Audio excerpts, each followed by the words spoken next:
This is where you can find yourself. As true as the purest gold.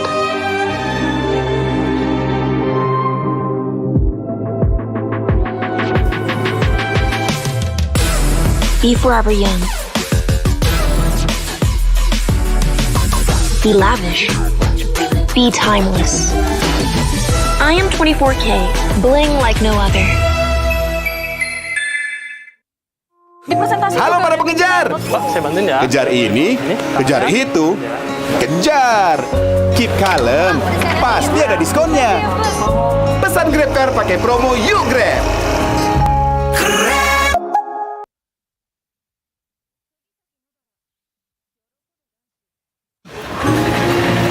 Halo para pengejar. Kejar ini, kejar itu, kejar. Keep kalem, gak ada kata telat. Pesan Grab Bike ada jaminan anti ngaret.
Beli.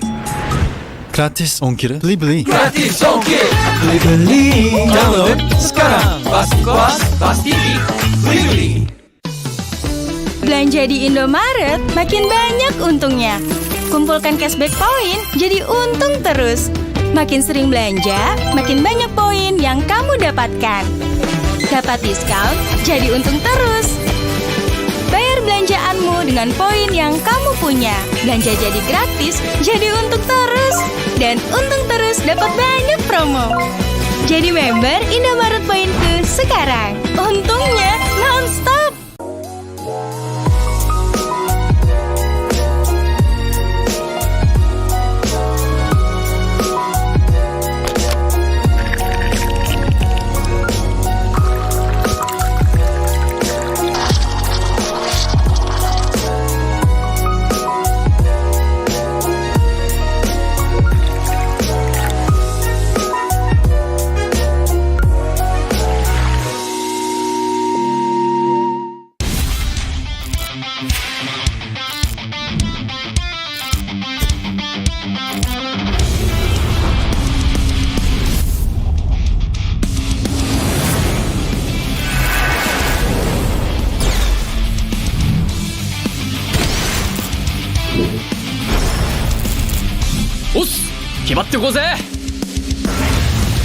少し乱暴しようか。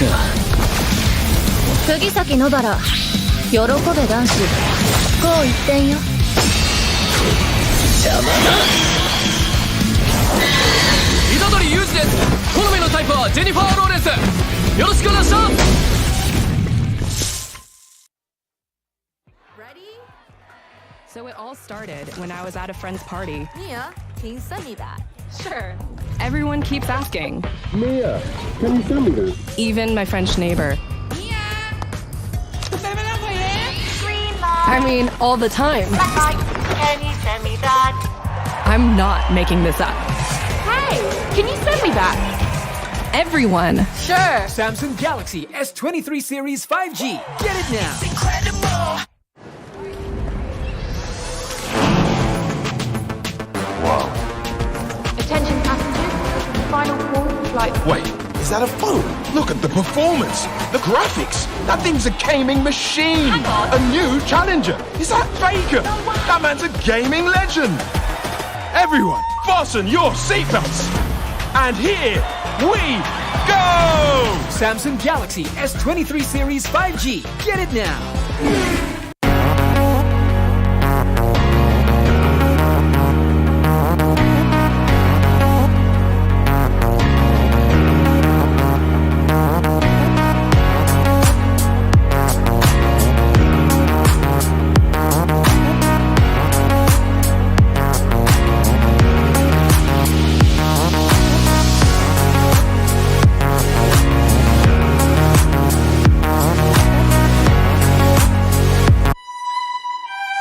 This is where you can find yourself.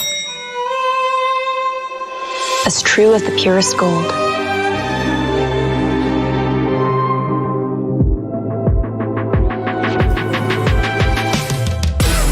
Be forever young. Be lavish. Be timeless. I am 24K, bling like no other. Halo para pengejar.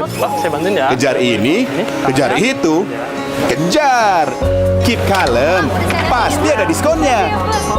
Pesan GrabCar pakai promo Yuk Grab.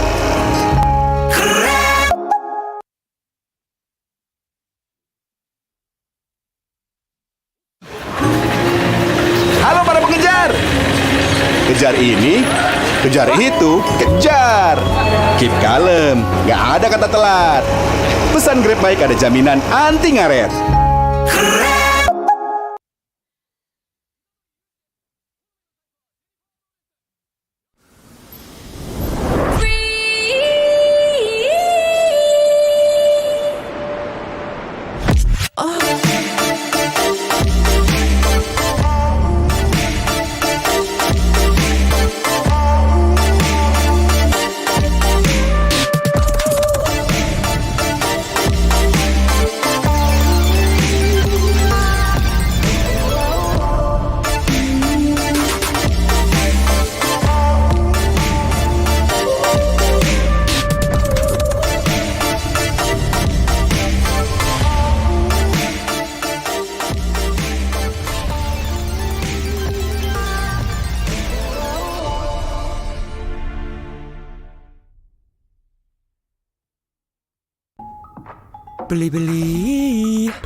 Beli.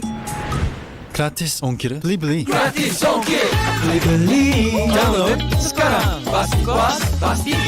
Beli. Belanja di Indomaret makin banyak untungnya. Kumpulkan cashback poin jadi untung terus. Makin sering belanja, makin banyak poin yang kamu dapatkan.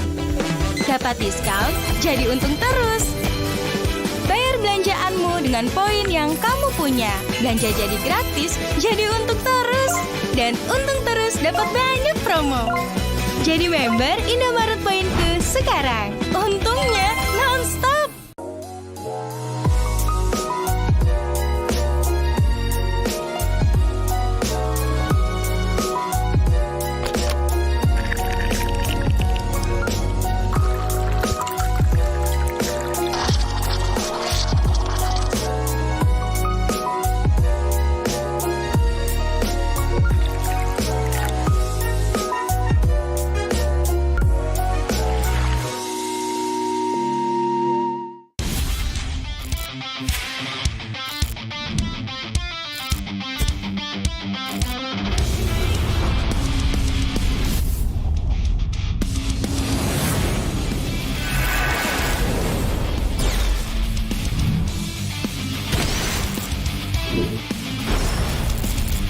Os! 決まってこうぜ。少し乱暴しようか。釘崎野原、喜べ男子。こう一点よ。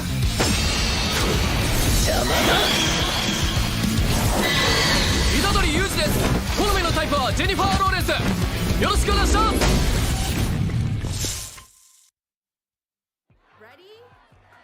So it all started when I was at a friend's party. Mia, can you send me that? Sure. Everyone keeps asking. Mia, can you send me that? Even my French neighbor. I mean, all the time. Can you send me that? I'm not making this up. Hey, can you send me that? Everyone. Sure. Samsung Galaxy S23 Series 5G. Get it now.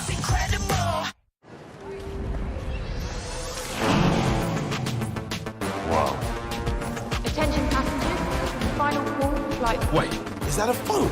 Look at the performance, the graphics. That thing's a gaming machine. A new challenger. Is that Faker? That man's a gaming legend.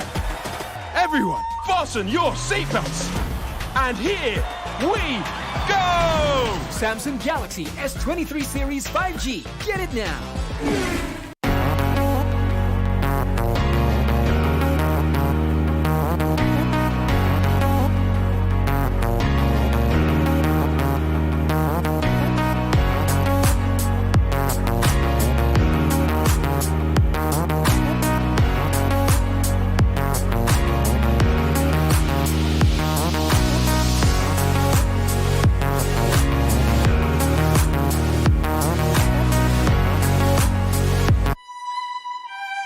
This is where you can find yourself.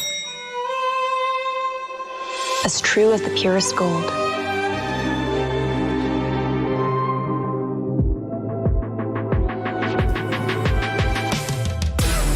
Be forever young. Be lavish. Be timeless. I am 24K, bling like no other. Halo para pengejar. Saya bantuin ya. Kejar ini, kejar itu, kejar. Keep kalem, pasti ada diskonnya. Pesan GrabCar pakai promo Yuk Grab.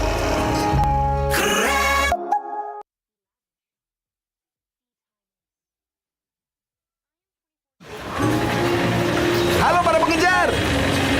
Kejar ini, kejar itu, kejar. Keep kalem, nggak ada kata telat. Pesan Grab Bike ada jaminan anti ngaret.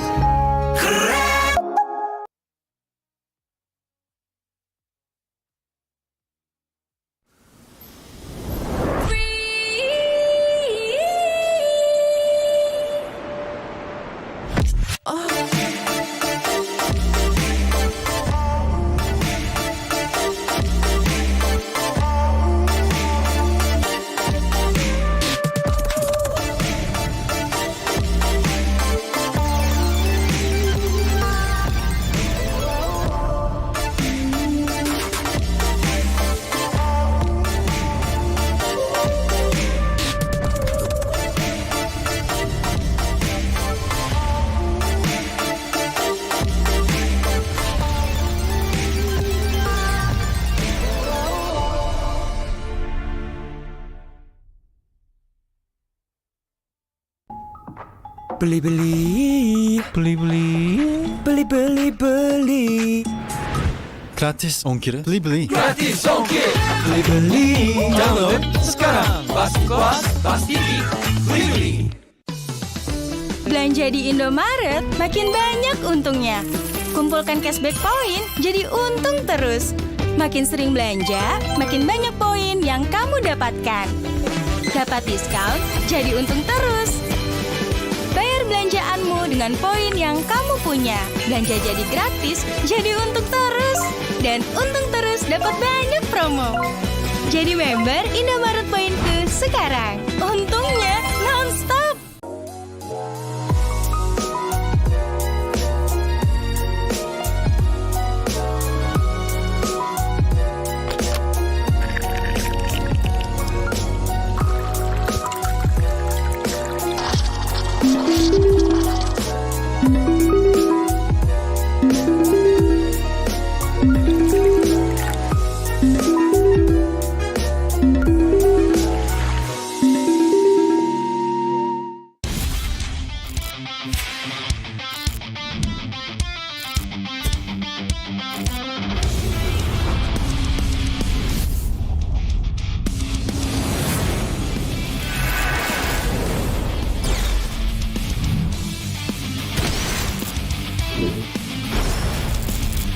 Os!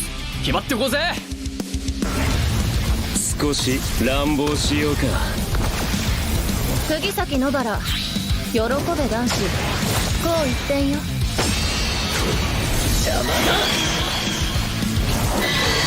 虎杖裕二です。好みのタイプはジェニファー・ローレンス。よろしくお願いします。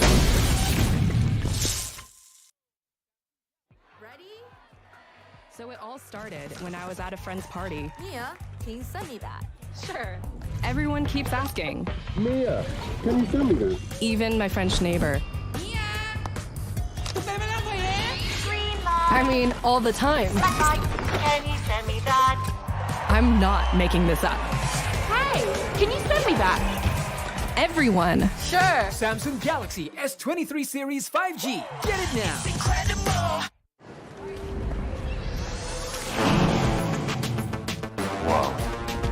Attention passengers. Final call for flight. Wait, is that a phone? Look at the performance, the graphics. That thing's a gaming machine. A new challenger. Is that Faker? That man's a gaming legend. Everyone, fasten your seatbelts. And here we go! Samsung Galaxy S23 Series 5G. Get it now.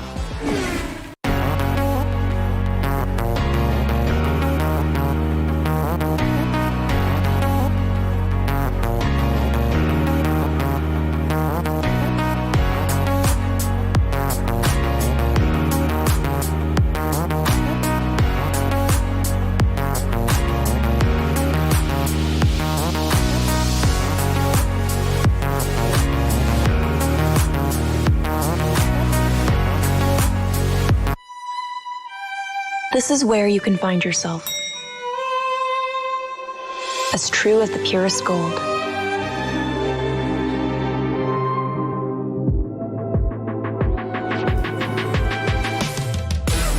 Be forever young. Be lavish. Be timeless. I am 24K, bling like no other. Halo para pengejar. Saya bantuin ya. Kejar ini, kejar itu, kejar. Keep kalem, pasti ada diskonnya. Pesan GrabCar pakai promo Yuk Grab.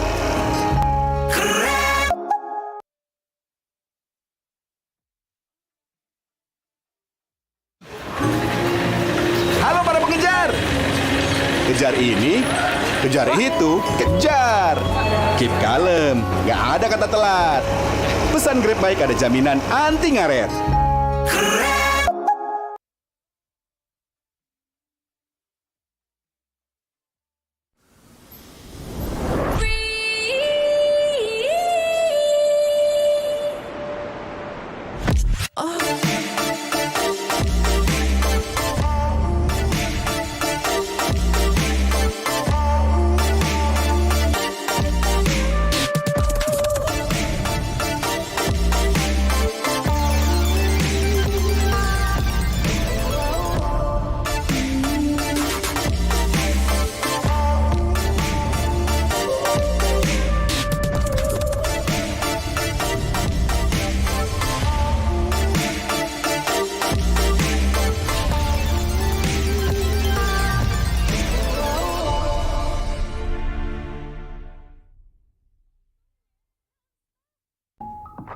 Beli. Gratis ongkir. Beli. Gratis ongkir. Beli. Download sekarang. Bas TV. Beli. Belanja di Indomaret makin banyak untungnya. Kumpulkan cashback poin jadi untung terus. Makin sering belanja, makin banyak poin yang kamu dapatkan. Dapat diskon, jadi untung terus. Bayar belanjaanmu dengan poin yang kamu punya. Belanja jadi gratis, jadi untung terus. Dan untung terus dapat banyak promo. Jadi member Indomaret Poinku sekarang. Untungnya non-stop.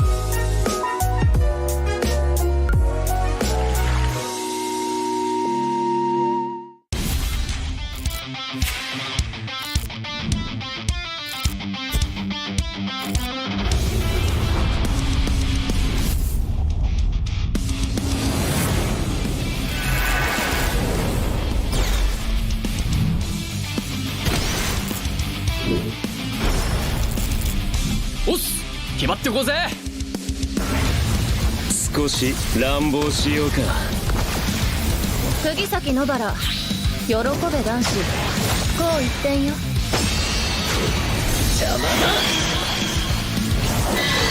虎杖裕二です。好みのタイプはジェニファー・ローレンス。よろしくお願いします。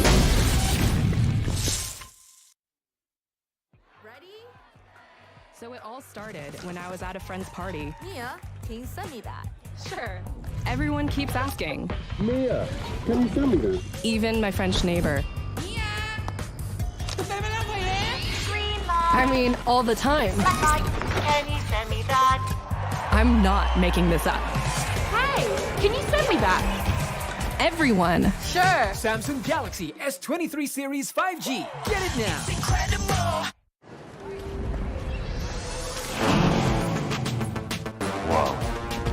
Attention passengers, final call for flight. Wait, is that a phone?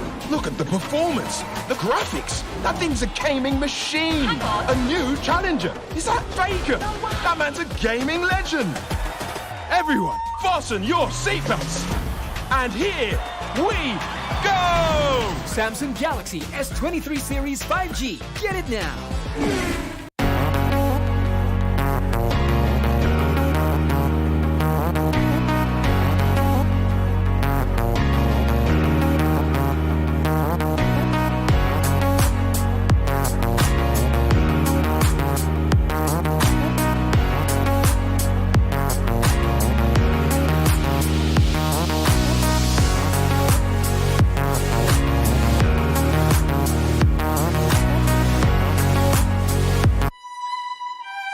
This is where you can find yourself.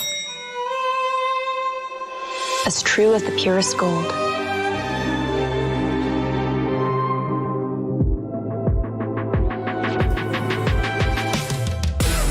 Be forever young. Be lavish. Be timeless. I am 24K, bling like no other. Halo para pengejar. Saya bantuin ya. Kejar ini, kejar itu, kejar. Keep kalem, pasti ada diskonnya. Pesan Grab Car pakai promo Yuk Grab.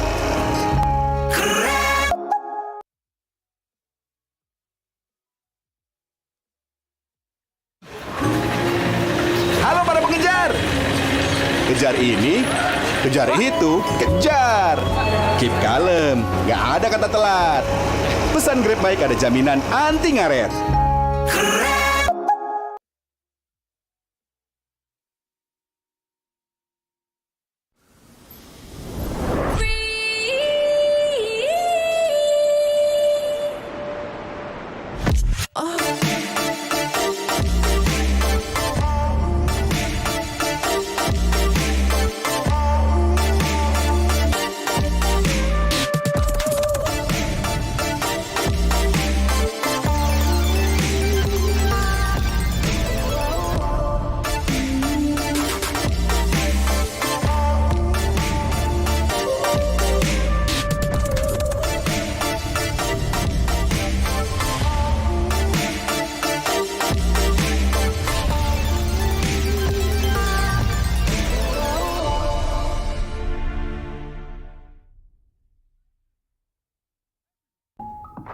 Beli. Gratis ongkir. Beli. Gratis ongkir. Beli. Download sekarang. Pasti beli. Belanja di Indomaret makin banyak untungnya. Kumpulkan cashback poin jadi untung terus. Makin sering belanja, makin banyak poin yang kamu dapatkan. Dapat diskon, jadi untung terus. Bayar belanjaanmu dengan poin yang kamu punya. Belanja jadi gratis, jadi untung terus. Dan untung terus dapat banyak promo. Jadi member Indomaret Poinku sekarang. Untungnya non-stop.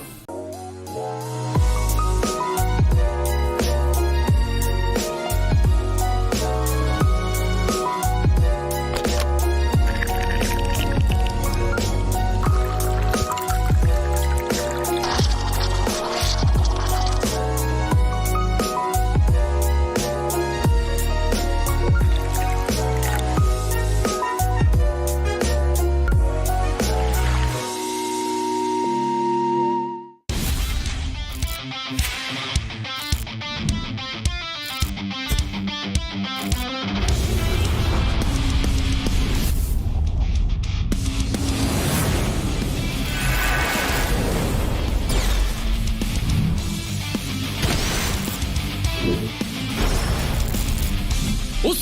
決まってこうぜ。少し乱暴しようか。釘崎野原喜べ男子こう一点よ。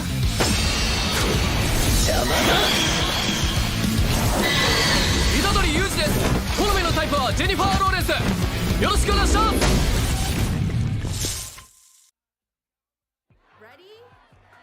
So it all started when I was at a friend's party. Mia, can you send me that? Sure. Everyone keeps asking, Mia, can you send me that? even my French neighbor. I mean, all the time. Can you send me that? I'm not making this up. Hey, can you send me that? Everyone. Sure. Samsung Galaxy S23 Series 5G. Get it now.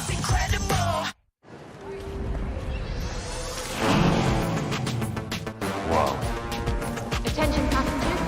Final call for flight. Wait, is that a phone? Look at the performance, the graphics. That thing's a gaming machine. Hang on. A new challenger. Is that Faker? That man's a gaming legend. Everyone, fasten your seatbelts. And here we go! Samsung Galaxy S23 Series 5G. Get it now.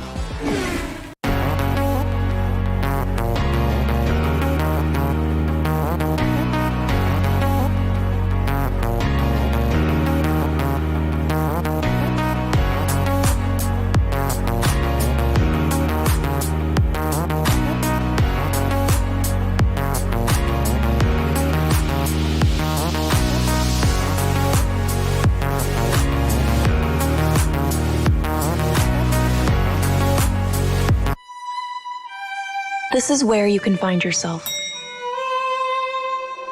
As true as the purest gold.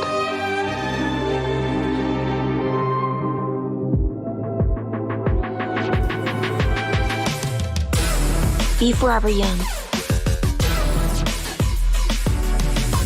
Be lavish. Be timeless. I am 24K, bling like no other. Halo para pengejar. Saya bantuin ya. Kejar ini, kejar itu, kejar. Keep kalem, pasti ada diskonnya. Pesan Grab Car pakai promo Yuk Grab.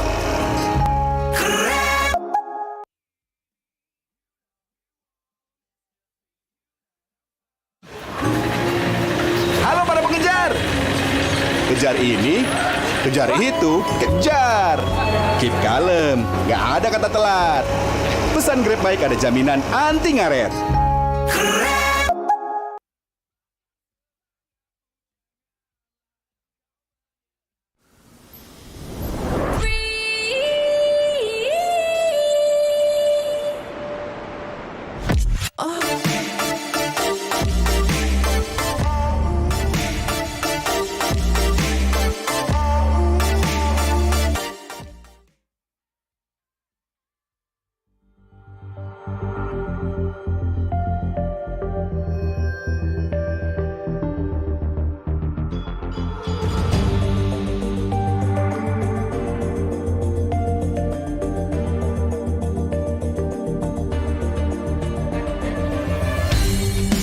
Kan berdiri dan terus berlari, terus ke arah puncak tertinggi. Ku takkan berhenti, hanya sampai di sini. Kemenangan abadi menanti. You know we won't miss if we unite our focus. And if you haven't noticed, we all live. Nyalakan apimu, hadapi semua tantangan, hadang semua serangan, jatuh bukan halangan. Bakar semangatmu, janganlah engkau menyerah. Kita akan buat sejarah. We all this, we won't miss. We all this, we won't miss. Saatnya beraksi, jalani ambisi. Aku kan menyawakan hari ini. You know we won't miss if we unite our focus. And if you haven't noticed, we all live. Nyalakan apimu, hadapi semua tantangan, hadang semua serangan, jatuh bukan halangan. Bakar semangatmu, janganlah engkau menyerah. Kita akan buat sejarah. We all this, we won't miss. We all this, we won't miss. We all this.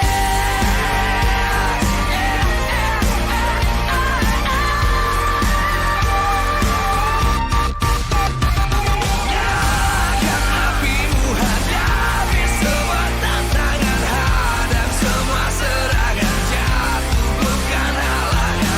Bakar semangatmu, janganlah engkau menyerah. Kita akan buat sejarah. We all this.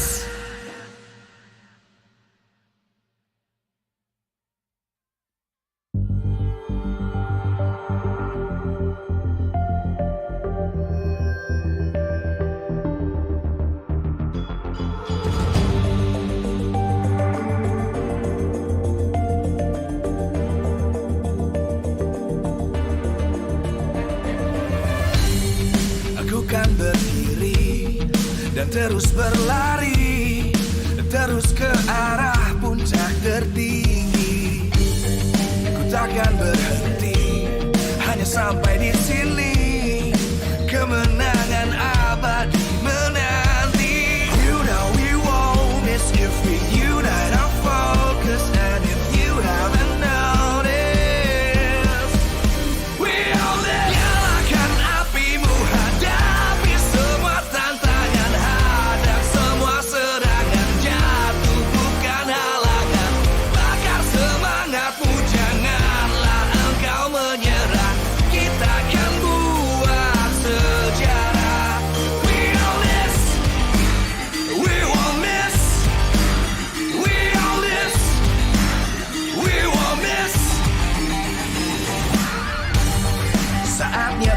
beraksi, jalani ambisi.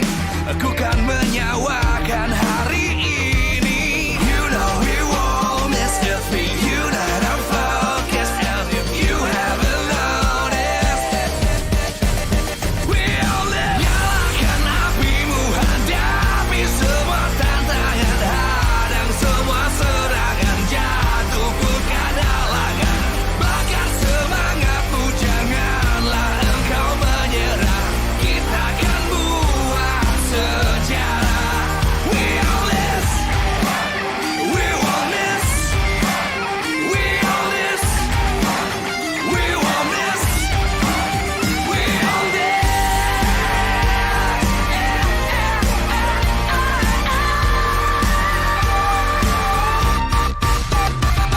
Nyalakan apimu, hadapi semua tantangan, hadang semua serangan, jatuh bukan halangan.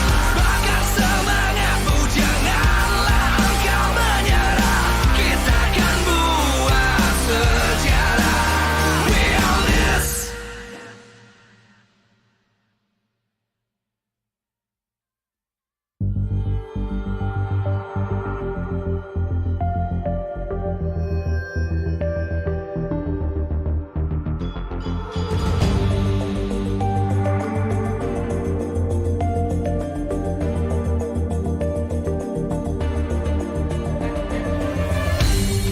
Aku kan berdiri dan terus berlari, terus ke arah puncak tertinggi. Ku takkan berhenti, hanya sampai di sini. Kemenangan abadi menanti. You know we won't miss if we unite our focus. And if you haven't noticed, we all live. Nyalakan apimu, hadapi semua tantangan, hadang semua serangan, jatuh bukan halangan. Bakar semangatmu, janganlah engkau menyerah. Kita akan buat sejarah. We all this, we won't miss. We all this, we won't miss. Saatnya beraksi, jalani ambisi. Aku kan menyawakan hari ini. You know we won't miss if we unite our focus. And if you haven't noticed, we all live. Nyalakan apimu, hadapi semua tantangan, hadang semua serangan, jatuh bukan halangan. Bakar semangatmu, janganlah engkau menyerah. Kita akan buat sejarah. We all this, we won't miss. We all this, we won't miss. We all this.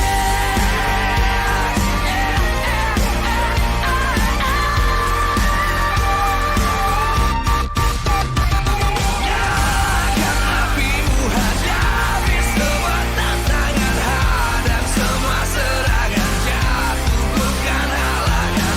Bakar semangatmu, janganlah engkau menyerah.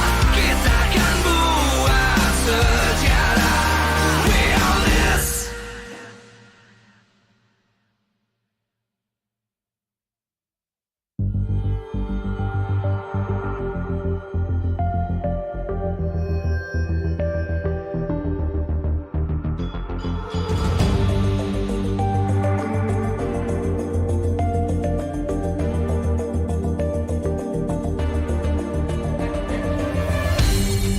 Aku kan berdiri dan terus berlari, terus ke arah puncak tertinggi.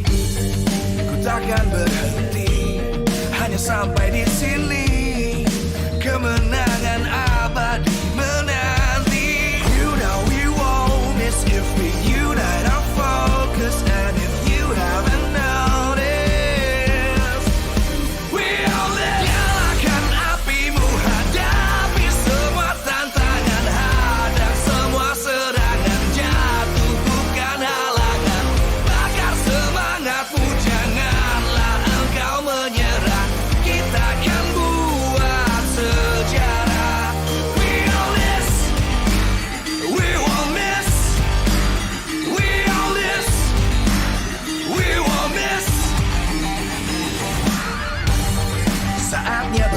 prestasi, jalani ambisi, aku kan menyawakan hari ini. You know we won't miss a thing. Unite our focus, and if you haven't noticed, we all live. Nyalakan apimu, hadapi semua tantangan, hadang semua serangan, jatuh bukan halangan.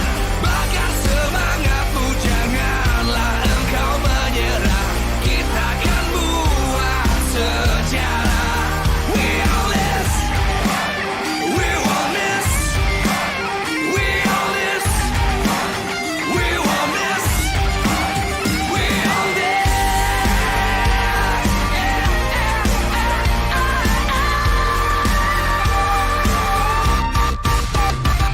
Nyalakan apimu, hadapi semua tantangan, hadang semua serangan, jatuh bukan halangan.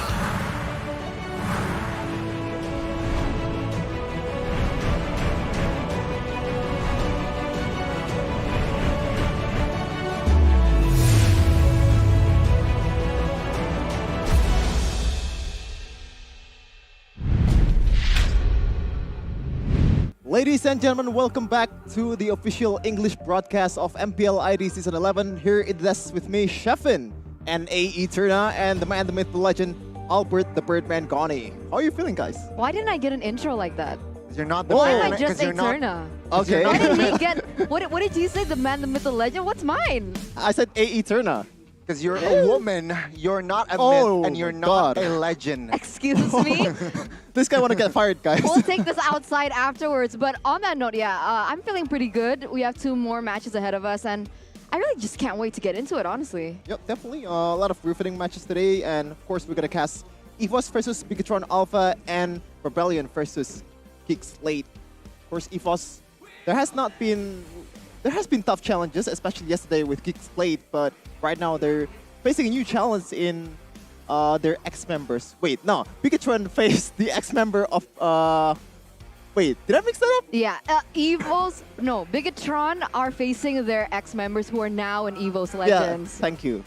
Thank you, Eterna. Yeah, it's a little bit of a tongue twister. It's a little confusing with all the players going in these respective teams as well, and that's maybe the edge that perhaps EVOS Legends now have a little bit of inside information on Bigetron, or maybe the other way around. It's going to be very interesting, right? You're right. They're taking on brands and dreams. And remember, Age now is also in EVOS. So it's basically their old philosophy with... Age is now EVOS' coach now, with Aldo trying to shape up his own philosophy. It's going to be very intriguing to see the battle of the clashes today in our 3rd match of Saturday. And of course, these players are not pushovers at all. Brands claiming regular season MVP back then. And Dreams right now is probably one of the best roamers in the game in MPL ID. Yeah, especially for his setup. He played a lot of Katira, especially in ISF.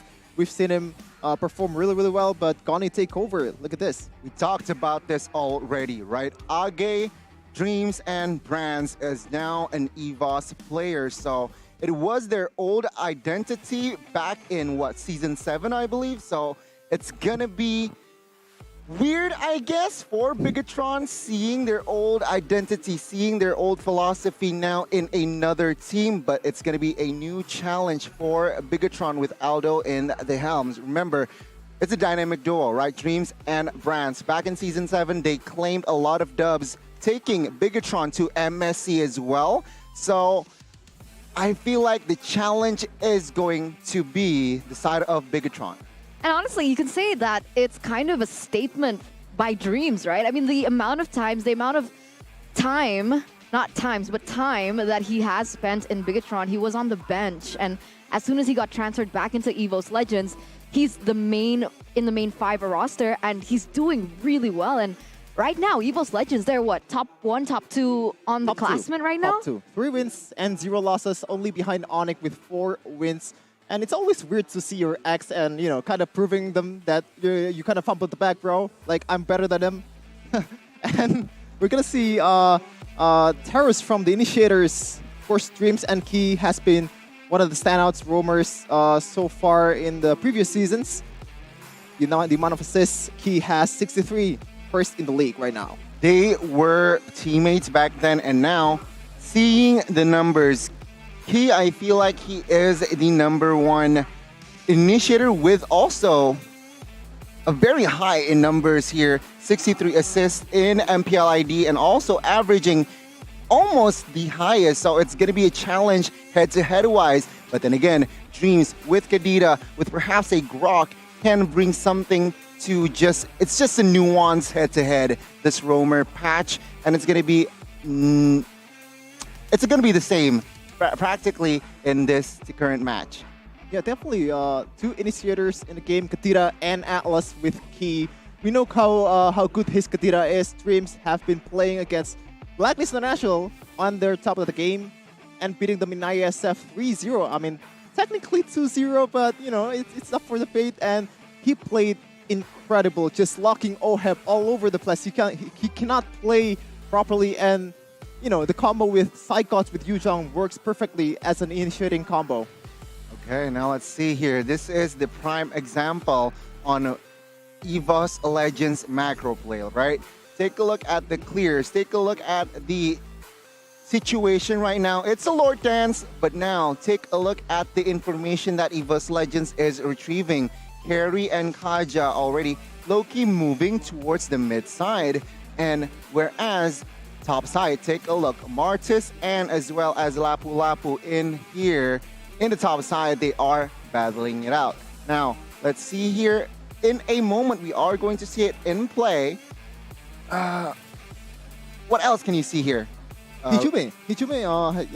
Okay. All right, let's start it. Let's see. Yeah, Lord Dance Taz. Now, they got the Lord. What did they do? They retrieve more information. 5v4, they are ready. Because top side, Martis Psychots has joined the party. Meanwhile, Lapu Lapu is top side. So with that again, with the just macro play, incredible intelligent decision making, 5v4, they are going to commit to a fight, and that's where Geek Fam, or Geek Slate rather, by the numbers, they lost that fight already. That's not what you usually see, Connie. On another team. When you usually have the Lord, you want to kind of play it safe, you know. But here, EVOS knows that they have the chances. Psycho's just flickering onto Chidera. Chidera popping the Wind of Nature, but no can do. It's true damage from him. And EVOS is just pouring all the resources there. No, nothing they can do about it. Keep losing 2-1 against EVOS Legends. Yeah, I think what we saw from that short highlight is how EVOS Legends like to play around their team fights, right? The way that they're able to protect Brands in the backline and his decision making as well as positioning, that is so prime. And that's actually going to be some homework for Bigetron Alpha in this next upcoming matchup. A very great example. Again, perhaps we are going to, because the Lord Dance itself is just something that we see so often, but the teams that can pull off and win team fights during Lord Dance is usually the team that has the higher macro sense. Yeah, one thing I'm worried about here is just EVOS just pouring all the eggs into the one basket, which is Brands. And you know, Key, like, he's one of the best roamer in the game right now, and he can initiate really, really well. And if you pour all that resources to Brands and Brands only, it's gonna be easier for Bigetron Alpha to actually take down EVOS Legends in big team fights. All right, we'll see. I mean, right now we're going to take a look at the players on your screen. And it seems like Fersik is in the building. I wonder if he's going to be playing here, Gani. Ooh. Okay, let's see. But let's talk about the keys to victory. We'll see if Fersik will play or Taz, but they need to make sure that they do not give Bigetron a chance to snowball, right? We saw Bigetron, how can they manage the fight? How can they manage to control the map when they won that early game? We saw it against ONIC. We saw them beating Aura Fire with the same implementation as well, controlling the early game, draft picking towards that early to mid power spikes. So perhaps that might be the gameplay from side of Bigetron, and that is what they need to be aware of. Now, from the side of Bigetron, they need to be aware of the counter setups from EVOS Legends. We saw this multiple times. For example, Psychots from top side, he can rotate towards the bot side just to find extra man. And again, the counter setup from EVOS Legends, from Dreams, and as well as Psychos, the Roamer, and the XP can be crucial for Bigetron. Yeah, for sure. And, talking about Taz, he's probably, we've seen in recent weeks how good he is at Retribution. Probably like up there with Kyrie and Taz. And one thing that I want to note about EVOS Legends, they have not played a single assassin jungler in this season. And one thing that I found interesting too is they really don't like the Fanny. They always ban the Fanny, except one, I believe it was like one game. I forgot which team was it, but you can see the idea, right? They don't want to play against this kind of heroes that has big rotating potential, and they also play these kind of junglers. Kind of reminds you of a certain team from Philippines, doesn't it, Turna? I wonder who that team is, but with what you just mentioned earlier, I think the main reason about the Assassin, why it's kind of fallen off in this current meta, is the fact that it's quite situational right now. Like going against a really strong tank, a jungler like the Fredrin, and if you're on someone like the Gusion perhaps, it's a little bit more difficult to get those objectives down. You don't have the damage yet in that early game as well. And the main strategy, the main way that you play around the early game just gets a lot more different. And something like the Fanny, also a lot situational. Even though in the recent patch she has been buffed in terms of her amount of HP, if I'm not mistaken, even though it has been increased and she's a little bit more durable. The problem is there are so many counters to the Fanny that it can be a 50-50. Yeah, talking about durable, Eterna, you know what else is durable? What? Samsung Galaxy S23 5G. You can use this phone to flex on your friends with a lot of specs, oh my goodness, look at this.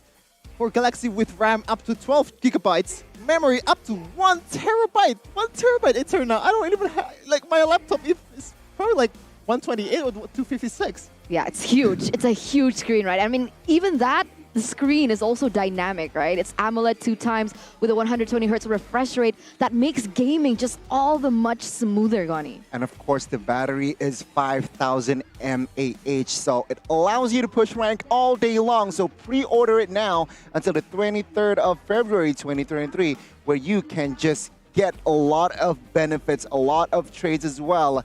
Terms and conditions apply. So level up your epic game with Samsung Galaxy S23 Series 5G. He has been proven Kyrie using Ling last match, right? Samsung Lingas. Samsung Lingas, exactly. But guys, remember, that one in front, that's mine. Oh, so you guys, Who said that? It's mine. So you guys can pre-order yourself by checking it out on Samsung.com/ID. Okay? It's not gender equality, okay? If you get one, we get one. I'm sitting in the middle, so it's mine. It's in front of me, guys. Fair enough. Fair enough. So let's talk about the team lineups here. Who do we have in store? Hijume, Psychos, Brands, Oh. and Dreams. Hello So there. Taz What? isn't going to be playing today in that jungle position, but it's going to be Taz. We haven't seen Fursic for so long. Could this be a good thing for EVOS, or could it be perhaps a mistake? But on the other side here for Bigetron, Moreno, Ferno, Kiramarki, Juskar, and Ki, the usual 5 for Bigetron Alpha. I'm still stuck on the Fursic part, like, wow. I don't get it. Like, what would you change to Fursic while you're just snowballing? Like, you're a 3-0 right now. You're winning the games, and right now we're gonna see the entrance of the Bigetron Alpha, the robots. The robots entering the stage. It's huge, but now it's going to be Juskar leading the helms in that jungler position. Aldo, though, seems to be convinced in Fear No Cure instead of Sorizo. Remember, the last time they won against Aura, it was because Sorizo jumped in Game 2 and created such an impact in Game 2 and Game 3 and got that reverse sweep against Aura. I like the jersey, though. Jersey, black, doesn't really, it's a classic. It classic. It doesn't scream Bigetron, but they're like moving like Michael Jackson, color changing.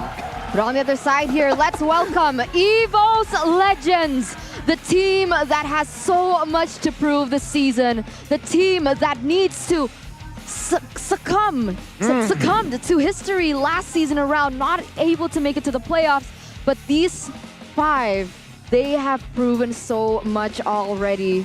And I think we keep repeating this, but the question is, with Fursic at the helms, replacing Taz, he's not known to be that consistent as Taz. He's known to make mistakes. He's known to make misjudgments. The question is he mature enough to be able to go against a team like Bigetron? He needs to make a statement, right? Versik debuting in Season 11. Let's see how he performs. Let's take a look. Aldo and Age, of course, accompanied by Paulo Export and as well as Tag Stomp, entering the stage. Paulo Import. But Versik, talking about Versik, man, this guy has been, inconsistent, but you gotta remember, class is eternal. Versik, one of the best junglers in the game in Season 7, up there with Brands, They actually claimed the MSC slots, EVOS and BTR. EVOS ended up winning the MPL with Versik as the jungler. But Right. It's the Grand Finals. It's a rematch of Grand Finals Season 7, but Brands and Dreams is in the opposite team. Okay, very spicy. But, looking at the two coaches, I think we've talked about them a lot in the past seasons, right? We call Coach Age the mad scientist before and Coach Aldo the architect. So this is going to be not just a battle between these 5 players that you see on your screen right now, but also the battle between these 2 intelligent coaches who have just been really intelligent and spectacular when it comes down to the drafting. The crazy picks, the out-of-meta picks, the way that they're able to look at the meta and make it their own. I think that's something that we can expect in this next upcoming match. Yeah, we can expect Brands claiming a lot of gold. Just you can claim a lot of gold with UBS Gold coming soon. Limited edition UBS Gold merchandise collection XMPL. It's a collab available on ubslifestyle.com and e-commerce UBS Lifestyle. So guys, check it out and make sure to be updated because there's gonna be collab, right? Just as the lower third states. UBS XMPL. Don't miss that out. Yeah. Still waiting for Eterna to buy me that. It's not out yet. Oh. So if it's out, you're gonna buy me one. We'll see. We'll see. Oh, We'll see. It's definitely on the table. She said we'll see, okay. We'll see is basically yes, guys. Okay. But yeah, back to the game here. EVOS Legends versus Bigetron Alpha. A lot of criticism for Bigetron Alpha so far, right? I mean, they are looking strong. They've changed their entire roster. They have a lot of additions, and they also changed their entire coaching staff. But the problem is, even though they are actually quite strong, they still make veteran mistakes. No, not veteran, noob mistakes, right? They overcommit, they miscalculate, they overextend, and that usually costs them the game. We've seen that before in week number 1 where they were leading in that early game, but because of that overextension, they ended up losing. And it's something that you can't afford to do going against a team as strong as EVOS Legends. Yeah, you're right? I think they need to just hold their composure. They got the early game, they practically dominated in most games, in the mid game as well, but they just couldn't finish off that late game. Why? It's just, I feel like, again, we talked about this, Bigetron, they like to gamble. In the late game, it's not a healthy approach if you gamble every play. Yeah, speaking of gambling, Connie, Bigetron this season has been pretty experimental, especially in their first match. 2 Hanabi picks with Aegis. Interestingly enough, Marky didn't really pull it off with a W, but we're just gonna go into the drafting phase for Bigetron versus EVOS Legends. Let's see, folks. Let's see. Bigetron seems like they will have the blue side. Meanwhile, the blue EVOS Legends will have the red. Now, with opening up, banning out rather, Kadita, Fanny, and as well as Valentina, perhaps Bigetron, they might prio that hero in Grok. EVOS Legends now with the 1-1 and the Joy ban. I think this is something that we commonly see for teams with second pick, but now they are going to have to choose between the Kaja, we have the Faramis, we have the Glue as well. But the problem is, it might actually be difficult. If EVOS Legends ban something like the Kaja, then Bigetron Alpha, they should be able to get the Faramis first pick if they want to go that route. It's definitely a kind of a lose situation, I would say, because these heroes have such a valuable ult, and Valentina is already banned. Usually when you want to counter this kind of heroes that has a really, really good ult, like Cold Altar and Divine Judgment, and there you go, on cue, Faramis right away. Win rate 85% out of 7 picks so far in the season. Yeah, I think it's the more, I'd say, safe pick right now, but On that note, we do have a comment here by Zace. The EVOS Season 11 roster is stronger than World roster. I'm honest, guys. I'm honest, guys. Okay. All right, I'm if he's honest, honest, if he's honest. No. Only because you're honest, Zace, we'll believe you. It's because last time EVOS Legends were sent down to number 7. She said the same thing with the, I think with like season 7, season 10 roster. But now I guess he's honest and take a look at the response. Still very, very prio and popular. Hijume on that eve and Dreams will, well not Dreams, they will pick up Refrigerant, perhaps for Persik. And right now, Bigetron has the option to pick the glue. Without Faramis in the lineup for EVOS Legends, it's going to be hard to counter the glue. As you can already know, Faramis is pretty much the, I'd say, the rock, paper, scissors counters the glue. But we have a comment from Aldo. Why did I use Hanabi? Honestly, in the first game versus RRQ, I was a bit forceful in using that hero. Because the fact is that we never lost using Hanabi in scrims. She was even banned. So I wanted to try her in MPL. Just goes to show you guys that scrims doesn't matter whatsoever. In scrims, you wanna, of course you wanna win, but the main idea of scrims is you wanna try to get a lot of training, get a lot of experimental done, and you wanna do that in MPL after you're sure that in scrims it does work. And right away, Moskov and glue. Yeah, props to Aldo though, being the literally only one to try something that crazy on the MPL stage. Hanabi in the gold lane, it could have worked, but unfortunately not just yet, maybe. Very conditional.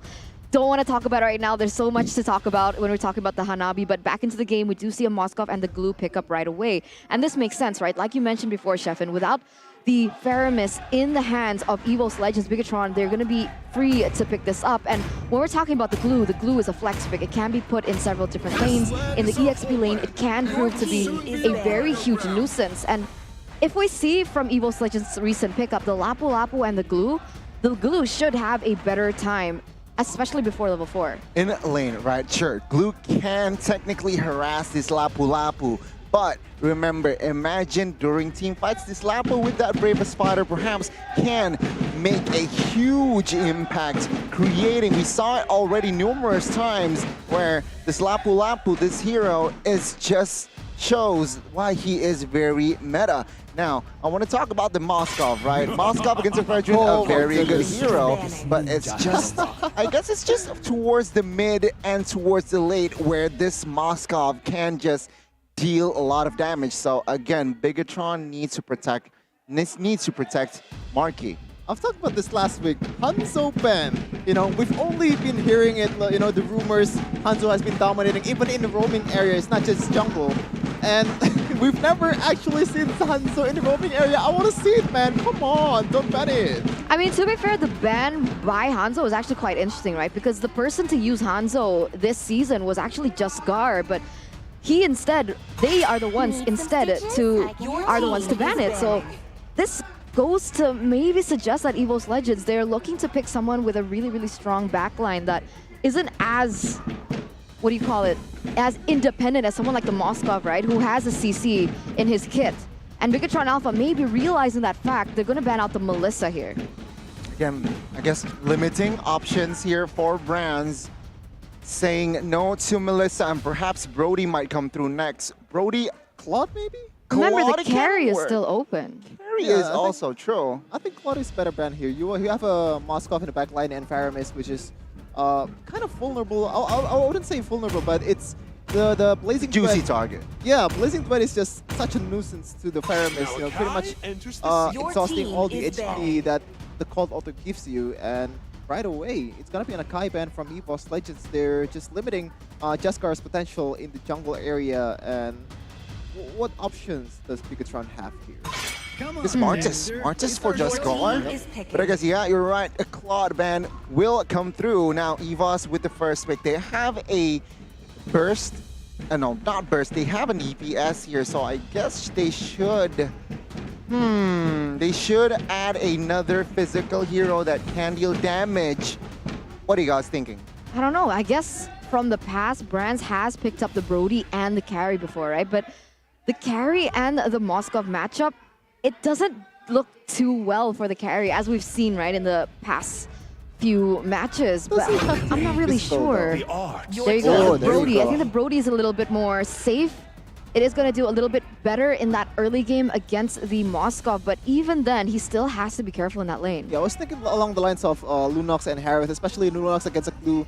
Once the Glue pops the split fist and becomes a parasite on the Lunox, you can just pop the Brilliance out to kind of negates all the potential coming in from that Glue, but Brody is the option for Brands.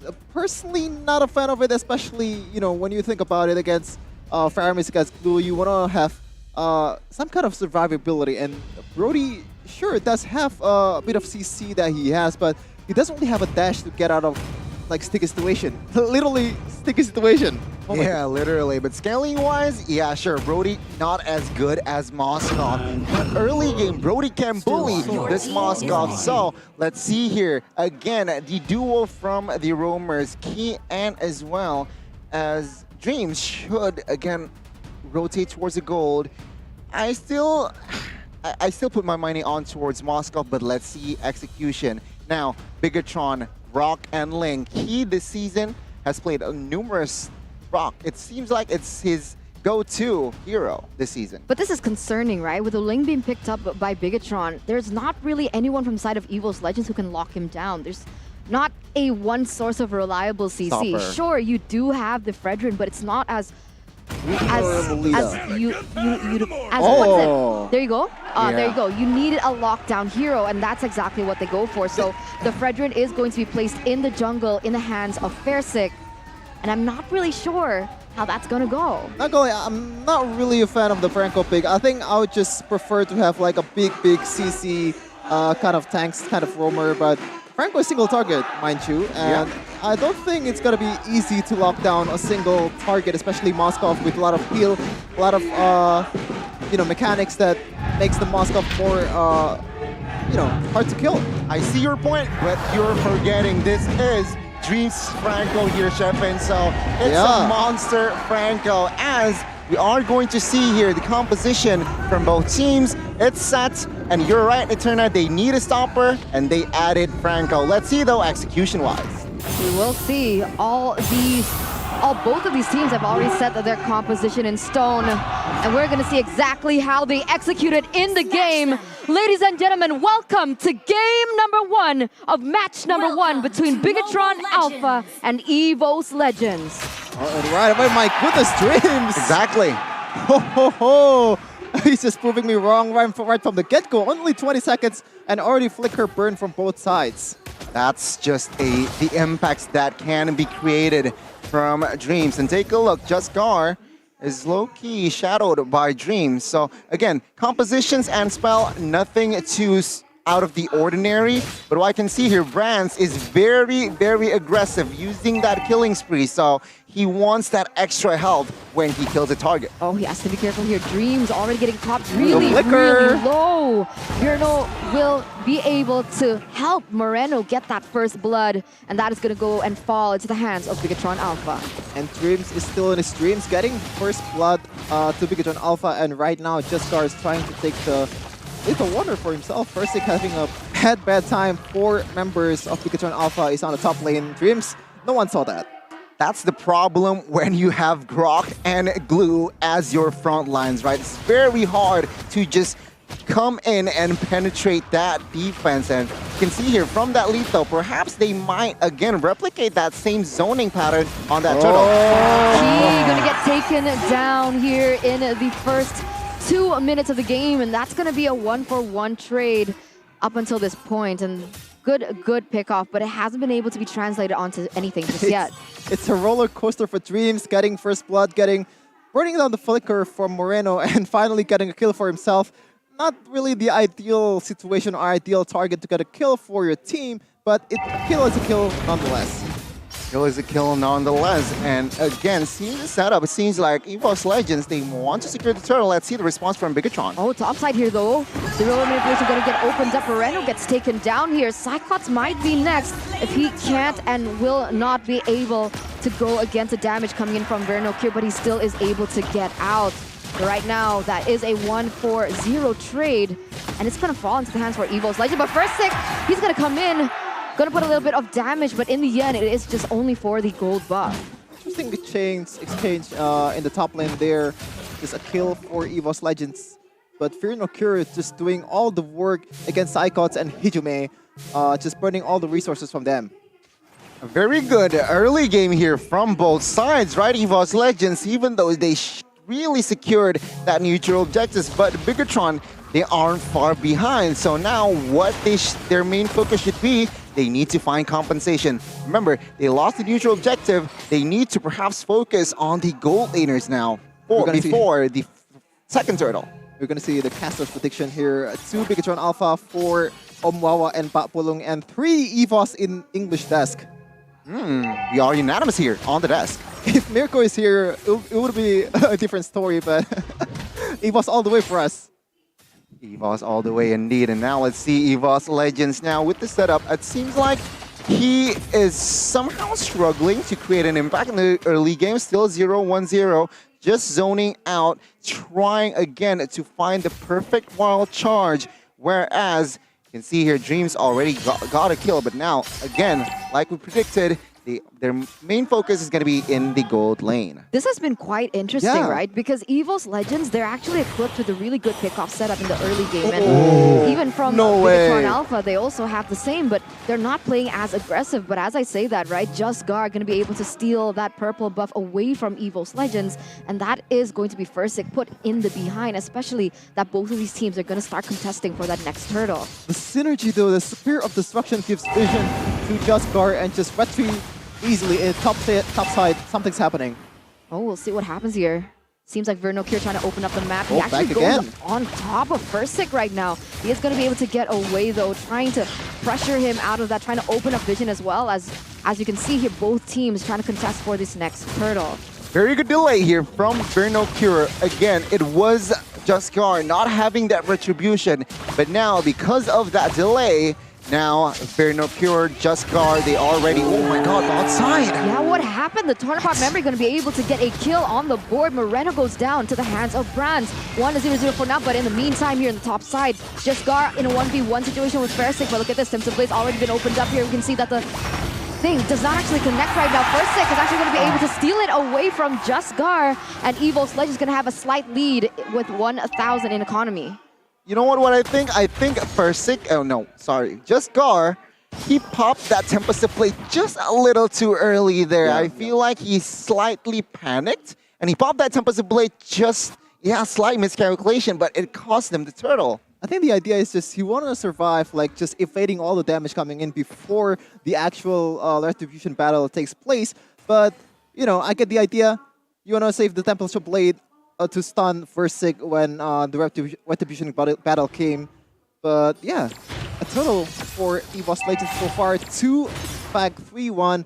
It's a 1k gold lead for them. It has been quite a bit quiet game so far, Eterna. It really has. That's what I was surprised about. I think both of these teams, they understand the pressure that they're both enduring right now in this match. They don't want to make a mistake. They're trying to play it as perfect as possible, trying to go for the objectives instead. You can see here, Dreams once again missing that iron hook onto Fursic. Well, wait a minute here, Just Gar already receiving so much damage, but in the back line, Vernokir already being able to wipe them out. But Dreams actually goes in for his ultimate, but it actually doesn't hit. Vernokir, the real world manipulation, but also the Cold Altar has also been popped here. But Vernokir's gonna get taken down into the hands of Hijume. 2-for-1 trade. Just Gar still gonna be able to get his buff. But once again, it is still EVOS Legends having the upper edge. Oh, another fight. Like a wild charge. You can see the Tempest of Blades being popped off as well. Bronze trying to do what he can in the back line, trying to do some damage, but he isn't going to be able to take down Just Gar just yet. That's a nada for me, my guy. Like, when you're playing a glue, you don't want to, you know, get into the opposing turrets as aggro, especially when you have a Franco which just can't disrupt all of your movement. Basically, because you just can't get out from the third aggro and it just kills you immediately. Yeah, take a look at the gold here. Brody and Moskov. Brody slightly ahead, but take a look at both sides. Oh no, Vernokir. Okay, he's still going to be able to get out, seeing with the split as well. The Tornapot memory does get opened up, but it isn't going to deal as much damage to be able to take Just Gar down. He is going to be able to defend his lane though. 3 turtles so far for EVOS Legends. That was a 2v3 exchange, by the way. EVOS 2, Bigetron Alpha 3, but still, EVOS Legends is still standing strong with the Retribution real world manipulation. Real world manipulation, but the Cold Altar also opened up here by Moreno. He is still going to make some time, but Cyclops goes in very aggressively into the back line and gets a kill onto Moreno. EVOS Legends, one man strong. They haven't been able to translate these kills over though, and you can see in the top side even, they actually lose a turret in the process. Yeah, bot side take by turret has been taken by just Gar, but what I want to say is, in that exchange earlier is just the recognition from Hijume, knowing that there's no way Moreno can get away, especially with that Brave Spider from Tycots 2, and Hijume picks up the glowing one, a very, very big item in this kind of situation.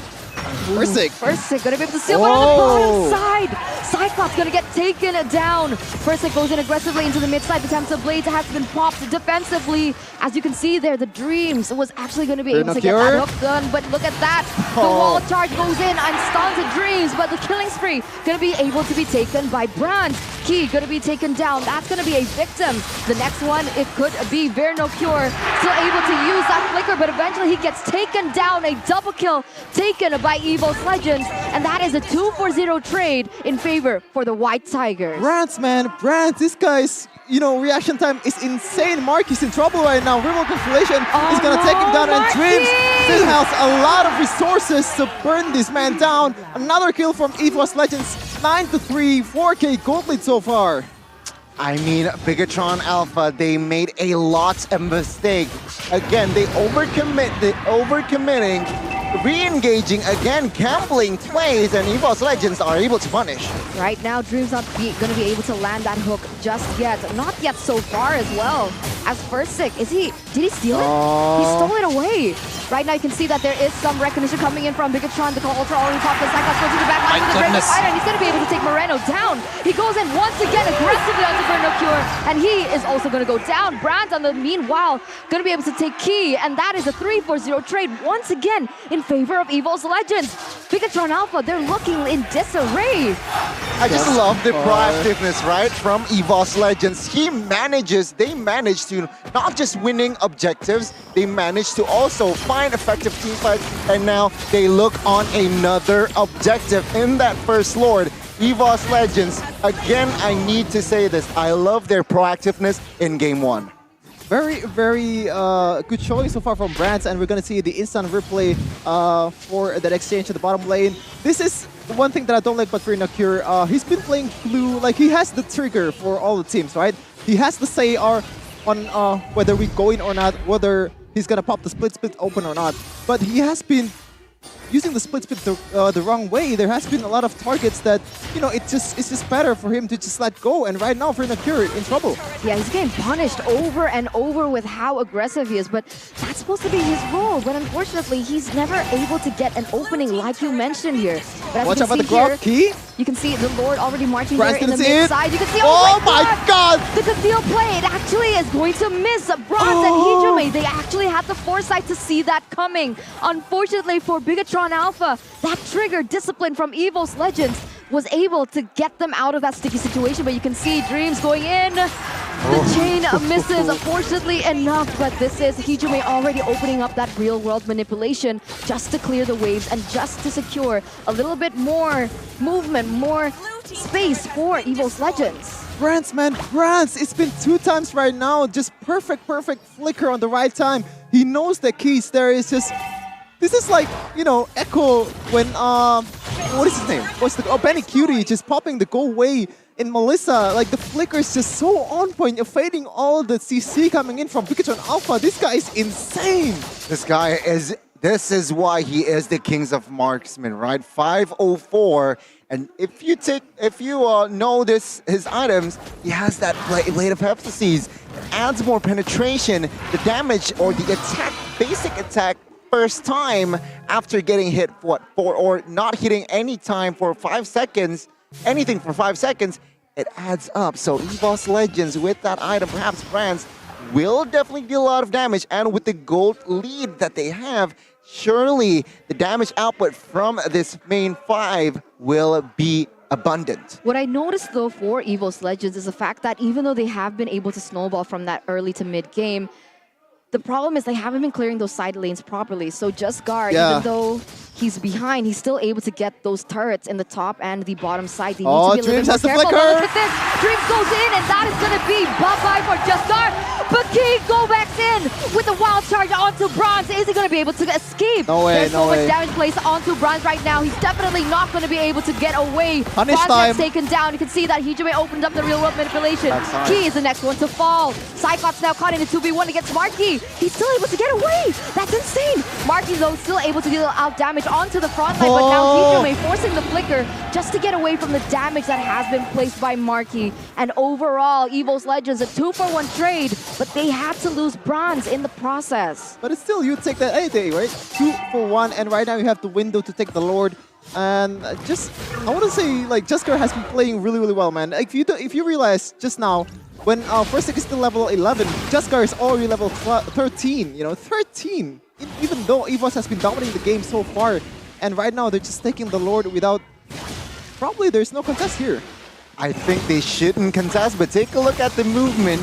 Yeah, I think Jaskar might look for an opening. Let's see. I mean, he could, right? He is leading in that regard, but we'll see here. You can see Vernocure trying to bait out some resources in the front line. Resetted. Jaskar already there. Go But time. the Lord does get resetted over here, and that is a job well done by Bigetron here. Not really allowing EVOS Legends to get anything on the board just yet. Interesting decision from EVOS Legends. I would probably assume that once the Lord resetted, they just want to go in because they have such an abundance of gold lead. They want to go in, and knowing that you have the better advantage at the time, but Vernocure. Oh yeah, he's going to get caught out with the hook as well as the suppression, as the real world manipulation going to be able to backing up from the back line. Bigetron instantly tried to get out of that situation. They instantly tried to go back. As Versik, is he going to be able to get the No board? way! Jaskar! Subs Blade is going to be popped in, but Bronze going to be able to get him down. Versik still able to secure the Lord. And this is looking like a disaster for Bigetron Alpha. No! The Hook going to be able to get another man down from Bigetron. And Key is the only one in the front line to be able to clear those waves. Can they do it? The real world manipulation already opened up. Key forced to flicker away at this point. Marky, Vernocure, they're the only one that's left, but Cyclops goes straight into the back line. Base. So much damage has been placed, but the base is going to be the main target, and the base is going to be secured by EVOS Legends, leading the series. 1-0, unexpected result for the Tigers here. They've been playing really, really well, and just translate, even though without Toss. Toss just chilling over there with his phone. Look at his face, very, very happy. Versik showing that he still got it. No kills, but you know, as long as you get the objectives as a tank, as a jungler, all is good. Splendid performance overall from EVOS Legends. What they managed to do is they managed to not just counter setup, just like in the keys to victory, they managed to also learn from Bigetron's playbook, control the early game. They got the perfect turtles, right? Securing 3 turtles, and they just controlled the side lanes, which Bigetron failed to do. And after that, it was just all green lights. For the side of EVOS Legends to just find team fights, find pickoffs, they were ahead above 5k gold, which of course, it translated towards the damage. Bigetron, they aren't able to secure that mid game towards the late game where it might be Marky's game time. And that's just it. I mean, EVOS Legends, with the discipline, they managed to just control. Again, taking Bigetron's early game playbook and just translate it in their own.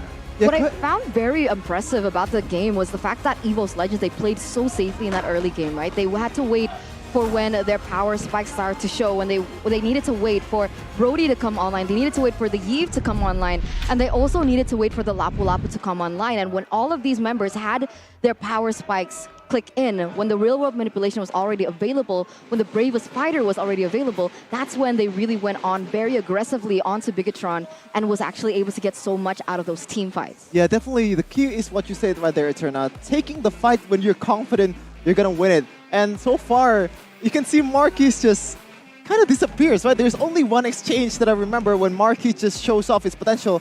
But credit to Psychots, credit to Versik and Dreams, just the pseudo-pressure that this guy has put to the opposing gold lane or opposing marksman as a Moskov is just insane. You know, Marquis, no impact at all. And I don't think it's on Marquis' fault, you know. It's not his time. It's not. He hasn't secured his items.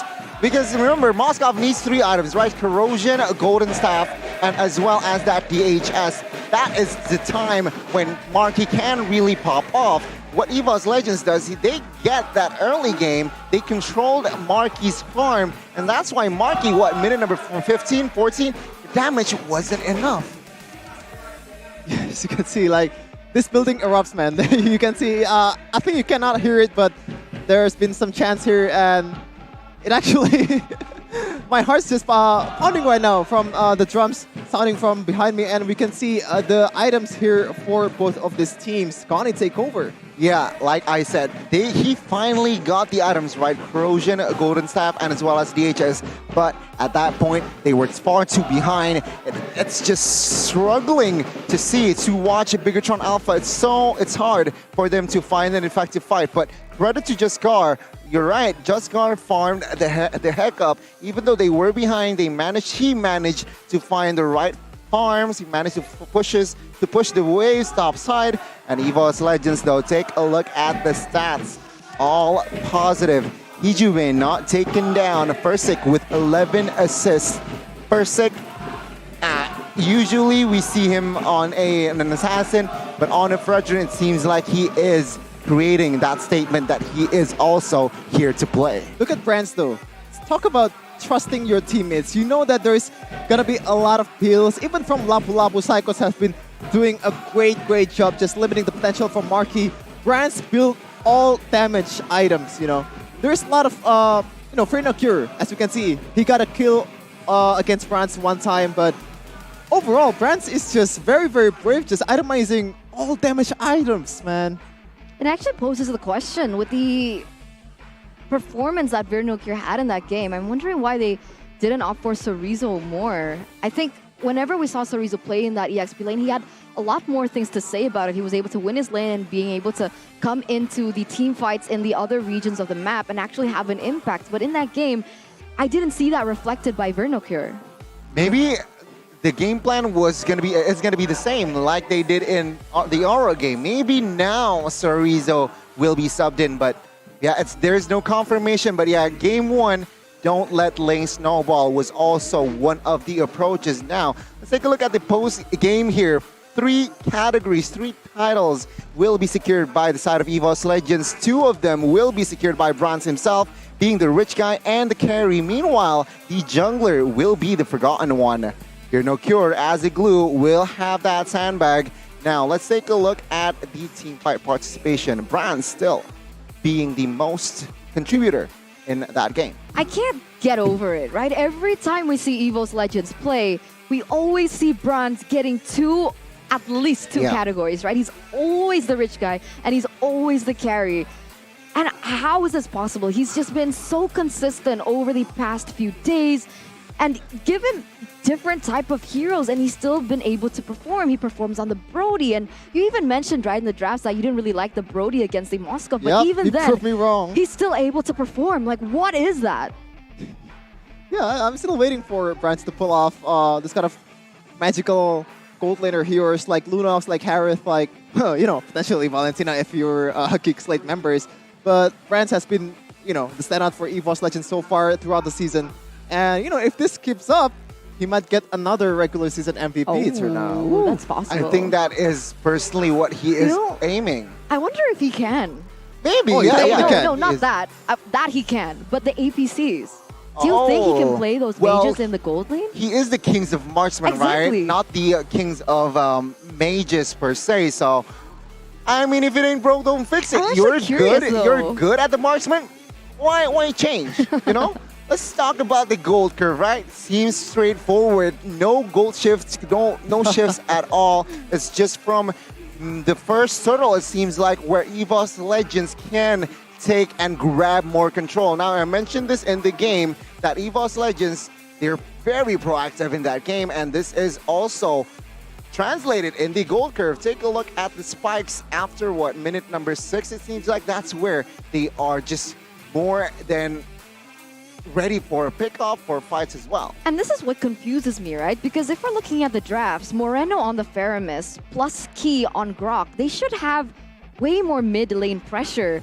than the Franco and the Yib. And you could see even the Franco was never in the mid lane. He was always trying to help the gold lane out. So with that in mind, we talk so much about how important the mid lane is and how important it is to clear that lane as soon as possible to be able to add more pressure onto the side lanes. But even then, Bigetron didn't have much of a say in that early game. Plus, they also had a Ling, so they didn't and weren't able to utilize their composition, in my opinion. Yeah, that's actually a good point, Eternal. Like, we've only seen like the glue and the grok combo in like the first minute or second minute when they actually fight for a little while. There has been some pressure, but once it gets to mid game, I think the grok is just playing by Dreams' rule. When you have a Franco, you're gonna have a lot of pseudo pressure.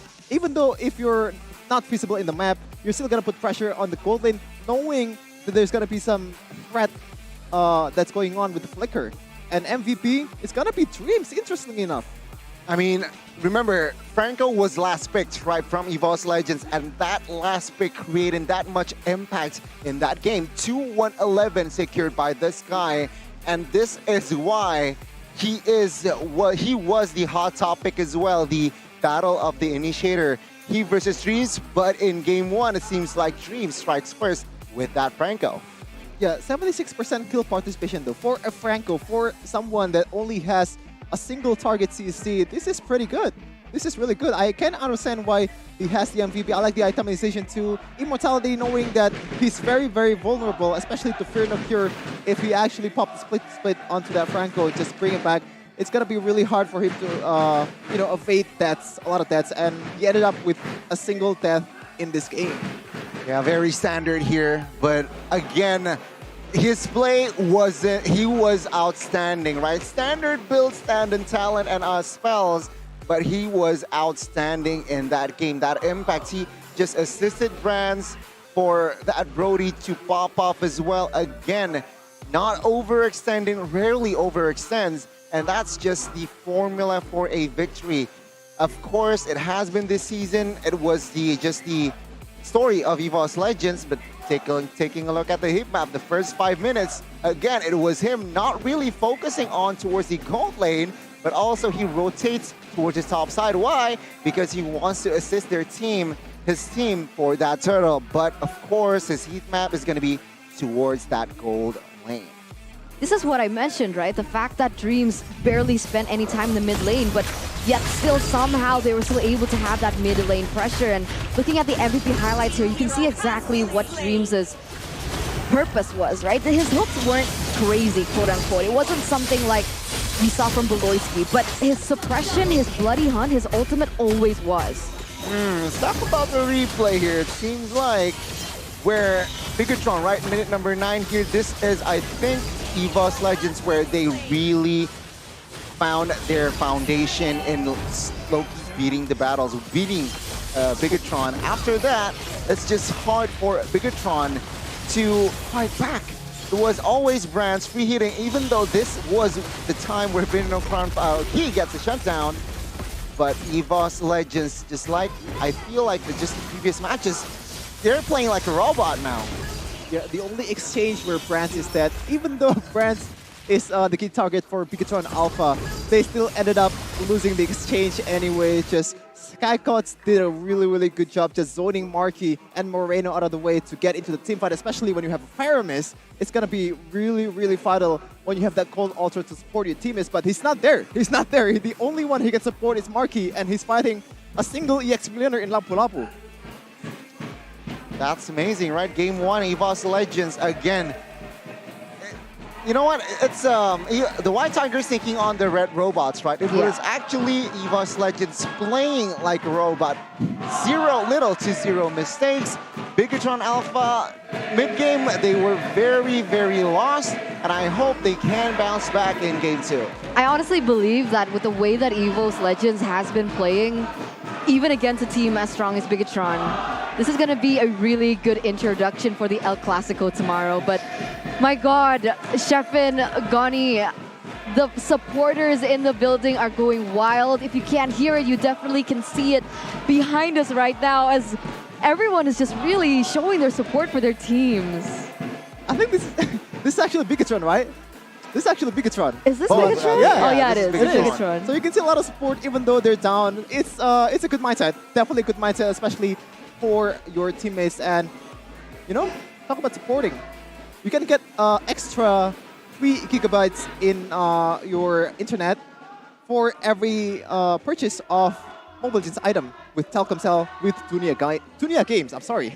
Yeah, 100%, right? You guys can scan the QR code down below to check that out because for those of you who play Mobile Legends, there's good news. MPL ID Season 11 has entered its 2nd week, so don't forget to support your favorite teams. And when you're supporting your teams, when you're watching us live right now, obviously you're going to use a lot of quota. And you guys can check out Dunia Games because there's a lot of promos that are available. And you can even get your favorite skins and heroes for free with the promos. With the promos, and this is just the perfect timing to buy and check the website to buy item or vouchers for Mobile Legends game or even other games. So again, check that out. And for those of you who love MLBB, MPL 2023 is also available on Maxstream. Maxstream is an app that combines many OTT and channels, so you don't have to switch between apps. In Maxstream, there's a lot of channels that you can enjoy without paying extra, Eterna. There's Tech the Storm and DGTV, Dunia Games TV, original content there. There are also exclusive originals content that only airs on Maxstream. There's Love in the Game, Love Coach with Rachel, the one, I believe, Rasha the Wonder Kid, and a lot of series out there. Don't miss out on cool and exciting shows. Watch only on Maxstream. Yeah, whenever I'm done with work, right? Whenever I'm done casting, I always go home and I always open up my Maxstream app and then I always just watch Love Coach with Rachel while I'm like... Rachel? Aren't you the Love Coach? No, it's Are a you the different Love Coach, Rachel. Rachel? It's a different Rachel. I'm Okay. Eterna here. You're Eterna. Let's not confuse people. Okay, I will confuse you guys though. Don't be confused because I think Shevin has a really good app for you guys as well if you guys want to even hop on over to the venue or even buy some snacks. Yeah, definitely. Grab is definitely the best app for you to go here watching MPL live. You can, also grab some food, grab some snacks on the way here or at here with a lot of promo codes. For new users, enjoy a 50% discount at GrabFood to power you up when watching online with the MPL ID XGrab promo code. Or get a 90% Eterna, 90% discount on Grab Bike and Grab Car for watching matches offline at Menara Kuningan and Menara Kuningan only. Okay? So you guys can check that out at grbs.to/MPL or scan the QR code before. Because what happens if I come to the venue, it turns out all the tickets are sold out. Oh my goodness. Sorry. Chill out, Eterna. I'm stressed. I need to watch these games, Shefin. Yeah, there's some options you can watch at home, but better option, you can watch it in theater, Cinepolis. Wow, What? Cinepolis, what's there, right? Yeah, after watching MPL ID S11, don't miss the excitement of watching the latest movies at Cinepolis Cinemas with 7 visual and audio all-around quality. There's also a discount, 20,000 discount exclusively for MPL ID fans. So, if you watch MPL, you like Mobile Legends, you like movies, you want to watch them in theaters, just go to Cinepolis. Can use the promo code CineXMPL. Yeah, don't forget the promo code. And again, with the 7.0 visual and all around you quality. Exactly, it's all around you. And ladies and gentlemen, let's focus now. Game 2.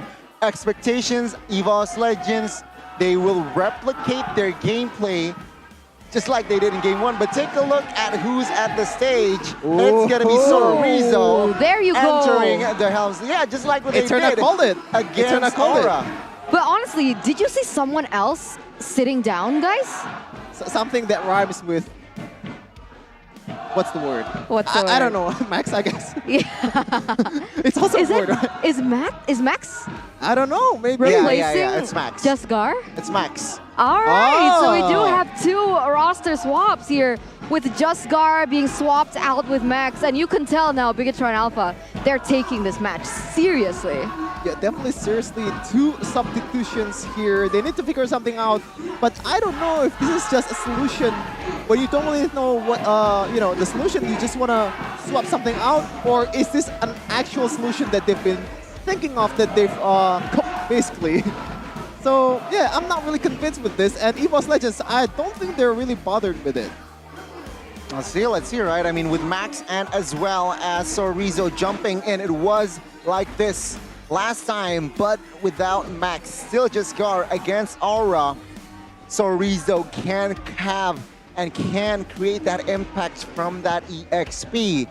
Against Psychots, though, it's gonna be very interesting since their hero pools are really too different. So they know their play style, they know each other.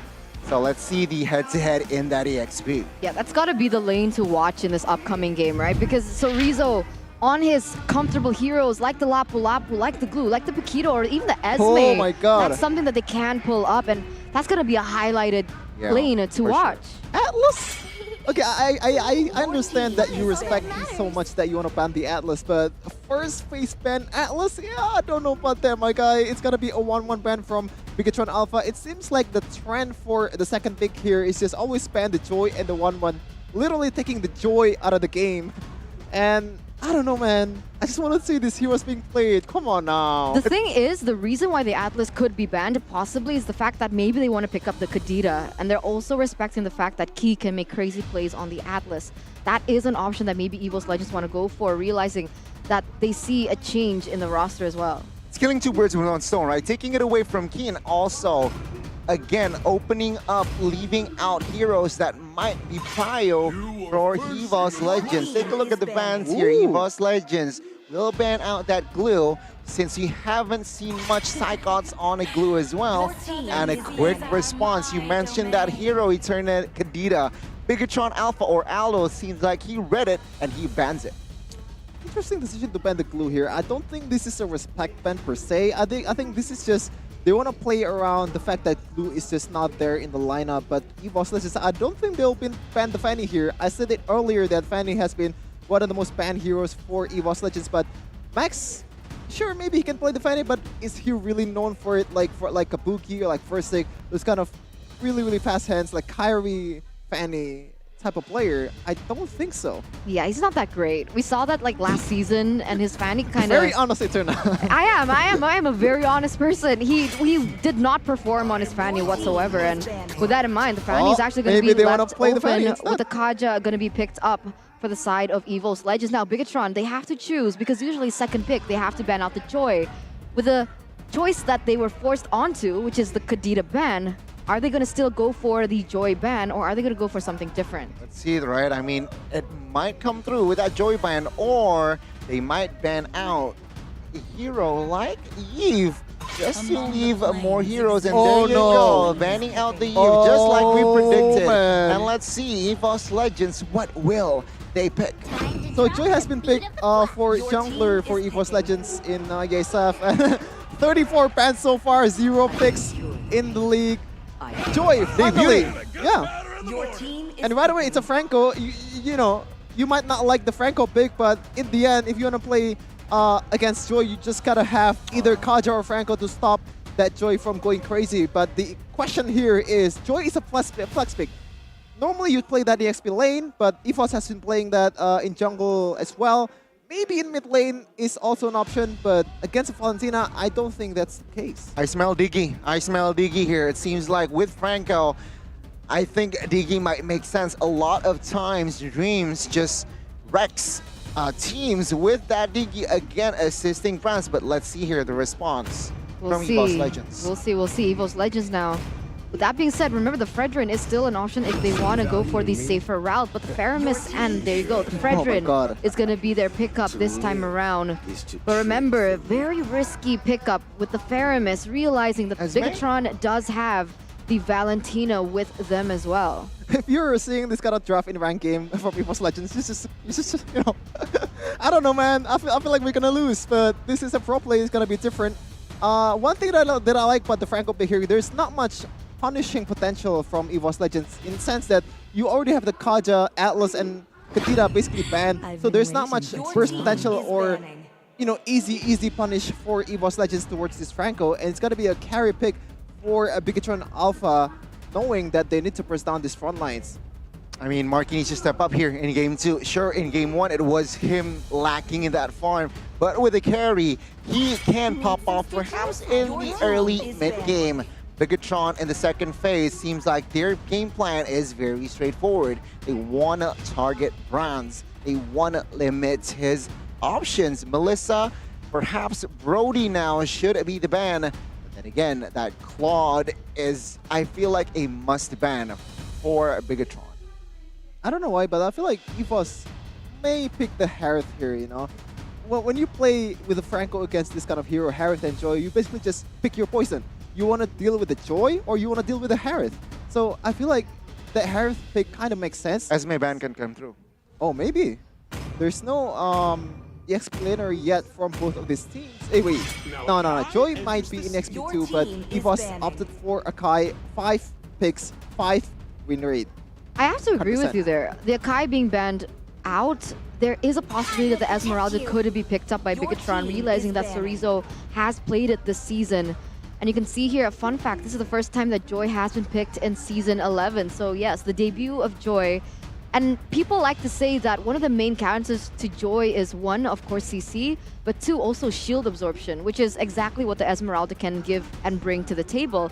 But you can see here now, Bigetron Alpha, they've actually continued on their banning process, banning out the Lolita, taking away the possibility for EVOS Legends to go in with more dive, right? Because that's what the composition that EVOS has right now. With an additional 5-man CC coming in from Lolita, it's going to be way more difficult for EVOS Legends to have a little bit more of that aggression. But the Lapu Lapu ban comes through. I do agree that Joy can kind of be countered by the Esmeralda, but once you hit the mid game to late game, I don't think it's gonna matter that much because it's really hard to catch him in the first place. It's really hard to actually hit Joy with those Stardust dances, just taking the shields from Joy. But right now, it's gonna be a Lapu Lapu ban for EVOS Legends. They're just exhausting all the XP laners and junglers from the side of PT or Alpha. They're actually taking a while here. They need to figure something out to fill this void here. I think Martis might be a good choice because, yep, there you go. You have the CC, you have the Joy. You just kind of want to stop the Joy from just roaming around the map. And the best way to do that is just having a non-stoppable CC mechanic in that Mortal Coil. A very good pick here in that Martis. Also makes sense, you're right. And with that Martis, what they want to achieve is that fast rotations, looking for pickoffs, especially in that early game here. No clear target just yet, but perhaps that Firmus in that mid lane pre-level 4 can be as a pick off for Martis. Let's see though, the last 2 picks from EVOS Legends. They need a marksman, of course, a hero for Brands, and possibly a hero for Dreams. I think Claude works really well, right? Claude it and goes Dicky. with their composition. So the Claude and the Kufra is going to be their choice. And this is interesting, the Kufra pickup. Who was he planning to catch here? I guess the carry, the Valentina? So another thing that I want to say about Kufra is when you play a Kufra against his... Oh my god! Hello there! Two debut in one game is gonna be an interesting match for a viewer perspective. Any kind of variation, just want to see it, man. A Joy from the blue side, Khalid from the red. It's gonna be very interesting indeed. But back to your point. Yeah, Kufra is just one of those heroes that can just basically punish the Franco really, really well. When you're playing with a Kaja, with a Franco, this kind of pick-off heroes, you're always looking for this Tyrant's Revenge, Tyrant's Rage combo that's just really, really invincible. And right now, they already have the Kufra, and they already have the Varamis, and I feel like that kind of maneuver can really punish the Franco really well in the early to mid game. All right, and we're gonna see exactly how both of these compositions play out in the Land of Dawn, as we're going to straight jump into the portal for game number 2 between EVOS Legends and Bigetron Alpha. And you can see here EVOS Legends at match point. One more game, and that's bye-bye to Bigetron Alpha. A big question here from the heroes, from the composition is, can Psychots play that Joy effectively? It's gonna be the first time seeing a Joy. So let's see, MPL level against the Khalid. Let's see, it's up in the air. Psychots though will have that magic shop, so he will get that 10% discount buying each item. I don't know, man. I feel like, yes, theoretically, Khalid works quite well against the Joy because you have the healing, you have the basically kind of burst, but he's in trouble. Has to burn down the flicker early on. This is the threat that I told you about Eterna and Goni. And Fursic might also be in trouble. First blood for Max here. Bigetron just very aggressive early game. Yeah, you can see that Key also going to be able to land that hook onto Dreams, but no follow-up just yet as Bigetron Alpha up until this point. All they want to do is harass EVOS Legends in their own jungle, but look at this, a cancel coming in onto Dreams, but the damage is actually going to force him to get away. Terrified onto Hijume already popped up, but he is still also going to be able to escape with his life as the damage right now in the mid lane from Moreno hasn't really reached that power spike just yet. Level 4 to level 2 early game in jungle area, not a good look for a Bigetron Alpha. And I want to point out earlier, I want to talk about the matchup between Khalid and Joy. Yes, you do have the damage, you do have the healing, but once you get into the mid and late game, same case with Esmeralda. It doesn't really matter what you do. The Joy is just going to pop off. And the thing is, once you pop the first kill with Khalid, there's not much you can do against the Joy. The only thing you can do to damage the Joy is just basic attack, and it really is not enough to counter this Joy. Let's see, right, composition-wise here, we can see here Bigetron, like we predicted as well, with Franco, with Martis. Oh my god! Oh, he's gonna get all in, and Psychot's gonna get taken down in the hands of Sorizo. You can see Bigetron now pushing their focus onto the next objective, and this is a different Bigetron. This is a more disciplined Bigetron, and it's an active EXP laner, something that we were missing from game number 1. Yeah, definitely, because when you play with Khalid, he might be in trouble. The Tyrant's Revenge connects, but no follow-up just yet. I want to say earlier, what was I saying earlier? I forgot. I'm sorry. Okay, right now, here we go in the mid lane here. Moreno gonna get chunked quite low here, gonna be brought back, but Hijume will open that cult altar. But the hook lands on to Fursic, and that is gonna be another member taken down by Bigetron Alpha. I feel like we kind of forget that he is a very capable Franco, man. But Dreams might be getting something here. Tyrant's Rage onto the member here, but Key gonna be taken down. Raging Sandstorm onto Psychots. Still gonna be able to get a lot of stuff on the board right now. Psychots has just been so annoying on the Joy, just distracting the members of Bigetron Alpha, but look at this. Max, no way you can he's get gonna be away taken with down. this. The altar gonna be able to get popped up, but Browns goes in with a blazing duet into the back line, but he still manages to survive, but not for long, as Hijume gonna be able to take the kill. So far, Max has been living in the opposing side's jungler, but Dreams in trouble, has to pop the flicker. Sorizo still chasing, my goodness. Moreno with a skill there, getting the kill onto the roamer from EVOS Legends.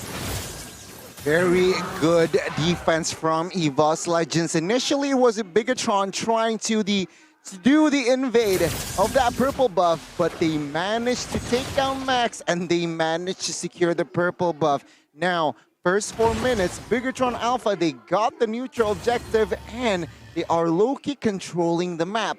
This is what I expect from their composition and the playstyle that Bigetron Alpha has, right? Their identity, playing that early game.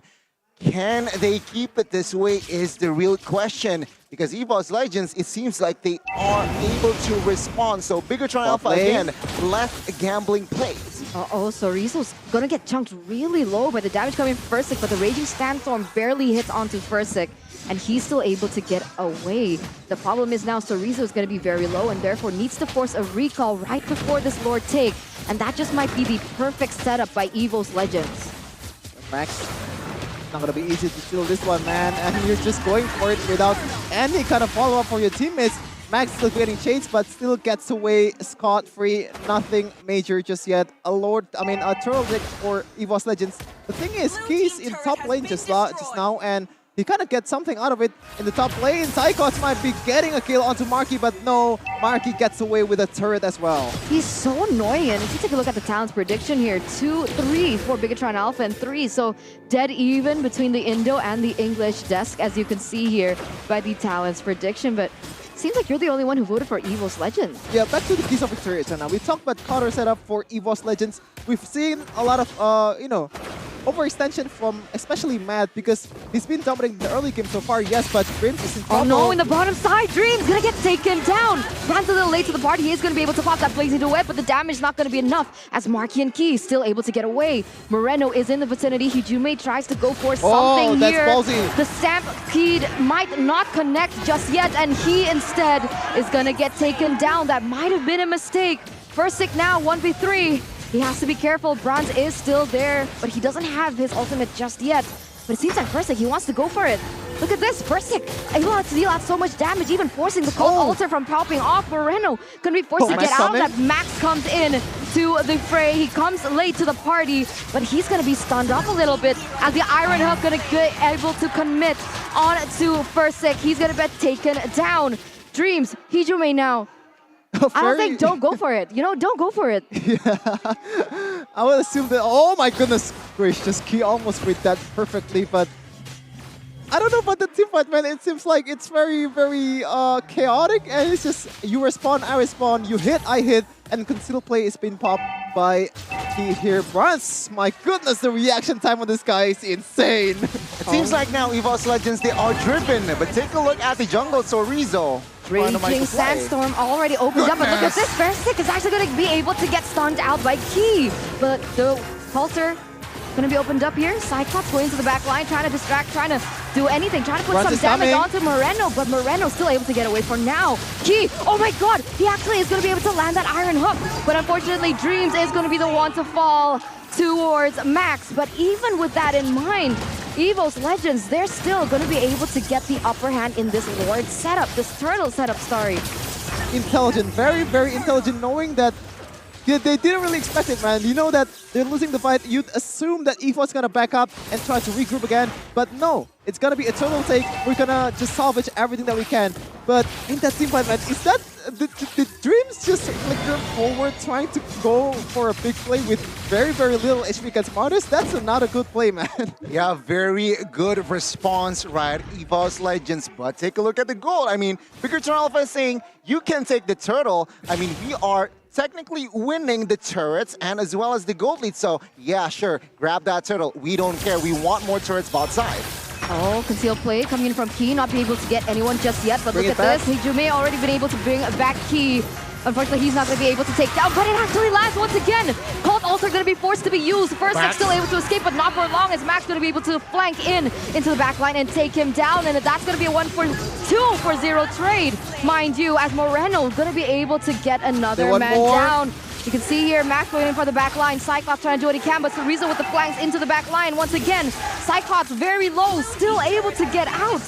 And that is Bigetron Alpha getting so many on the board. I mean, take a look, right? With that engage, they got the turret and no spells were wasted. So Bigetron, again, they realized that with the calculation, with the damage output that they can give, they don't need to waste a flicker. They don't need to. As an offense and as a defense, now EVOS Legends, I said this earlier, they are driven by the game plan from Bigetron Alpha. So they need to reset, they need to regroup and really pick their fights, because if not, Bigetron Alpha can end the game very, very fast.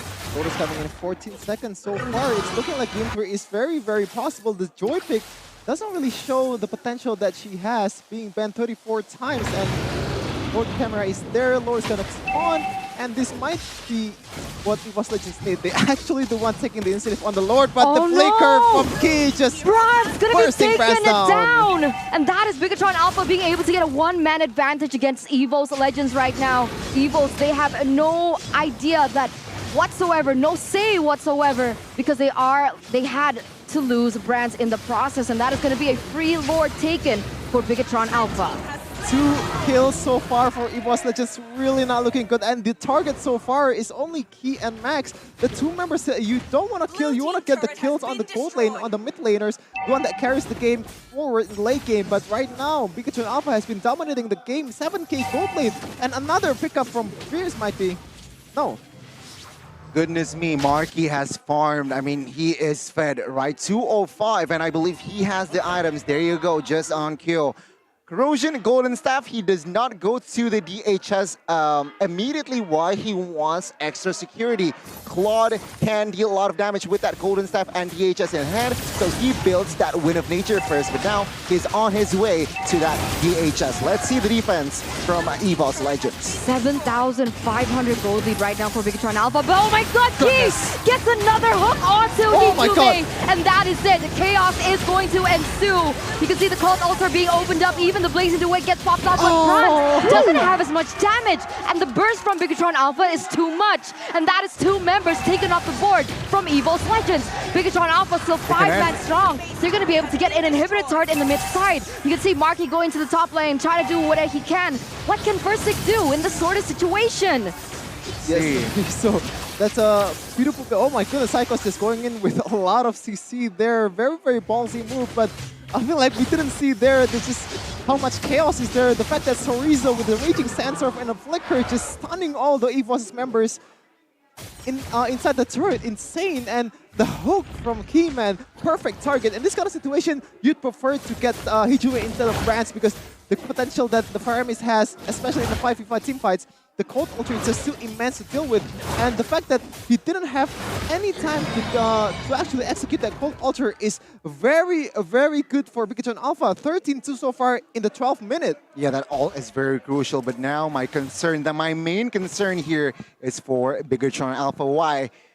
We've been in this position multiple times here, especially you, Eterna. Bigetron Alpha leading the game, entering the late game. But what they make that game, those gamble plays, and it didn't work out. So now I hope they learn their mistake here. They are leading 8,000 gold lead. So yeah, just play it calmly. Wait for EVOS Legends to overextend or get out of their base and then do the quick punish. If not, we might see a deja vu where perhaps the opponent can turn the game around. You like to call it Bigetron's gambling problem, right? Like, hopefully that isn't going to happen once again. But I don't know, with the swap in from Max as well as Moreno and Sorizo, I would say this is their main 5. And hopefully, you're right, they have learned from their mistakes. And the problem was before, they weren't leading as far as this, right? 9,000 gold lead in 13 minutes. It hasn't been this hefty. So with this in mind, perhaps there is some sort of difference that even right now, if EVOS Legends want to make a play, it might not work. But the suppress comes in onto Cyclops of all people. Doesn't seem like there doesn't want to be any follow-up. They don't want to waste too many resources onto Cyclops of all members, realizing that the Lord Dance is inevitable. Another one. Versik going to be taken in once again with the Iron Hook that lands by Key. The Turtle Dance the Lord Dance, sorry, is going to start to unravel here as Versik is very, very aggressive here in the front side. Very aggressive. He knows that he's durable. He knows the damage coming from Bigetron Alpha is still manageable as he is trying to open up vision and open some space.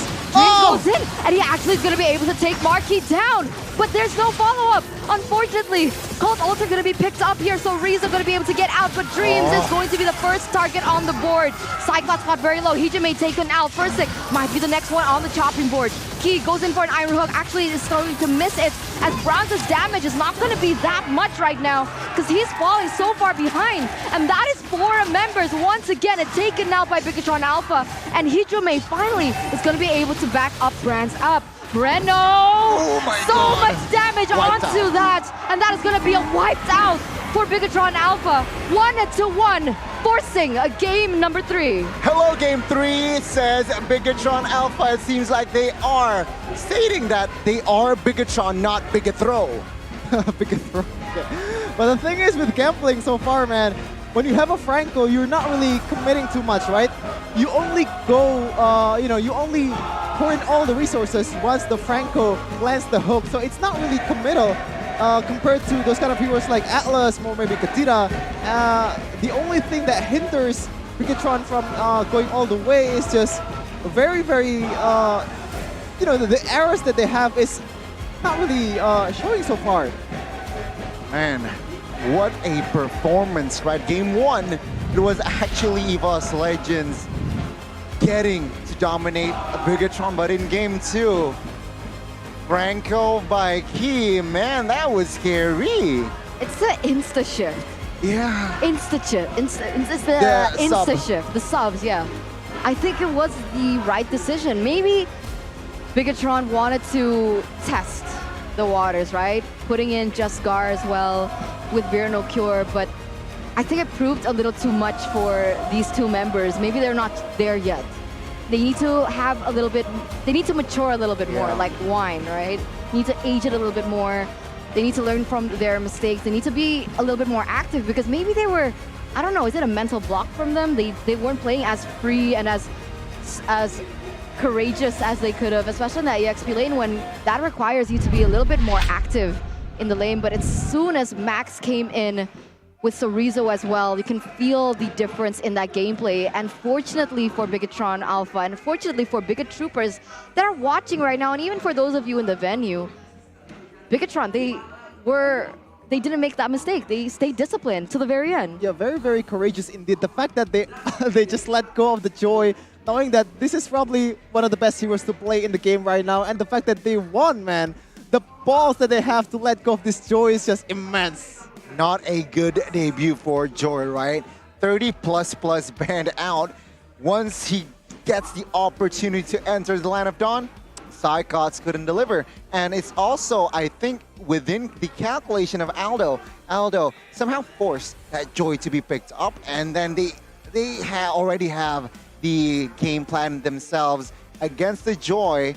And there you go. What, 8,000 plus gold lead in almost, only 13 minutes. That's huge. And of course, the highlight here, Keys Franco managed to just get the right initiation to have that perfect snowball. And again, hello game 3. So basically, whoever gets the Franco for now wins the game. In this series. We'll see if it gets banned out in the third game. With the same stats as well. Huh? 2-1-11. Dreams got that stat in the first game. So what a trend here. 2-1-11 from Dreams in game 1. 2-1-11 from Key in game 2.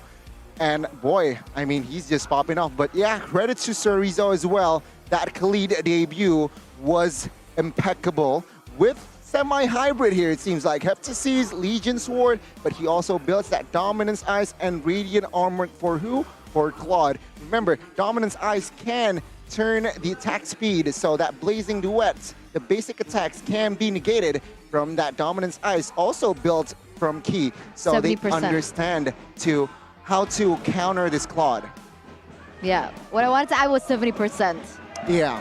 Dominance Ice negates 70% or reduces by 70% on the attack speed. So still a worth it item for the Khalid to pick up. And interesting, what do you think about the Khalid suddenly making its debut here on the MPL ID stage? Not gonna lie, I wasn't a fan because, you know, when you're playing against Joy, you want to just stop the Joy.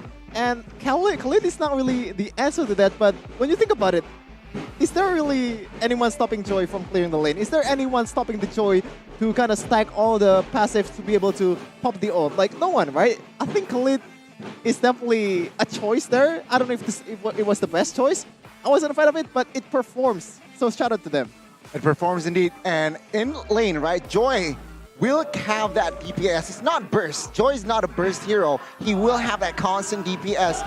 Whereas Khalid will counter that with his healing skill. So again, DPS against healing, that's going to be a troublesome for that Joy to create an impact. And we are now seeing that perhaps it's the answer, right? Joy, Khalid, lane, Khalid will win. And I feel like Aldo understands that.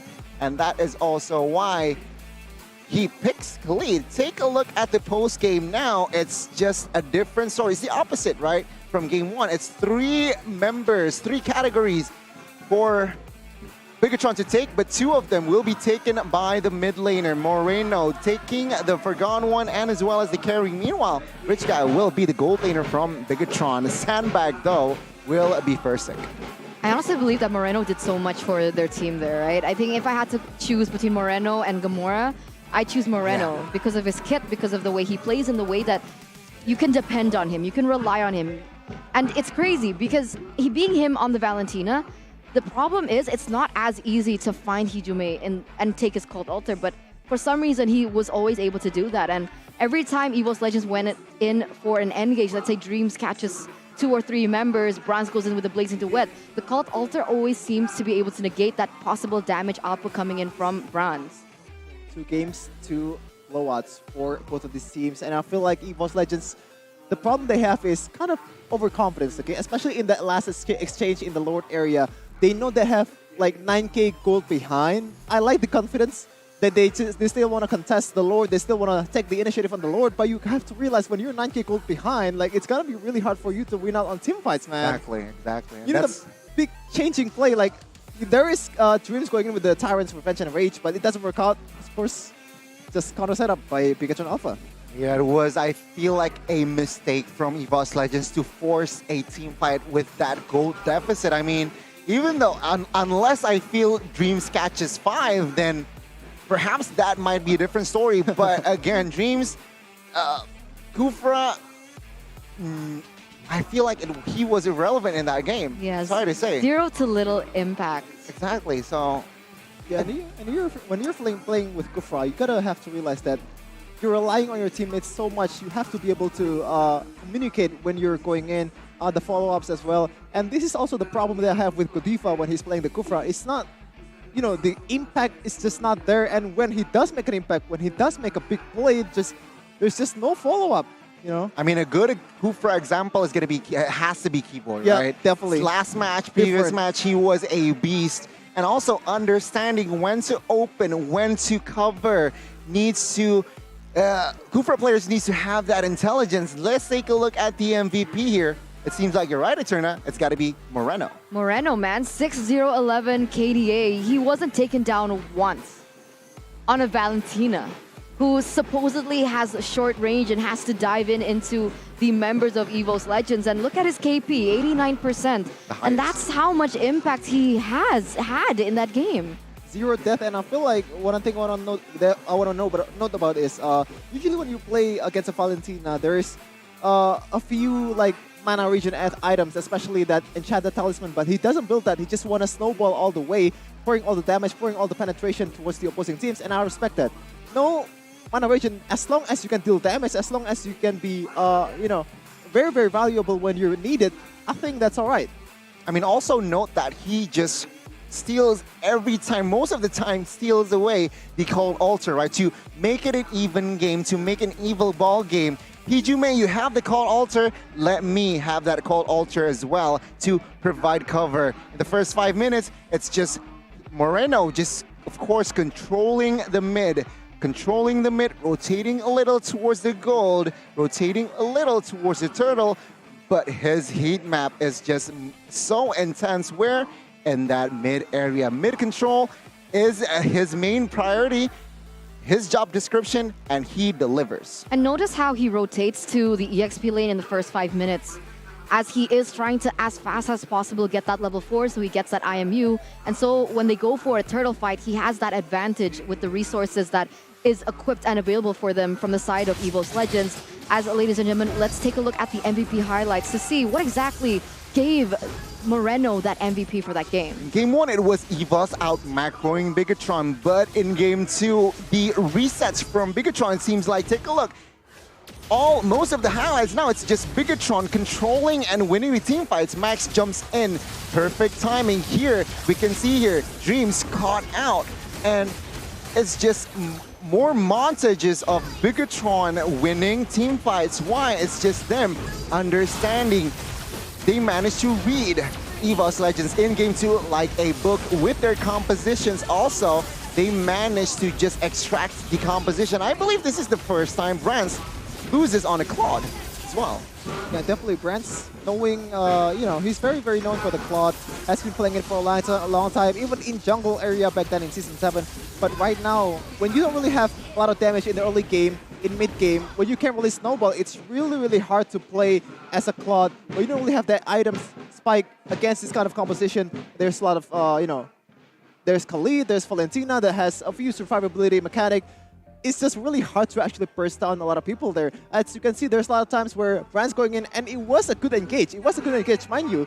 The Blazing Duet just hits a lot of people there, but it's just not enough, man. Too sustainable, too tanky, perhaps. And also, again, do note that Carry built Wind of Nature third, right? So he delays that golden Demon Hunter Sword, understanding that Blazing Duet already has that golden staff and as well as DHS as well. So again, a very good understanding from Carry, from Marky. Yeah, and right now, 2 games have been has played, and right now we're It's a just 1-1. Yep. It's a 1-1 for now. It's a 1-1 for now. So ladies and gentlemen, we are going to take a short break. So stay tuned to see the results of this matchup. Me, Sheffin, as well as Gani. We'll see you after the break.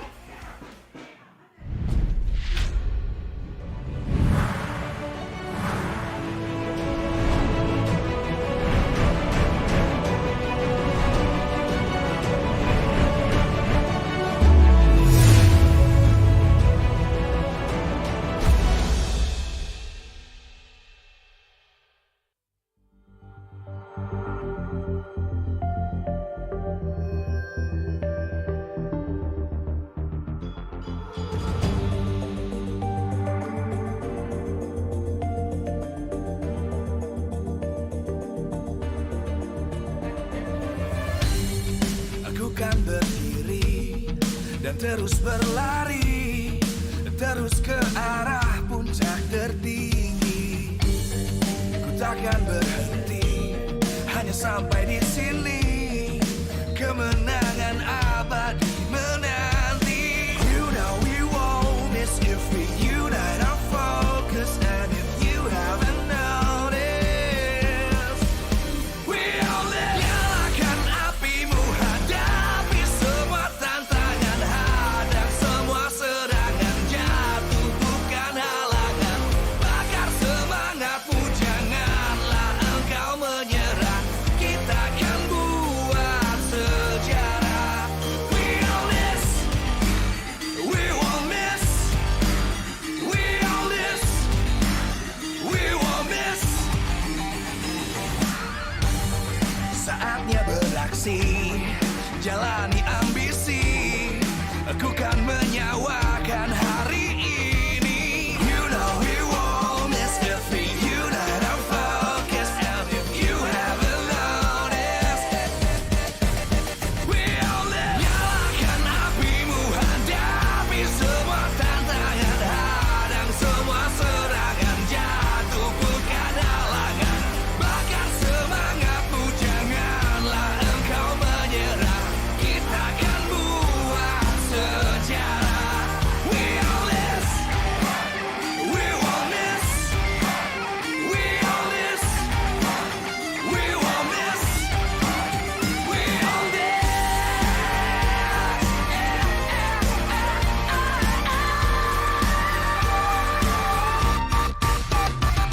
Nyalakan apimu, hadapi semua tantangan, hadang semua serangan, jatuh bukan halangan. Bakar semangatmu, janganlah engkau menyerah. Kita akan buat sejarah. We all this.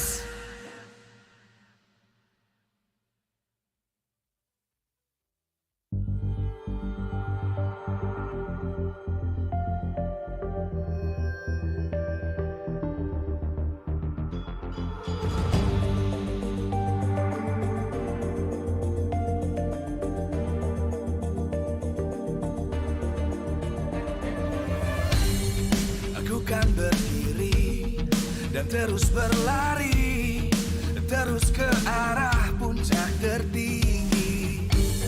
Ku takkan berhenti, hanya sampai di sini. Kemenangan abadi menanti. You know we won't miss if we unite our focus. And if you haven't noticed, we all live. Nyalakan apimu, hadapi semua tantangan, hadang semua serangan, jatuh bukan halangan. Bakar semangatmu, janganlah engkau menyerah. Kita akan buat sejarah.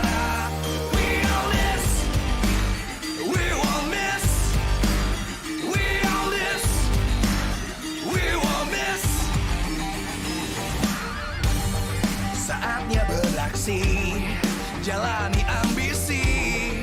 Aku kan menyawakan hari ini. You know we won't miss if we unite our focus. And if you haven't noticed, we all live. Nyalakan apimu, hadapi semua tantangan, hadang semua serangan, jatuh bukan halangan.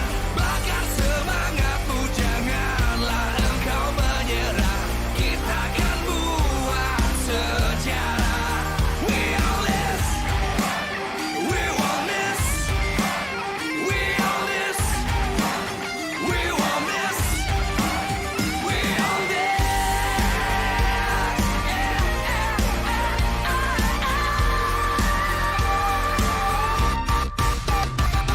Nyalakan apimu, hadapi semua tantangan, hadang semua serangan, jatuh bukan.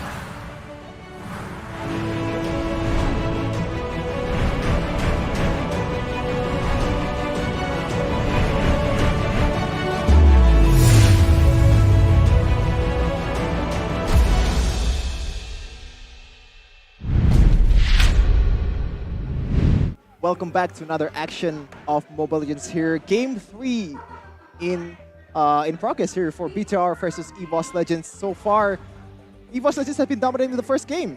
Bigetron has been dominating the second game. And is that going to be the same story in the Game 3? We'll see, right? I mean, Game 1, you're right. Game 1, it was EVOS, but Game 2, it seems like Bigetron with the revenge. Remember, in Game 2, there was a change, right? Hedgehog subbed out.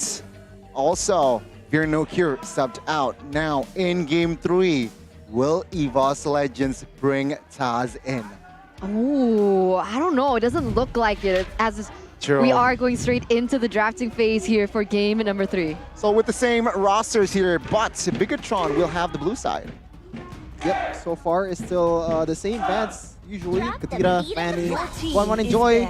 Still the same case for the second pick of these teams. Seems like that's also the case for the going forward too. Yeah, it seems like Bigetron still respecting Dreams here, banning out that Kadira and as well as that Fanny ban. Your team But is for their banning. last ban, they will ban out that Faramis, so we will not see Valentina and Faramis trade, it seems like. No, we won't. No, we won't. But the question is, are we going to see the glue, right? Because EVOS Legends now, they are going to have the option to ban that out. Or if they want to go for it, they can also ban the Eve out. But I don't know. Yeah, you're right. In game number 1, when EVOS Legends were in second pick, they opted for the Kaja ban. And I think that is a wiser ban. Yeah, Kaja is not really the end of the world, especially when Valentina is available to pick. You just gotta, it's kind of like a micro battle there, like who's gonna be the one to pop the Divine Judgment first. But it seems like Kaja is gonna be the one that's banned, and that's a green light for a glue pick for both of these teams.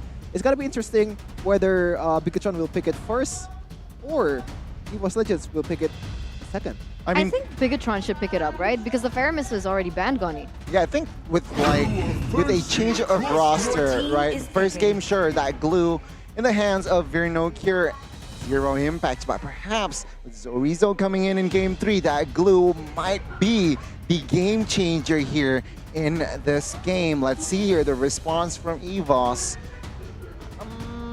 Is it gonna be another Fredrin pick here? Might be. Like Fredrin has been the most popular. Yeah, very most popular hero so far, literally. But you know, like I feel like they're gonna go crazy and just pick a hero for brands first, especially Moskov. It's very good to deal with glue. You have the knockback, you have the global vision, you have the basically a lot of life steal against a glue, and it's really easy to actually kind of burst down, even when it's in a split condition. But it's gonna be a carry and a Yif. Interesting. So you have a carry which is very vulnerable to a Yif, and you just pick the Yif afterwards. Very intelligent. And I really like their pick here. Again, seems like he has been the go-to hero for Hijume. He's been popping off. Let's talk a little bit about Max here. He is the most improved player in Season 10. Also top kill in Piala President Esports back in 2022. Again, impact-wise, this guy is evidence we'll see here in Game 3. Will the change be that impactful? Yeah, we got to talk about Max, right? The progress that he's been through, everything that he's been through since all the way back from, what season was he in? Season 8? Yeah, season Like, 7. he was criticized so much in that jungle position. He couldn't land his retributions. Every time he picked up an assassin, it didn't seem like it worked out, but he just developed so much over the seasons, over the years. He gained that confidence that perhaps he lacked before, and we're starting to see that shine, especially him coming back into the roster here in a game number 2. But in game number 3, it might be a different story, as EVOS Legends should be able to pick up something on that. But the Valentina was left open because of the Faramis ban here in the first phase, so the Valentina and the Akai are actually the 2 picks that are left open and available for them to pick up. EVOS Legends, they could pick up something like the Fredrin or even the Martis to go against the Akai.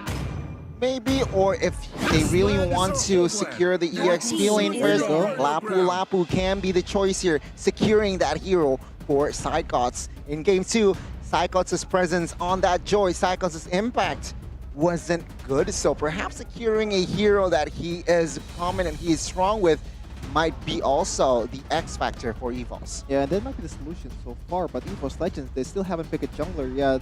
We're gonna expect another tank jungler, another utility jungler from them, but I don't know, man. I feel like they might surprise us here. Like, of course, the identity for them is that tank jungler in the season, at least. But I just want to see assassins. Come on now. You want to see assassins? Yeah, especially from first six. Yeah, can be the case. But remember, against an Akai, against a Glue, it's gonna be hard to pull off the assassins, especially Bigetron with the ban towards Diggy. Now, Dreams, what is he gonna play since his main to-go-to heroes has been banned?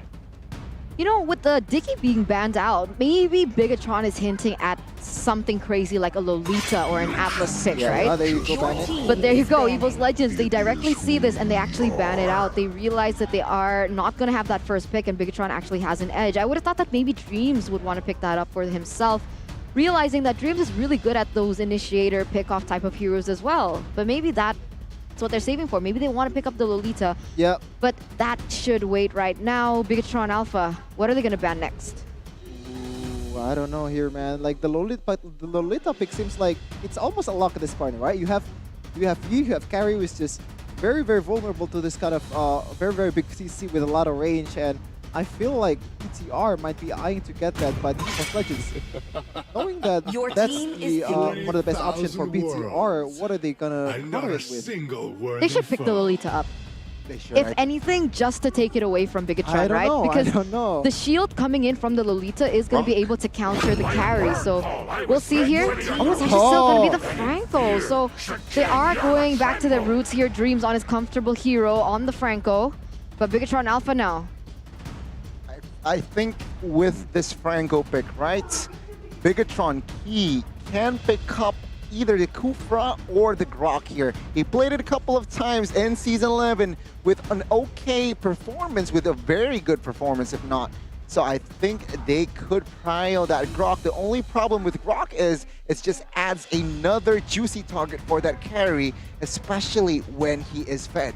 You know what? Cho is playable here. There's not much, you know, things that can hinder this Cho from making those big wave dragon.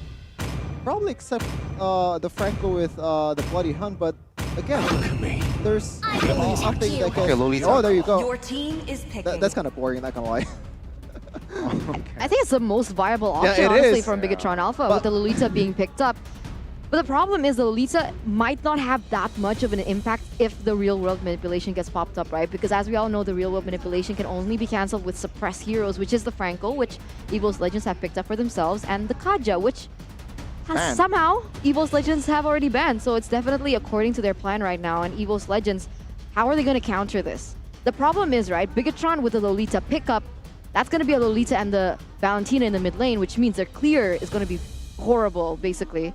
And EVOS Legends can actually try and look for the capitalizing over that fact. Is it horrible though? It's like, I think you gotta forget that the shield from Lolita can clear lanes really fast, if you didn't know that. And it's gonna be, what was the last pick? I missed that. Fredrin. Oh, Fredrin. Okay, very standard pick. And I feel like from BTR's point of view, like the damage is not nearly enough. There's too much utility. But Valentina and Brody, I don't know if that's the right way to go for something that you wanna put all your basket on. You know, I love that Brody pick. Why? Because it anticipates an assassin pick. So it again forces Fursic on a Fredrin, which is perhaps readable, predicted by the side of Bigetron. Let's see, gameplay-wise, it's just a best of one now between these two teams. Who will get it? The rematch of Grand Final Season 7. We'll see the results here, ladies and gentlemen. How this will all pan out. Will it be Bigetron Alpha getting the dub, or will EVOS Legends roar once again in the jungle as we jump straight into the portal of the last game of this best of 3? Interesting rotations from side of Dreams here, just camping down the gold lane, just eyeing for a hook towards the gold lane to get a bit of advantage early game to Bronze. But Fursic and Max just taking the buff very free. Not much going on. I think with the emblems here, it is going to be confirmed that he will have that tenacity, right? So 40% below HP, he will have extra magical and physical defense. So again, it seems like with this tenacity, it is going to be the trend. It is going to be the meta for the roamers nowadays. Yeah, Dreams already being visible on the map, but very good reaction from Key. Just read that perfectly with a shield there. And little wonder is being taken by EVOS Legends so far. Mid control is going to EVOS Legends. It seems like Psycho's having a very troubling early laning phase here. Very good. Is very expected. Very good skill output here from Glue.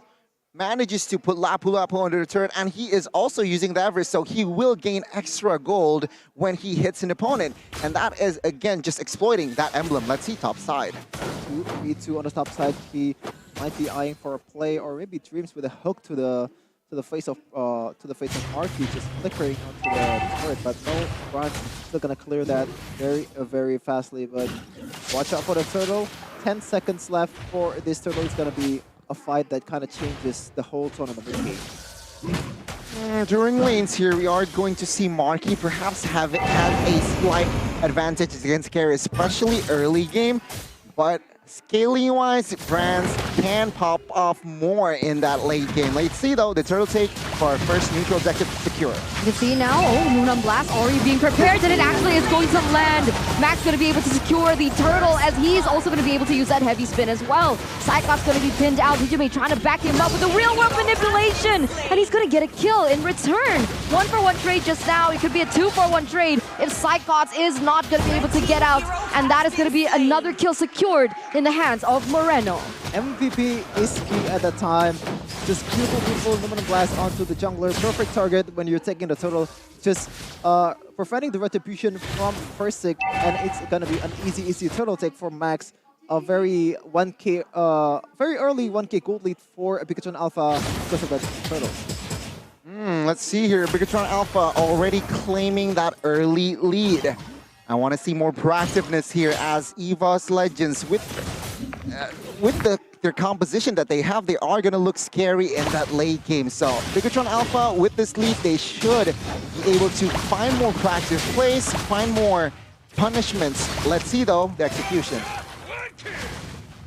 Early game, not much going on aside from that fight in turtle area, but Dreams has not been, you know, popping off the way he did in game 1, but he did pretty sure he could pop up in mid to late game. But so far he's just been camping, just making sure Bronze is safe. Same case for Key, but something's going on here. Oh, the Iron Hook lands on the suppress as well onto Key.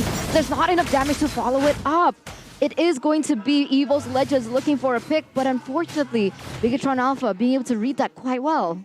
Very good cover from Max there, just jumping in, providing, something going on again. Marquis just going in. Real-world manipulation. Brad's gonna get taken down. You can see that Dreams is the next on the chopping block. Hijime already opens up with that real-world manipulation. Key gonna be caught in the crossfires as Fursic is actually receiving a lot of damage. Can Marquis be able to get that kill over? But the answer is no. First Six still able to get away, and that is another trade on the board. But Bigetron Alpha still leading and still able to take control over the neutral objective. So far, the picks from Bigetron Alpha has been working out really well. The counter engage from Key, the cover from Max, the safety of the turtle takes. Just, you know, Akai, you have the heavy spin. There's not much trouble when you're taking turtle with Akai, because you know that you can kind of hush the opposing jungler away with the heavy spin.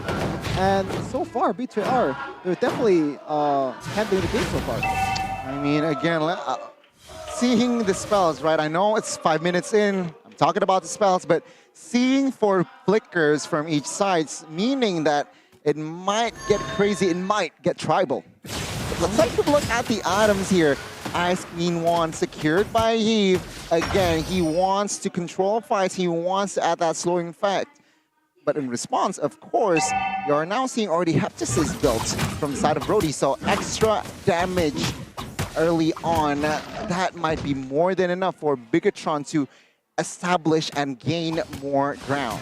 And I like the fact that Brands built the still leg plates, respecting the damage coming in from Marky. You know that you're in a losing lane versus a Brody. That's just usually how it is when you're playing against a Brody, and you just gotta have to figure out a way to kind of counter that damage. Early game damage is very, very massive. That's something's going on in the mid lane. Yeah, so Rizzo here, he's trying to get aggressive onto Fursic right now, but he has to be careful. Fursic already dealing a lot of damage onto him with the addition of Hijime as well. But look at this, he does use his ultimate onto Fursic right now, trying to be able to zone him away. Dreams goes in for the concealed peel. Doesn't actually get anything on the board, but he, with a Noonan Blast, it is going to hit onto 2 members. The real world manipulation opened up in the backside. You can see that the deadly spin already from Max in the front side as well, as Cyclops is going to be the one to fall. But Dreams goes in with the flicker and the play, and he's going to be able to take him down. A 1-for-1 trade right now, as Fursic going to be able to deal damage onto Morena right now. Brands goes aggressively into the front line. This might be a mistake. Marky not going to follow it up though, so he's still able to get out. Beautiful, beautiful disengage from Marky, just flickering out of there, knowing that Psychos wants him. Psychos is just on his body the whole time and just isolating Psychos to be able to kill him with ease. With other Bigetron Alpha member, it's going to be an easy turtle take without retribution from Max. Funny, right? I talked about spells, and take a look at the spells now. Flickers, all of them used that flicker in that fight, so everything was used both offensively and defensively. But Bigetron Alpha won that trade, so again, a huge exchange favors their side. And take a look at the gold gap. It's getting wider, it's getting deeper. Bigetron Alpha, again, sticking with their playbook, playing from the early game. Let's see how EVOS Legends will play out this time. Oh, they want to sandwich it. Oh, Chorizo. Rizzo, he's gonna get caught here. Bigetron looking for another pick on the board. Fursic trying to deny that possibility from happening, but look at the follow-up coming in from Moreno as well. But he actually goes in very aggressively. The Noonan Blast, is it gonna hit? But it actually gets cancelled by Dreams with a suppress. But it still goes down as Marky is dealing so much damage there. A 2-for-0 trade. Fursic and Dreams, the one to fall. And Bigetron Alpha once again with their better trades on these teamfight setups. Different blue, different game. Bernocure has not been performing with the blue, but that has been the opposite for Sorizo. Knowing that he can pop the split, he's not just going back with it immediately. He's just pops the fluids. What's the word? Pops the glue in the in front of Fursic, just stunning all the members from EVOS Legends. Then just bring him back with the split with the slam and pass combo. Very, very beautiful way to use that glue for Sorizo and Key. I mean, the Noonan Blast is just kind of exhaust all the resources from EVOS Legends. I mean, scary execution here up to this point, right? Before the Lord, and Bigetron Alpha is almost leading for that 5K mark. So EVOS Legends, if they really want to do something, they need to do it now to somehow neutralize and slightly equalize in that gold lead. If not, the Bigetron can just snowball towards the late game. And let's see though, the execution, will they contest this Lord? We'll see here. Fursic already jumping into the bush, looking and seeing Key's current positioning.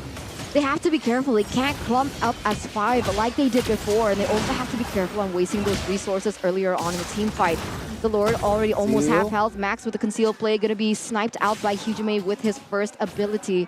But once again, the Lord going to be resetted right now, but Max, I think he's going to go back in. I don't know, man. I don't know if this is just confidence or overconfidence. We've seen EVOS Legends taking the initiative on the Lord, but oh, Aluminum Blast might be charged. Aluminum Blast only hits onto one member though. First Six still going to be able to get out, but the real world manipulation actually is going to be able to deal out so much damage. Max going to be able to take First Six down as well, and that is a 1+ member for Bigetron Alpha. A really good opening and a really good play in order for them to get this Lord uncontested away from EVOS Legends, realizing that they've taken out their source of retribution. Yeah, that's all you need when you're about to... Oh, Max almost getting hooked there by Dreams. That's the only member that you need to be able to do a perfect manipulation. They jump in once again. Key! He is going to be the target. Center focus from Cyclops going very aggressively into the back line. But still, Bigetron Alpha being able to disengage and not taking the bait that EVOS Legends has set up for them.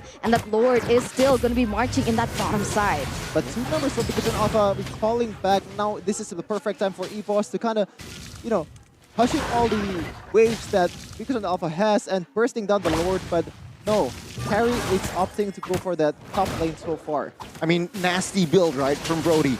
Have to seize, sure. Malefic, extra penetration. Wind of Nature for security. Now he is eyeing for that BOD. More physical damage, and combined with the penetration that he has, he's gonna wreak havoc in the composition. Meanwhile, Carry still building up towards that corrosion, it seems like. But again, mid-game towards late game, Brands with his precise positioning can actually make the comeback. So what EVOS Legends needs to do now is, again, compose themselves and funnel all the gold for Brands to get that DHS ASAP. Definitely, this game is on Francis' back, but Key pops the conceal, trying to find something here. Doesn't get anything just yet. Right now, the conceal does pop off, but they haven't been able to find a particular pickoff onto EVOS Legends just yet. And I gotta say, for EVOS Legends, Moreno has been, once again, a huge factor. The damage he's been able to deal, the utility he's able to have an impact on every time they go into a team fight. It's worrisome that they're very focused on Marky, but Moreno is always left open, wide open in these team fights. I like the fact that the Franco is just on the second line of the fight for EVOS Legends. The one that opens the map is Verzik, in fact, not the tank for EVOS Legends. Knowing that Franco is at his best when he's not really visible in the map, just creating a lot of pressure when he's not even visible. And right now, something might be going on 5v5 in the mid lane. Oh, the Iron Hook actually misses onto Max. Maybe he was looking for Marky, but it didn't hit. Look at EVOS Legends with these straight disengages. Key! Lunan Blast does not hit, only to be able to kite EVOS Legends away, to pressure them away. And Max, did he steal the purple buff? Yeah, he did. Oh, man. So that Lunan Blast was just to zone the members out to secure that purple buff without, with Retribution, it seems like. So let's see here. The Lord will spawn in less than 10 seconds, and just in time, France securing that DHS. Oh no, Max goes in, he gets Iron Hook, but that's onto Max. He's still going to be able to deadly spin away. The real manipulation coming in from Hijimi in the backline is going to be able to deal out so much damage. But look at the counterplay coming in from Moreno as well. The sun comes in, Marky gets taken down in the hands of Bronze, and that's a 1-for-1 trade. But EVOS Legends, they lose Verzik, they lose their Retribution, and it doesn't seem like both parties want to commit on to the next neutral objective, which is the Enhanced Lord. EVOS' front line is crazy, man. Hijime and France, there is no threat whatsoever to them in the back line, just free hitting with the real manipulation and the basic attack, just isolating Sorizo in the front line. And right now, EVOS Legends has the edge to get the Lord here.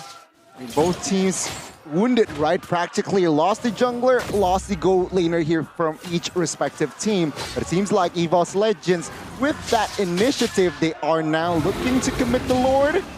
They might commit the Lord. So let's see here. Bigetron Alpha, they need perhaps to pull it away. They need to clear bot side first, and then they could contest. But it seems like from the movements, Bigetron Alpha is still sticking with 5. One thing I want to tell Bigetron Alpha is they're still ahead in gold. They're still ahead in items. So don't worry too much just yet. Just have to play it perfectly. Just have to play it, how do I say it? Like, very... What's the word? Calmly, perhaps, or calculatively? Don't force anything just yet. This team has been known to throw a lot of plays and key Conceal play. Max goes in for the pin down on it to Fursick. He is going to be taken down. Cyclops going to be able to do something in the backline onto Marky, but he's actually going to be the one bursted down from the damage. You can see that the Noonron Blast isn't going to be able to do much, but the real world manipulation does. Once again, Cyclops and Fursick get taken down. Bigetron Alpha with the upper edge, and the Lord is going to start marching down as well. Man, I feel bad for Fursick. All 5-4 so far, and he's gonna get a lot of scolding in the social media after this, man. Man, it's not looking good, right? Bigetron with the offense, they might go for the end right here, right now. Oh man, inhibitor turret already taken down, but look at this, Bigetron Alpha, they're actually choosing to wait for their Lord. Wise decision, no overcommitments, nothing like we want to see, like they like to do in the past. Oh, taking a look at the items here, Moreno with the Holy Crystal and Glaive. So, magic penetration and magic power combined. EVOS though. Oh, so much onto Sorizo only. He does still have, and still able to get out with the flicker as well. The real revelation gets cancelled off as well, and that might have been a mistake. EVOS Legends wasted so many resources just to take one member down, and that member was still able to get out. So, basically, they got nothing. Yeah, definitely, but you know, a threat is a threat. The Sorizo from now on is going to be much more calculative on the approach to opening the map. But so far, BTR has been dominating the jungle, taking everything, taking every buff and turrets from EVOS Legends, and the Lord is marching down the bot side. You know what? It seems like Fredrin, the last pick, has yet to create an impact. So let's see though, the offense and defense from both teams. We'll see, because a lot of things have already been wasted, but EVOS Legends goes in for a pick, and that's on to Max. Max still has that retribution though, but we can see here, Marky going to be able to use that Torn Apart Memory to dish out the damage. Max still able to get away. Marky flickers in. That's how much damage, that's how aggressive he is, but he actually is going to be taken down. Oh my god, EVOS Legends, they're still able to defend. They lost Fursick, but in return for Sorizo and Marky and Bigetron Alpha, they don't want to commit onto that. Talk about clutch, man. The hook there is immense. Just preventing Marky to end the game with his very hurting basic attack towards the turret. And right now, EVOS Legends has to control the map. Let's see here, the instant replay. The defense, Max bought enough time. Winner's Cruncher was bought, but take a look at Marky with that Torn Apart Memory, catching one, but he was in it too deep. The hook landed, and it was just a feast for the side of EVOS Legends to take him down. Another reset. Let's see though, Bigetron Alpha still leading. Oh my god, Noonron Blast! Noonron Blast is gonna hit onto 3 members, but look at this. Moreno opens up the real world manipulation in return. Dreams goes in, the suppressed lands as well just to cancel it. And there you go, everything is in disarray. Max gonna be forced to retreat. Key as well, he is taken super low. But look at this, Cyclops is actually the first one to fall. And now Bigetron, they're looking for the ultimate offense. You have to be careful though. Brand's still able to deal out the damage. You can see that first it goes down next as well. And that is gonna be just traded over and over with another member from EVOS Legends. Bigetron Alpha once again going for the aggressive play. Bronze is alone. That's 4 members taken out in the hands of one. And that is the end. This is the inevitable. Can Brands in a 1v4 situation defend the base? And we'll see Brands already taking out so much damage, but the answer is no. And you can see the smiles of Bigetron Alpha all over. 2-1 against the White Tigers. The L in Legends stands for lose. The first lose for EVOS Legends. Finally, 1-2 for Bigetron Alpha.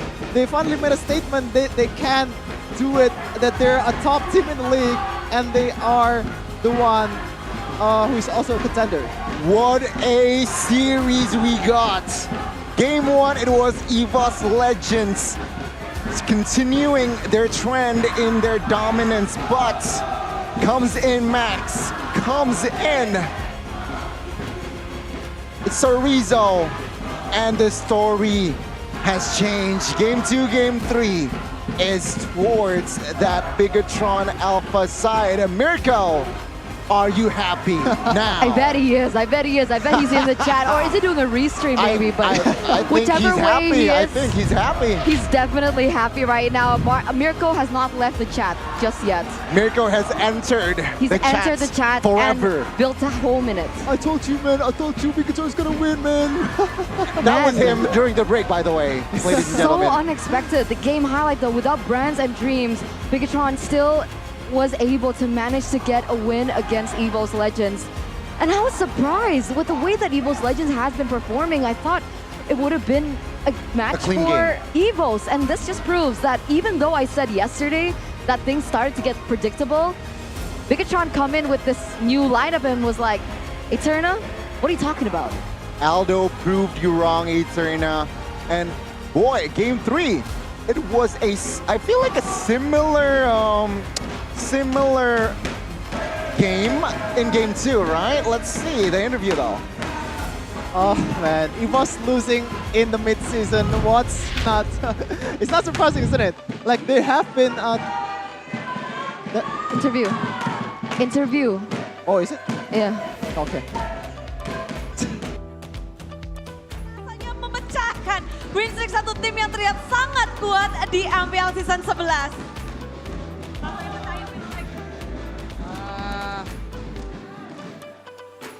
Senang sih mungkin ya, karena kita cuma satu match kan di week ini dan week ini kita menang lah. Oh, tapi ada kayak kan kita sendiri ngelihat bahwa dari tim EVOS Legends sendiri banyak banget mantan-mantan kalian. Ada Dreams, ada juga Brands. Lalu ada sentimental sendiri nggak sih untuk memenangkan match lawan mantan tim? Nggak ada sih kayaknya, tetap ya kita anggap semua musuh sama lah. Semua musuh sama.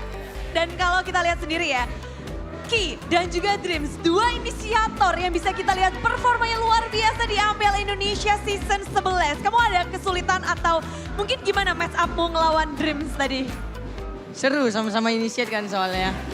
Seru banget. Seru Bagian mana yang bisa kamu ceritain mungkin paling seru di game mana atau di bagian mana?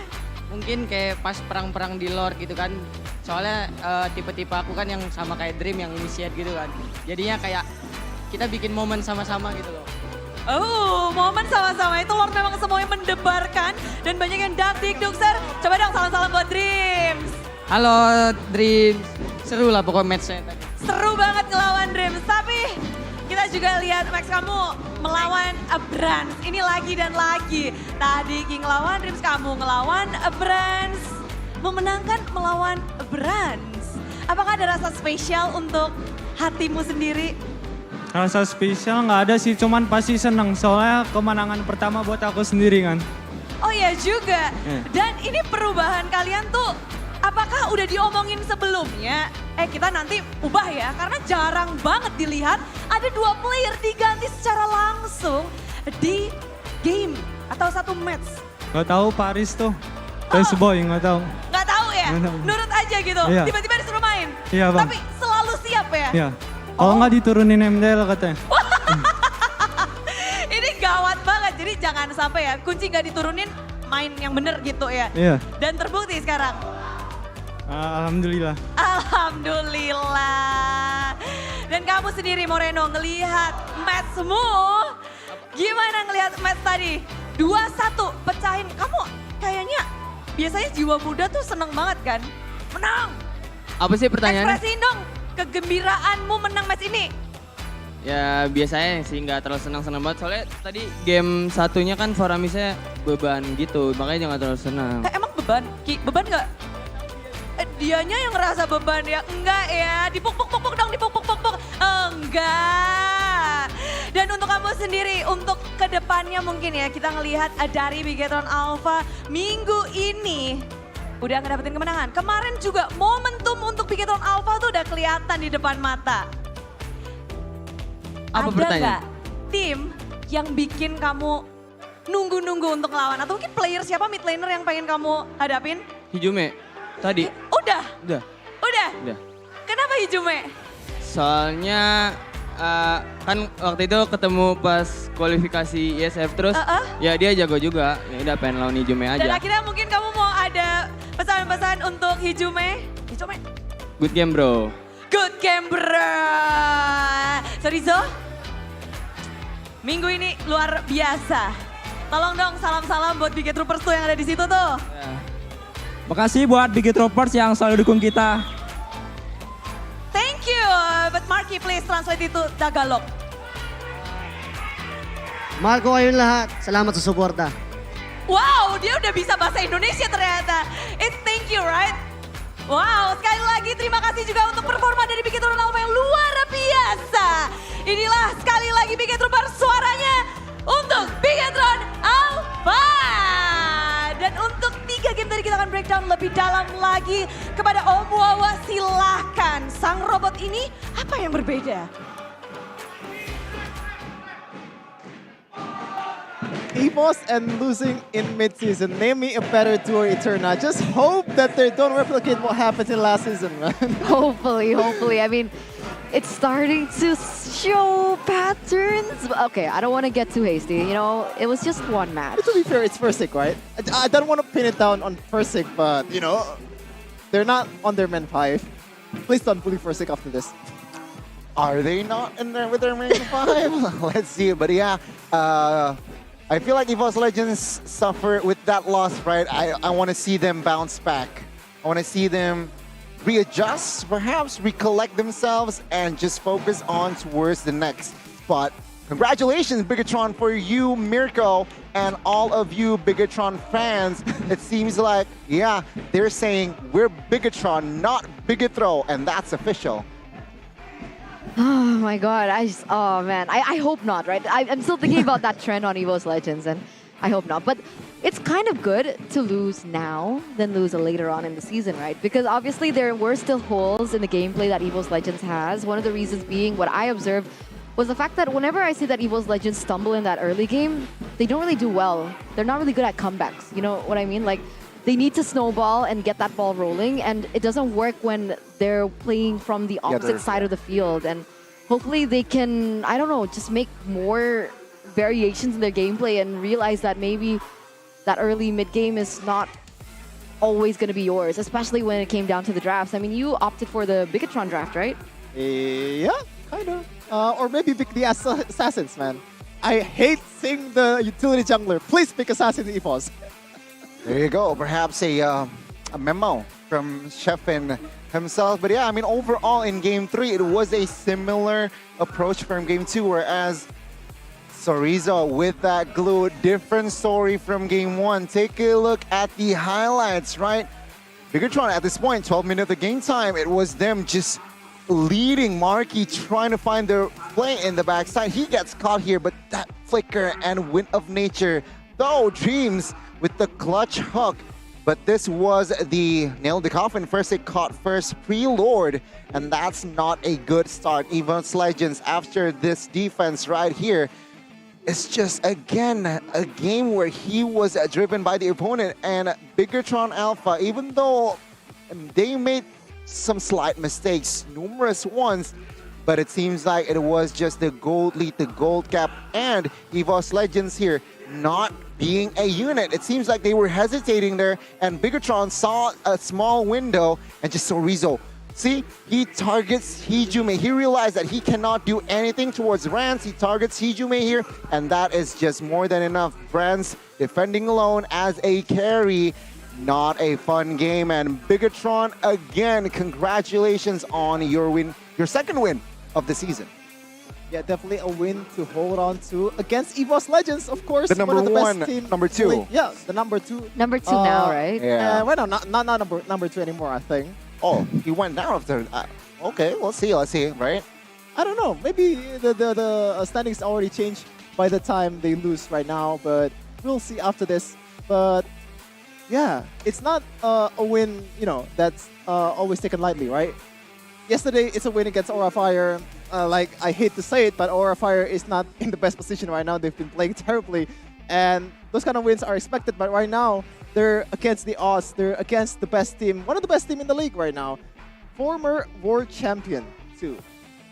To be 2 times honest, world champion. even though Bigetron won, you could see so many loopholes still in their gameplay, right? The fact that they still made a lot of overcommitments, still made a lot of mistakes as well. They went overly aggressive towards the end that honestly nearly could have been capitalized by EVOS Legends.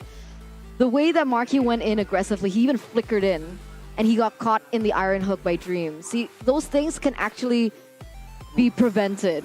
But because of that aggression, maybe that moment of passion that they really wanted to end the game, that's when things get a little bit hazy, especially in a game like Mobile Legends where it only takes one mistake to turn things around. But hopefully they can refine these kind of mistakes. And obviously we see that improving over and over. But your MVP by the Samsung Galaxy S23 Series 5G for game number 3, it's got to be Sorizo on the glue.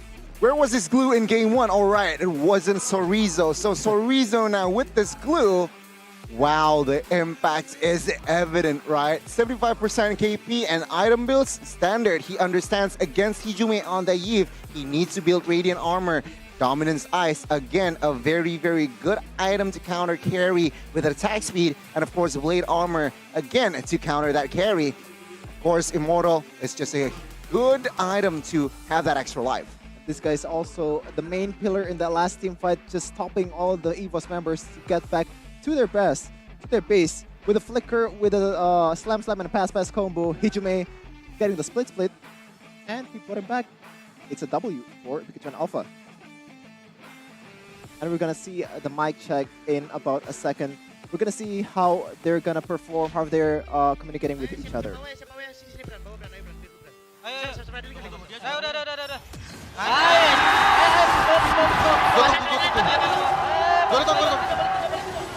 Gue cari moskopnya. Gas belakangnya.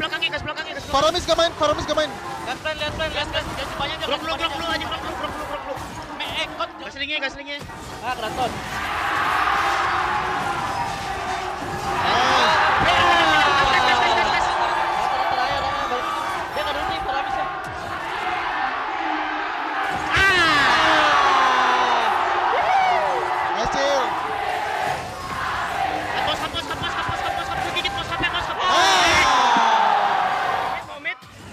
Mid. Gue dapet Paramis.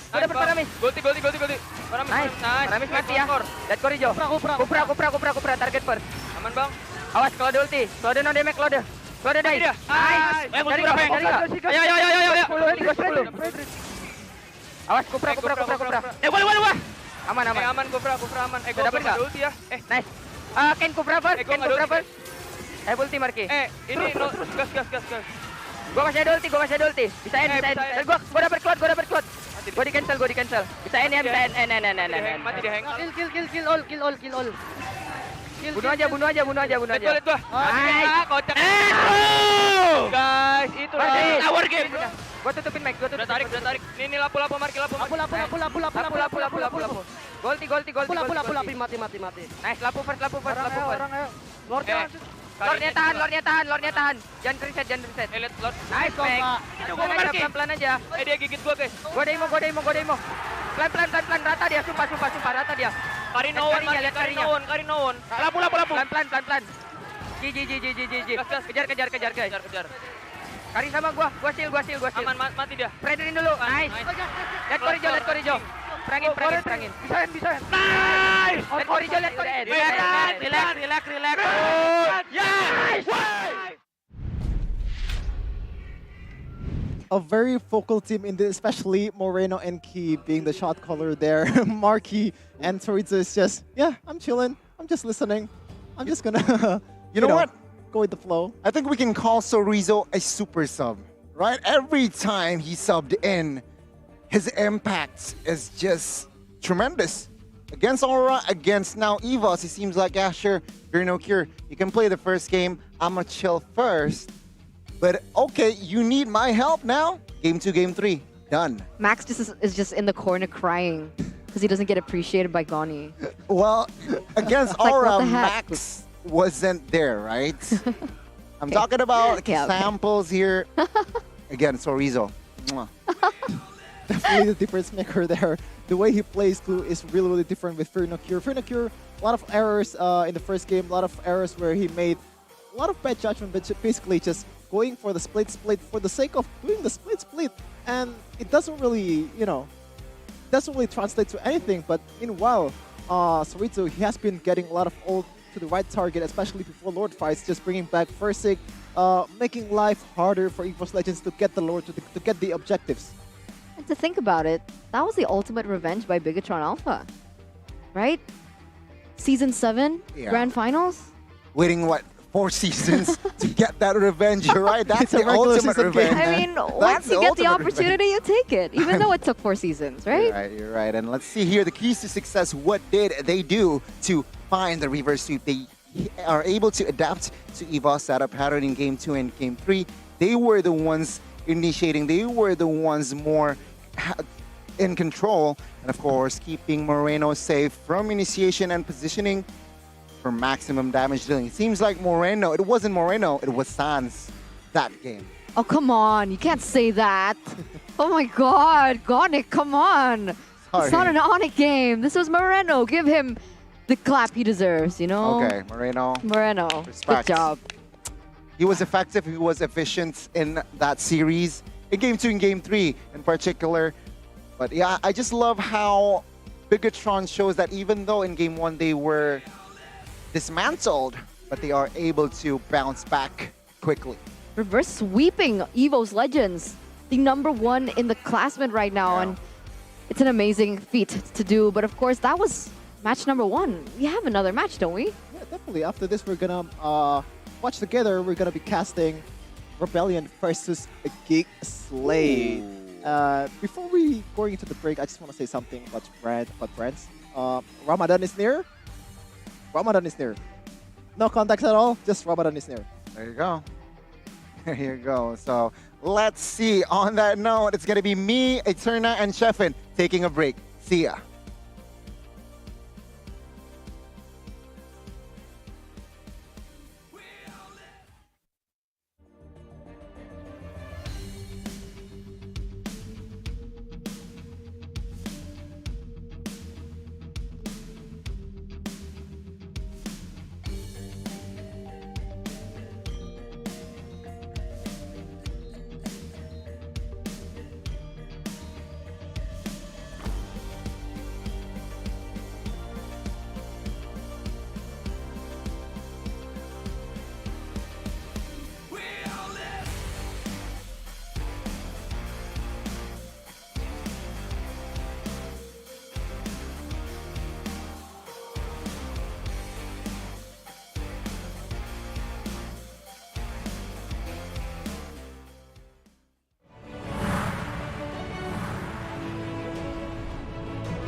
おっす決まってこうぜ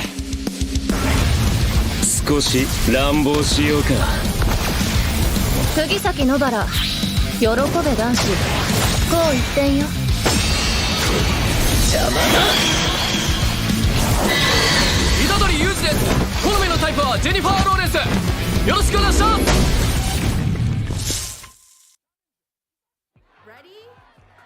So it all started when I was at a friend's party. Mia, can you send me that? Sure. Everyone keeps asking. Mia, can you send me that? Even my French neighbor. I mean, all the time. Can you send me that? I'm not making this up. Hey, can you send me that? Everyone. Sure. Samsung Galaxy S23 Series 5G. Get it now. Incredible. Wow. Attention passengers, final call for flight. Wait, is that a phone? Look at the performance, the graphics. That thing's a gaming machine. A new challenger. Is that Faker? That man's a gaming legend. Everyone, fasten your seatbelts. And here we go! Samsung Galaxy S23 Series 5G. Get it now.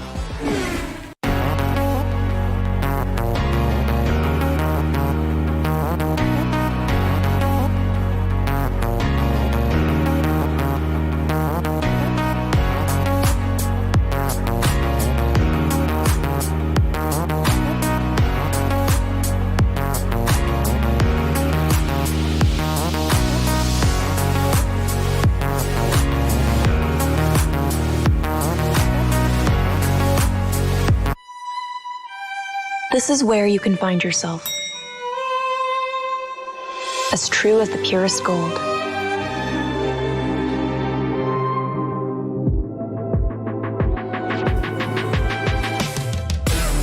Be forever young. Be lavish. Be timeless. I am 24K, bling like no other. Halo para pengejar. Saya bantuin ya. Kejar ini, kejar itu, kejar. Keep kalem, pasti ada diskonnya. Pesan GrabCar pakai promo Yuk Grab.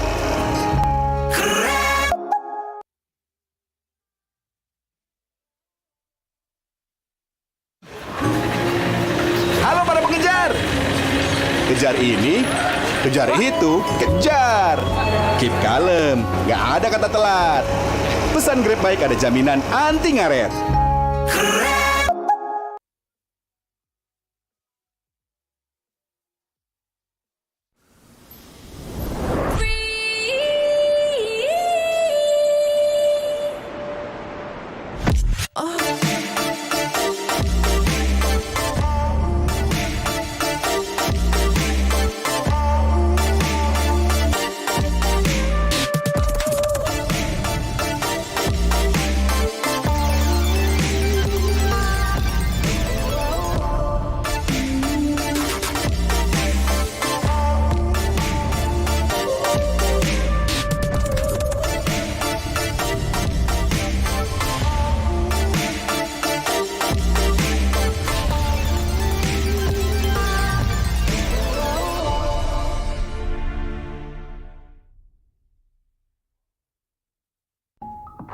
Beli. Gratis ongkir. Beli. Gratis ongkir. Beli. Download sekarang. Bas TV. Beli. Belanja di Indomaret makin banyak untungnya. Kumpulkan cashback poin jadi untung terus. Makin sering belanja, makin banyak poin yang kamu dapatkan. Dapat diskon, jadi untung terus. Bayar belanjaanmu dengan poin yang kamu punya. Belanja jadi gratis, jadi untung terus. Dan untung terus dapat banyak promo. Jadi member Indomaret Poinku sekarang. Untungnya non-stop.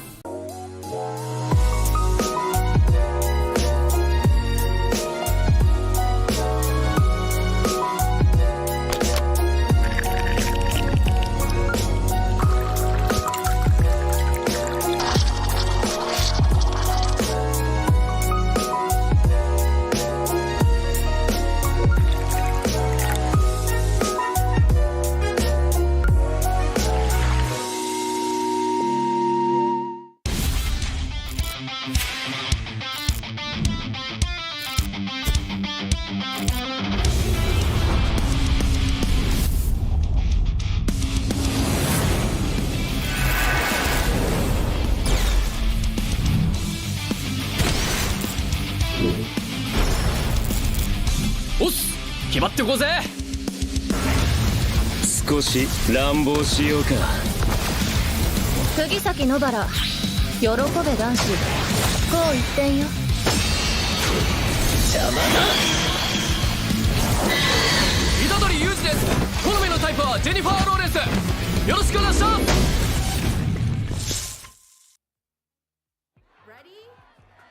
So it all started when I was at a friend's party. Mia, can you send me that? Sure.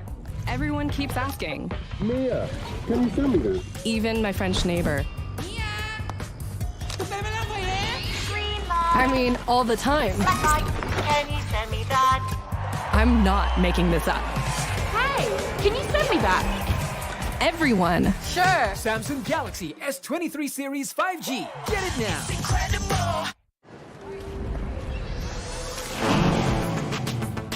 Wow. Attention passengers. Final call for flight. Wait, is that a phone? Look at the performance, the graphics. That thing's a gaming machine. A new challenger. Is that Faker? That man's a gaming legend. Everyone, fasten your seatbelts.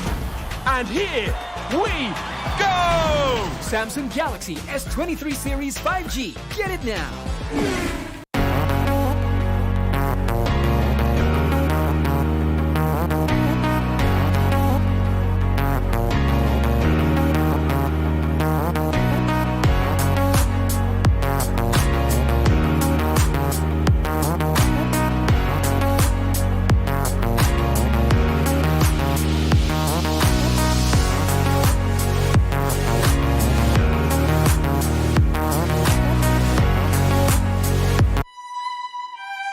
This is where you can find yourself. As true as the purest gold.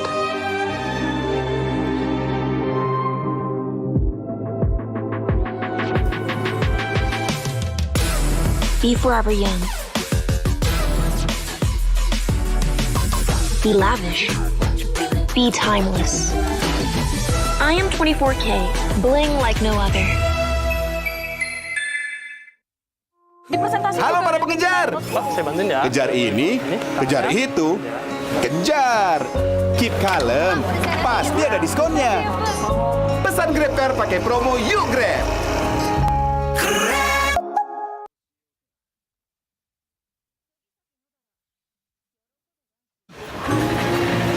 Halo para pengejar.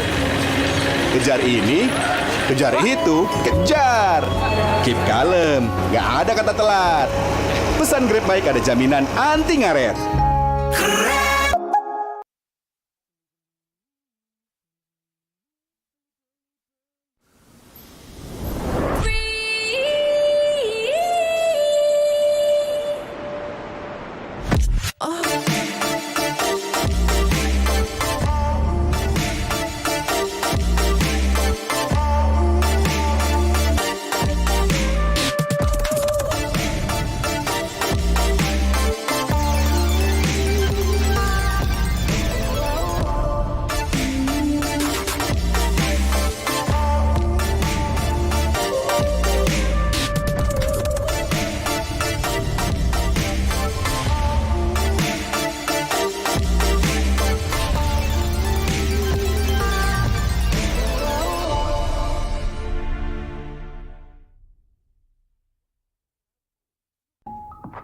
Beli-beli. Gratis ongkir. Beli-beli. Gratis ongkir. Beli-beli. Download sekarang. Pasti puas, pasti beli-beli. Belanja di Indomaret makin banyak untungnya. Kumpulkan cashback poin jadi untung terus. Makin sering belanja, makin banyak poin yang kamu dapatkan. Dapat diskon, jadi untung terus. Bayar belanjaanmu dengan poin yang kamu punya. Belanja jadi gratis, jadi untung terus. Dan untung terus dapat banyak promo. Jadi member Indomaret Poinku sekarang. Untungnya non-stop.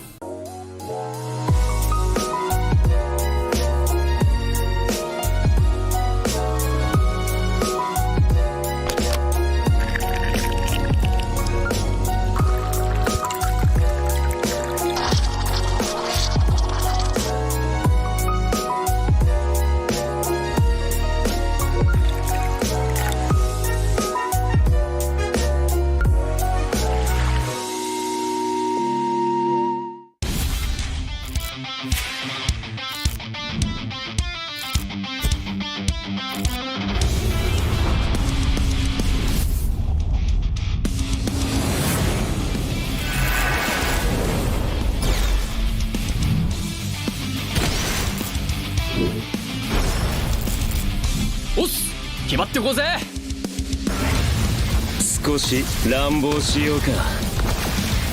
釘崎野原、喜べ男子。こう一点よ。邪魔だ。虎杖裕二です。好みのタイプはジェニファー・ローレンス。よろしくお願いします。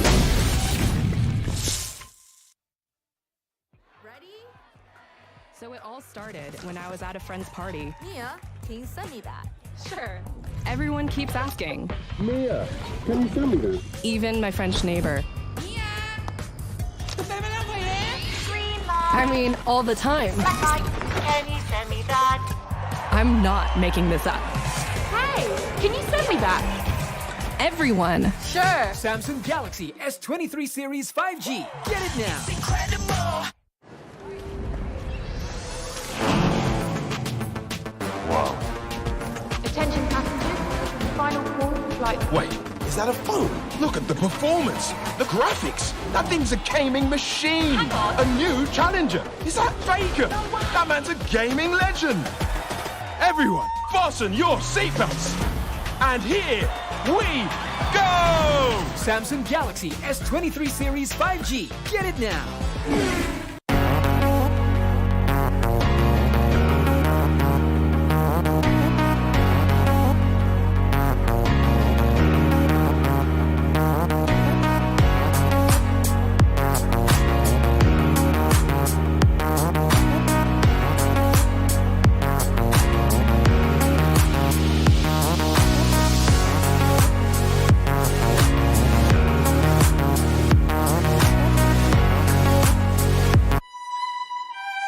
This is where you can find yourself.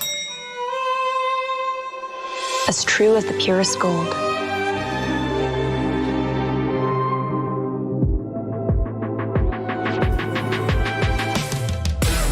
Be forever young. Be lavish. Be timeless. I am 24K, bling like no other. Halo para pengejar. Saya bantuin ya. Kejar ini, kejar itu, kejar. Keep kalem, pasti ada diskonnya. Pesan GrabCar pakai promo Yuk Grab.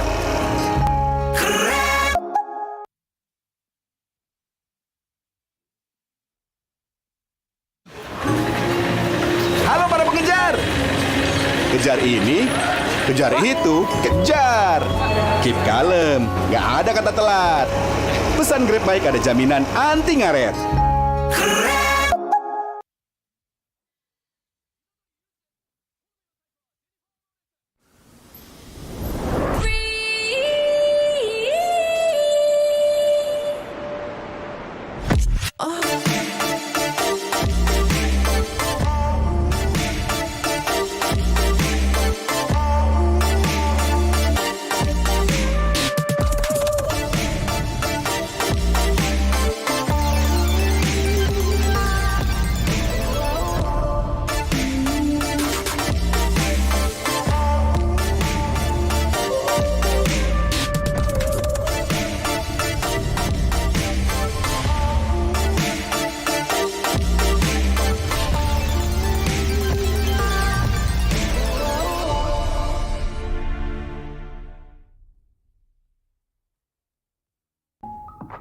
Beli.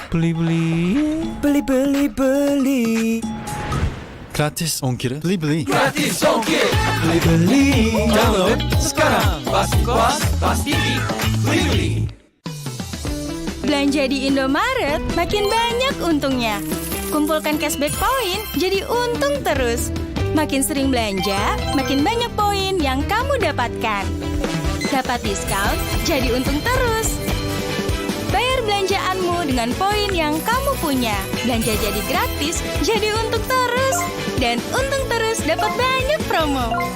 Jadi member Indomaret Poinku sekarang. Untungnya non-stop.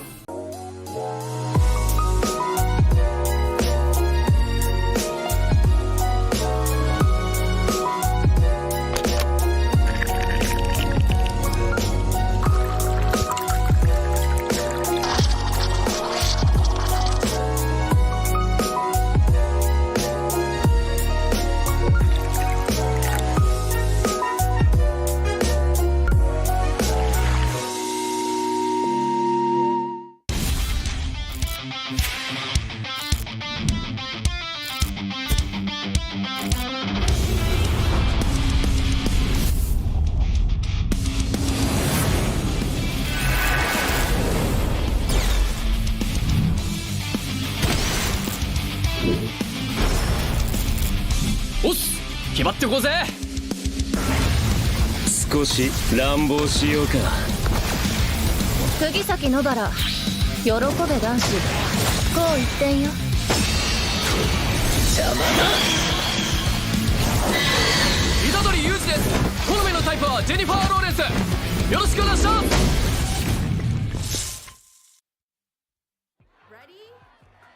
So it all started when I was at a friend's party. Mia, can you send me that? Sure. Everyone keeps asking. Mia, can you send me that? Even my French neighbor. I mean, all the time. Can you send me that? I'm not making this up. Hey, can you send me that? Everyone. Sure. Samsung Galaxy S23 Series 5G. Get it now. It's incredible. Wow. Attention passengers, final call for flight. Wait, is that a phone? Look at the performance, the graphics. That thing's a gaming machine. Hang on. A new challenger. Is that Faker? That man's a gaming legend. Everyone, fasten your seatbelts. And here we go! Samsung Galaxy S23 Series 5G. Get it now.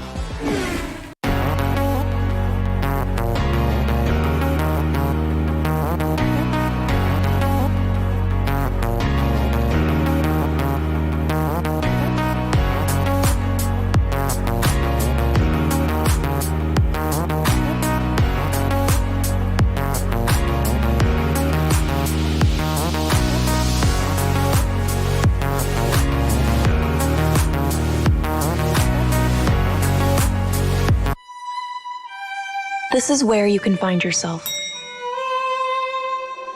As true as the purest gold.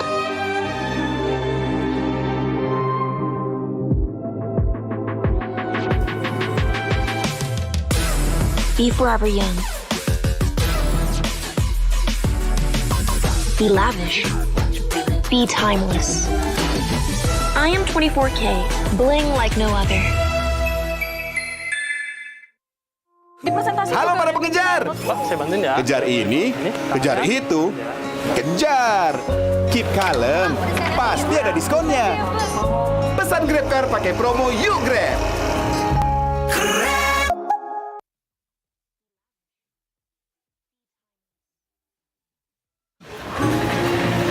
Halo para pengejar. Kejar ini, kejar itu, kejar. Keep kalem, nggak ada kata telat. Pesan Grab Bike ada jaminan anti ngaret.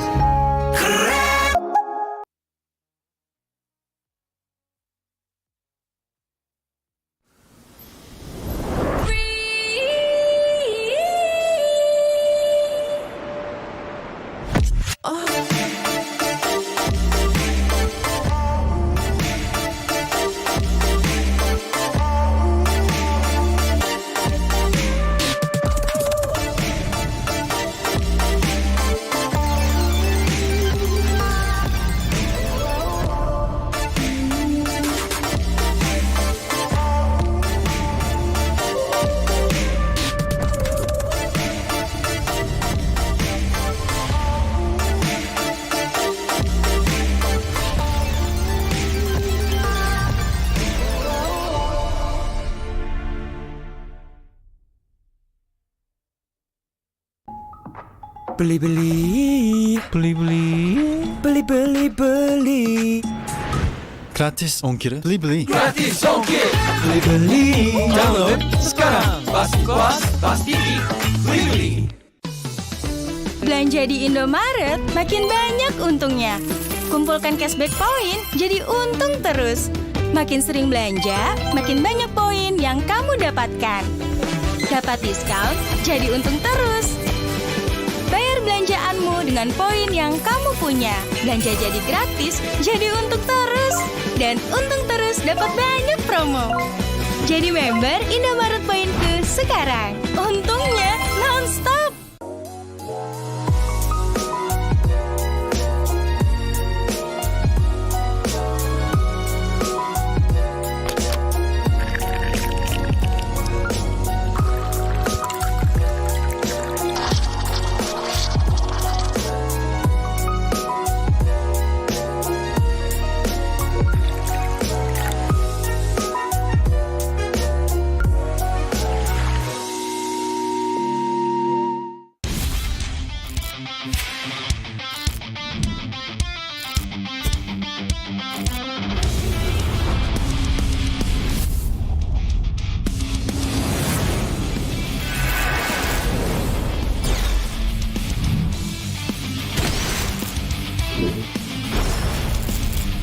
Os!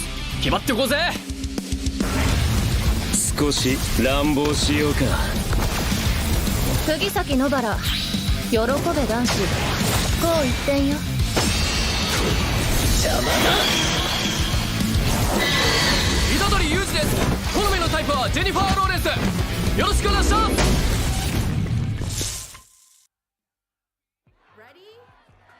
So it all started when I was at a friend's party. Mia, can you send me that?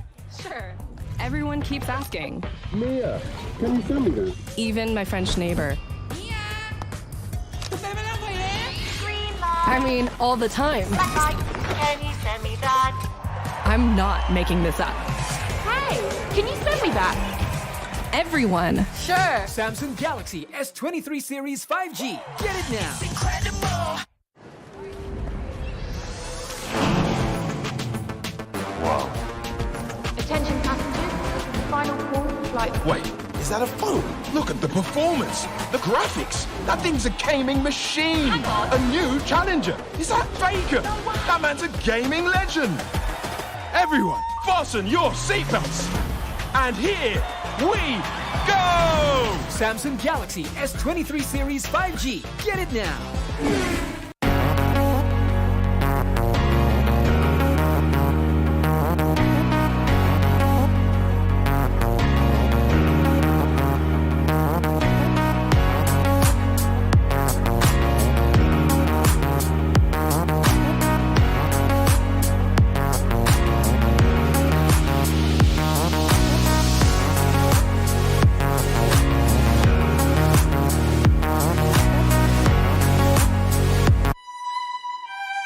This is where you can find yourself.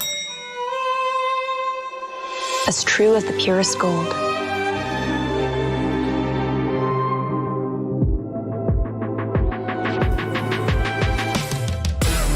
Be forever young.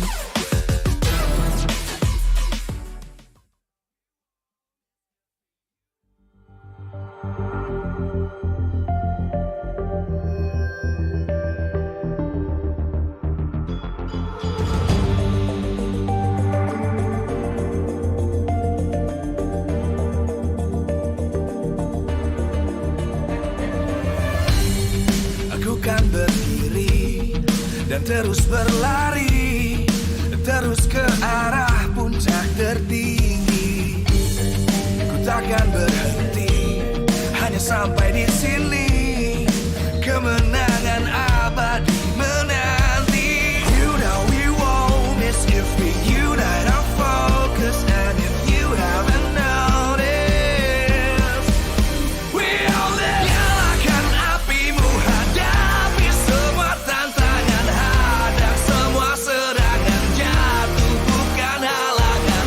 Bakar semangatmu, janganlah engkau menyerah. Kita akan buat sejarah. We all this, we won't miss. We all this, we won't miss. Saatnya beraksi, jalani ambisi. Aku kan menyawakan hari ini. You know we won't miss if we unite our focus. And if you haven't noticed, we all live. Nyalakan apimu, hadapi semua tantangan. Hadang semua serangan, jatuh bukan halangan. Bakar semangatmu, janganlah engkau menyerah. Kita akan buat sejarah. We all this, we won't miss. We all this, we won't miss. We all this.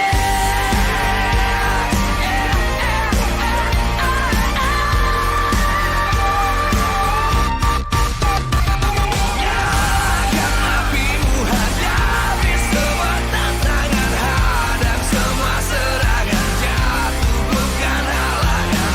Bakar semangatmu, janganlah engkau menyerah. Kita akan buat sejarah. We all this.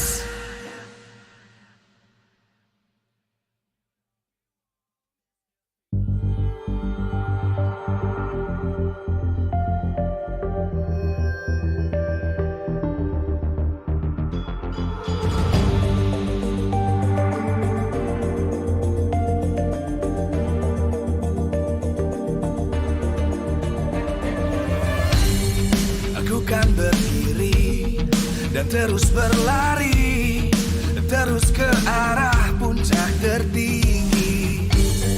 Ku takkan berhenti, hanya sampai di sini. Kemenangan abadi menanti. You know we won't miss if we unite our focus. And if you haven't noticed, we all live. Nyalakan apimu, hadapi semua tantangan. Hadang semua serangan, jatuh bukan halangan. Bakar semangatmu, janganlah engkau menyerah. Kita akan buat sejarah. We all this, we won't miss. We all this, we won't miss. Saatnya beraksi, jalani ambisi. Aku kan menyawakan hari ini. You know we won't miss if we unite our focus. And if you haven't noticed, we all live. Nyalakan apimu, hadapi semua tantangan. Hadang semua serangan, jatuh bukan halangan. Bakar semangatmu, janganlah engkau menyerah. Kita akan buat sejarah.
dan terus berlari, terus ke arah puncak tertinggi.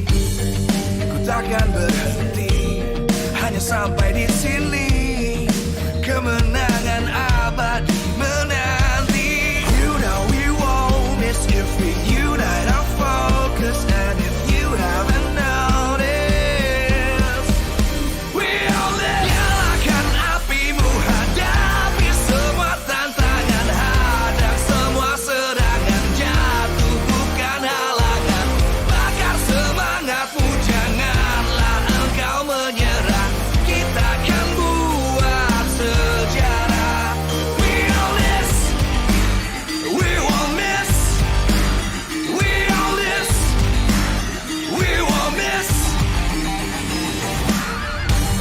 Saatnya beraksi, jalani ambisi. Aku kan menyawakan hari ini. You know we won't miss if we unite our focus. And if you haven't noticed, we all live. Nyalakan apimu, hadapi semua tantangan, hadang semua serangan, jatuh bukan halangan. Bakar semangatmu, janganlah engkau menyerah. Kita akan buat sejarah. We all this, we won't miss.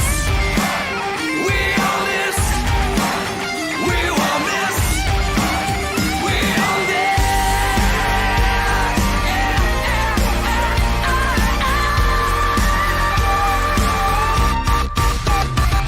Nyalakan apimu, hadapi semua tantangan, hadang semua serangan, jatuh bukan halangan. Bakar semangatmu, janganlah engkau menyerah. Kita akan buat sejarah. We all this.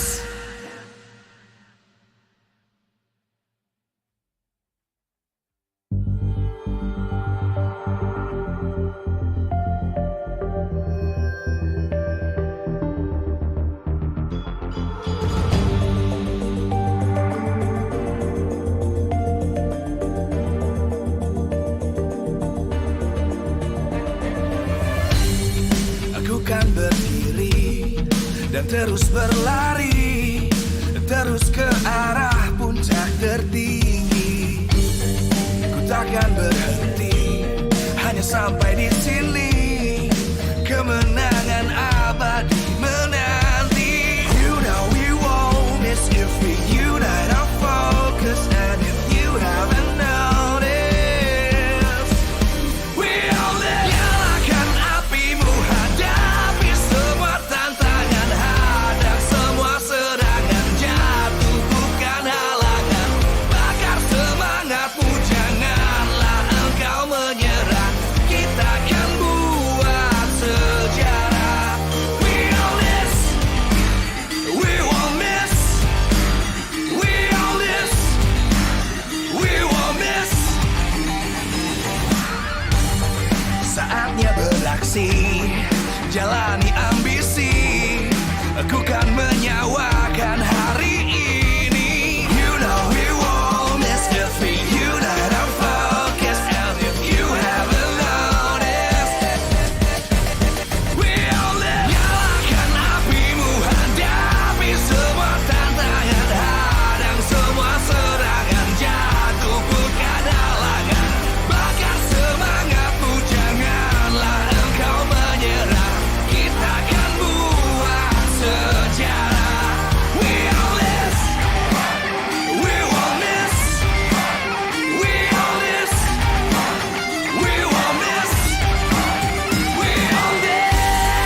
welcome back our dear viewers to another riveting match between RBL Rebellion Zion versus GEEK SLATE. Here in the test with me again, Sheffin, and again, AE Zerna, and Albert the Birdman Goni. The Birdman, I like it. And wow, after a thrilling first match in our third match today, let's see the last closing match. Yeah, definitely this match is pretty interesting, right? But before that, we're gonna thank our sponsor. Of course, this wouldn't be possible if it weren't for our beautiful sponsor, MPL Indonesia Season 11, powered by Moonton, presented by official tournament phone, Samsung Galaxy S23 Series 5G, official mobile internet partner by Telkomsel, official gold partner by UBS Gold, partner in Esports, Dunia Games, Grab, Secret Lab, and Blibli, official broadcast by Maxstream, broadcast partner by TVRI, partner Indomart and Point Coffee, and don't forget, supported by PBASE. Wow, I'm so excited for this next match. Can't GEEK wait. SLATE as well as a Rebellion Zion, and I gotta say, maybe a few seasons ago, this would have been like a no match. Like, why would you watch this? okay. That was a little harsh, but along those lines. But the fact is, both of these teams have really developed over the seasons. But my main concern is on Rebellion Zion. GEEK SLATE, they're looking strong, but Rebellion Zion, when they were forced to lose their main jungler and when they were forced to lose their EXP laner, it seems like they're not the same Rebellion Zion, the same strong Rebellion Zion that we saw last time around. But hopefully, we'll see that change. It doesn't seem like their chemistry is as formed as their counterparts, which is GEEK SLATE. I mean, from Season 10, right? If we're talking about Rebellion Zion, it has been with Janarko and Zyron, the main focus. But in Season 11, it seems like they adjusted to the dynamic duo, Suelo and as well as Wijanarko. Even though shaky results, shaky start, shaky performance in general from their side, hopefully Wijanarko and the rest of 5 members can really improve and learn, because it's not too late. It's still early in the season where I feel like, sure, mistakes can be made before it's all too late, right? So I guess against GEEK SLATE, they need to have that performance just like Bigetron did in match 3 earlier. Definitely, we're not worried about Wijanarka, we're not worried about Suelo, but the fact that their XP laner is still changing cards and Sayap is very concerning. You need to have someone that you're gonna back up for the rest of the season, but we're gonna see from the bottom ranks to becoming the King Slayers, Aura Fire, and they're both winning against Aura Fire, which is pretty interesting. I mean, Aura Fire, remember, result, they were 3rd place, right? Season 10, so considered to be a king, and seems like in Season 11, a different story. Aura Fire still struggling, bottom place. Rebellion GEEK SLATE still managed to claim their dub. Are you trying to hurt my feelings? Well, it's a hot topic. It hurts. You don't have to remind everyone over and over. I know, Aura Fire top 3 last season, and now they're at the bottom of the ranks. We get it, Goni. Blame the poster guy, all right? but Beloy and as well as Wijanarko Where's here. the producer? I mean, you gotta take the positives. It's there now. Like, okay, you're back to your habitat. You're back to the comfort zone, like the way you're supposed to play. So Remember, that's a positive take, you know. So don't be too negative, okay? I mean, remember, right, in his debut, Beloyski immediately won the best roamer in MPL ID Season 10. Meanwhile, Wijanarko was touted as the rookie monster of Season 10. So it's going to be interesting to see the battle of these 2 roamers here. Natalia picked up once, and of course, claiming the dub. Meanwhile, it seems like for Wijanarko, his Ruby is still at a 50%. We'll see here the clashes of identity here between these 2 roamers in our closing match of today. Yeah, definitely Natalia is the only, probably Beloyski is the only person that has been pulling off Natalia Romer, right? So far in this league? Is there anyone else? This season, yeah. Yep. That's why, like, this is, and numerous times, his Natalia has been banned by the opponents, which is very interesting stat.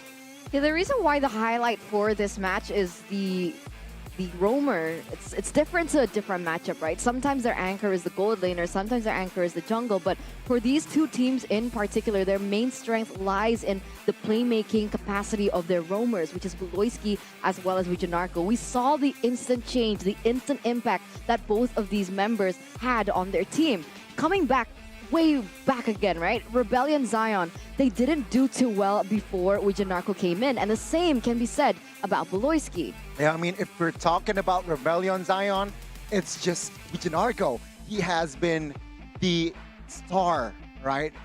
Once he got his debut, he's just unstoppable. But let's not forget, of course, about Vincent. I feel like his debut season as a jungler replacing Fearless, he can deliver in that jungler position, but stat-wise, it's still heavily leaning towards the GEEK SLATE side. Why? For a reason. They have improved that much. Adding Beloyski, adding a boy as well. The synergy, the chemistry with these 5 guys in GEEK SLATE, I personally put them in myself, in my rank as a tier 18. Ooh, tier A, Connie. Interesting. So, what are the tiers there, Connie? Tier S, tier A, tier B, and C. So, tier A is GEEK, and who else? Alone. Oh.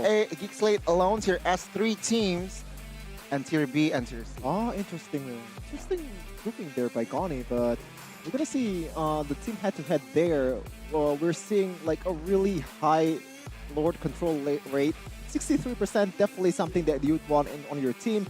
Of course, the line between good and bad in a Lord control rate is 50%, but meanwhile, Rebellion Zion, only 35%. It's concerning, right? It's concerning. And the fact that Rebellion Zion had so much emphasis on that early game control and therefore being able to put that onto and have an impact on those neutral objectives, the fact that their rate is so much lower than GEEK Fam, it's concerning. But now we're also going to take a look at the chart here for both of these players. I mean, Beloyski and again the star boy Wijanarko. Yeah, it's just them, right? Roamer, both very good, but again, data-wise, stat-wise, still leaning a little towards Beloyski here. I mean, team fight participation, he's slightly higher. Why? Because Beloyski can do pickoffs and can do setups, whereas Wijanarko, I see him as like more of a setup type of guy. Rarely he goes in and performs in a pick-off hero, pick-off meta. But yeah, GEEK Beloyski has more dimension in that roamer, and that also translates to the data where he has more to prove. Let's take a look at the highlights here. Prime example, him on that Natalia, positioning against CW. CW caught off guard, doesn't really know what's going on, and suddenly Beloyski jumps in. And again, numerous times here, we have seen Beloyski helping his teammate as well, providing that cover, providing that assist. Boy, again, clutch call of Alter, but Beloyski, when he has something, when he has a target, he is just deadly.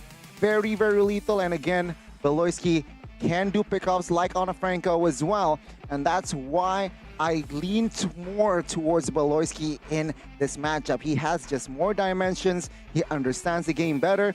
And meanwhile, I guess Wijanarko, the star boy, he needs to prove me wrong.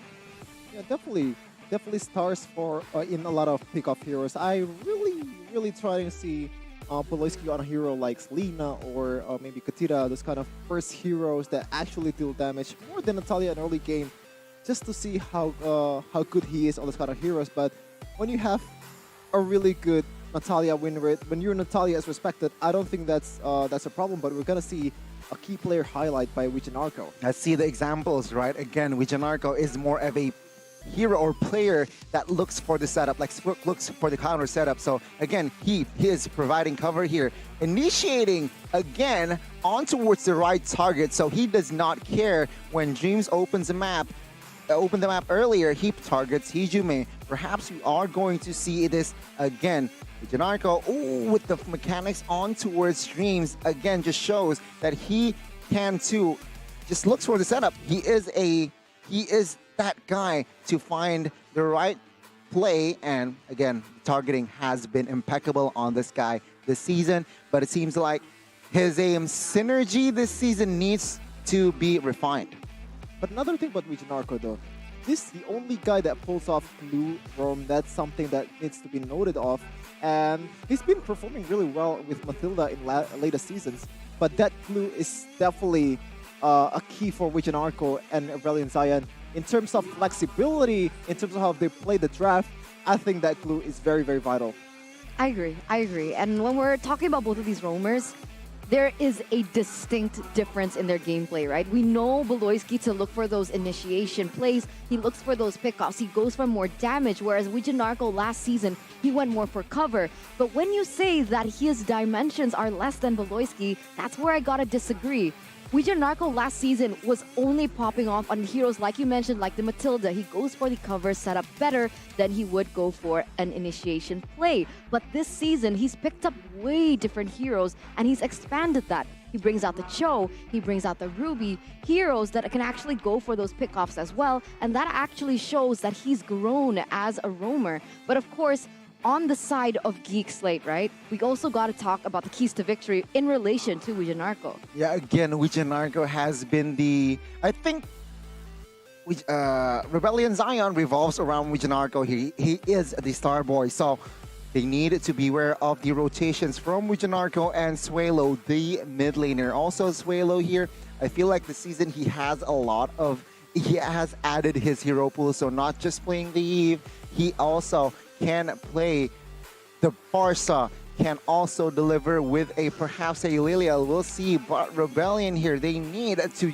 limit Janna QT's assassin hero choice. Why? Because Janna on a fighter rarely performs, so again, they need to watch out of his assassin where he is more likely to shine on an assassin.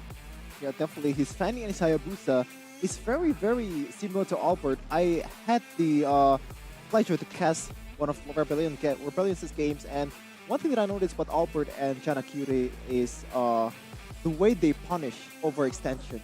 They know when to go in as an assassin. You're not supposed to engage early on.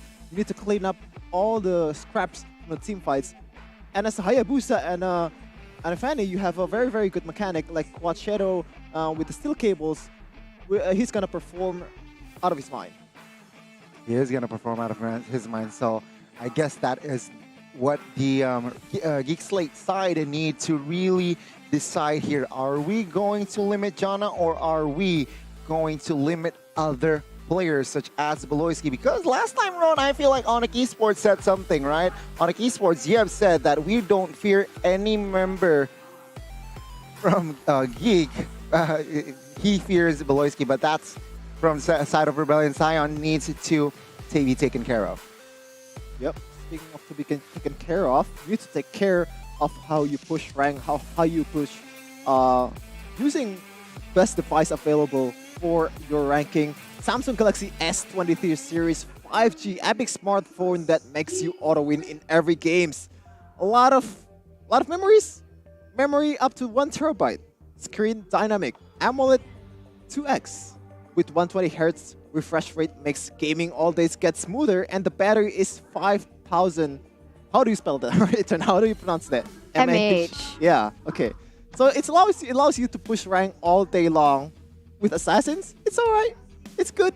Samsung Ling. Kyrie knows. Kyrie knows. He pulled off yesterday. He did. And if you guys want to check this amazing smartphone out, I don't want to say amazing, sorry. I want to say awesome. You guys can pre-order it now until the 23rd of February 2023, as you can get installments starting at 500,000 IDR per month with benefits up to 7.5 million IDR, free 2 times double memory, and a trade-in cashback up to 1 million IDR. And you guys can check that out at samsung.com/ID. Again, so just level up your epic game with, of course, Samsung Galaxy S23 Series 5G. Well, back to the topic here is going to be Rebellion taking on GEEK SLATE.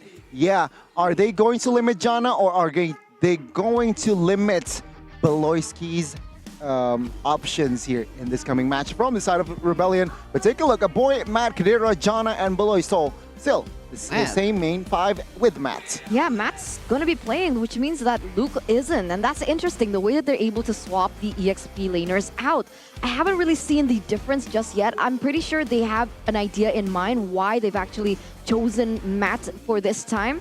But looking at Rebellion Zion here. Cars. Yeah, you're right. It's Cars, not Saeb. Yeah, 2 EXP laners from both teams just change. I don't know. I'm not a fan of changing players, man. As we can see here, Rebellion Zion taking on the stage, trying to prove that they are the real deal. They're a playoff contender in this season.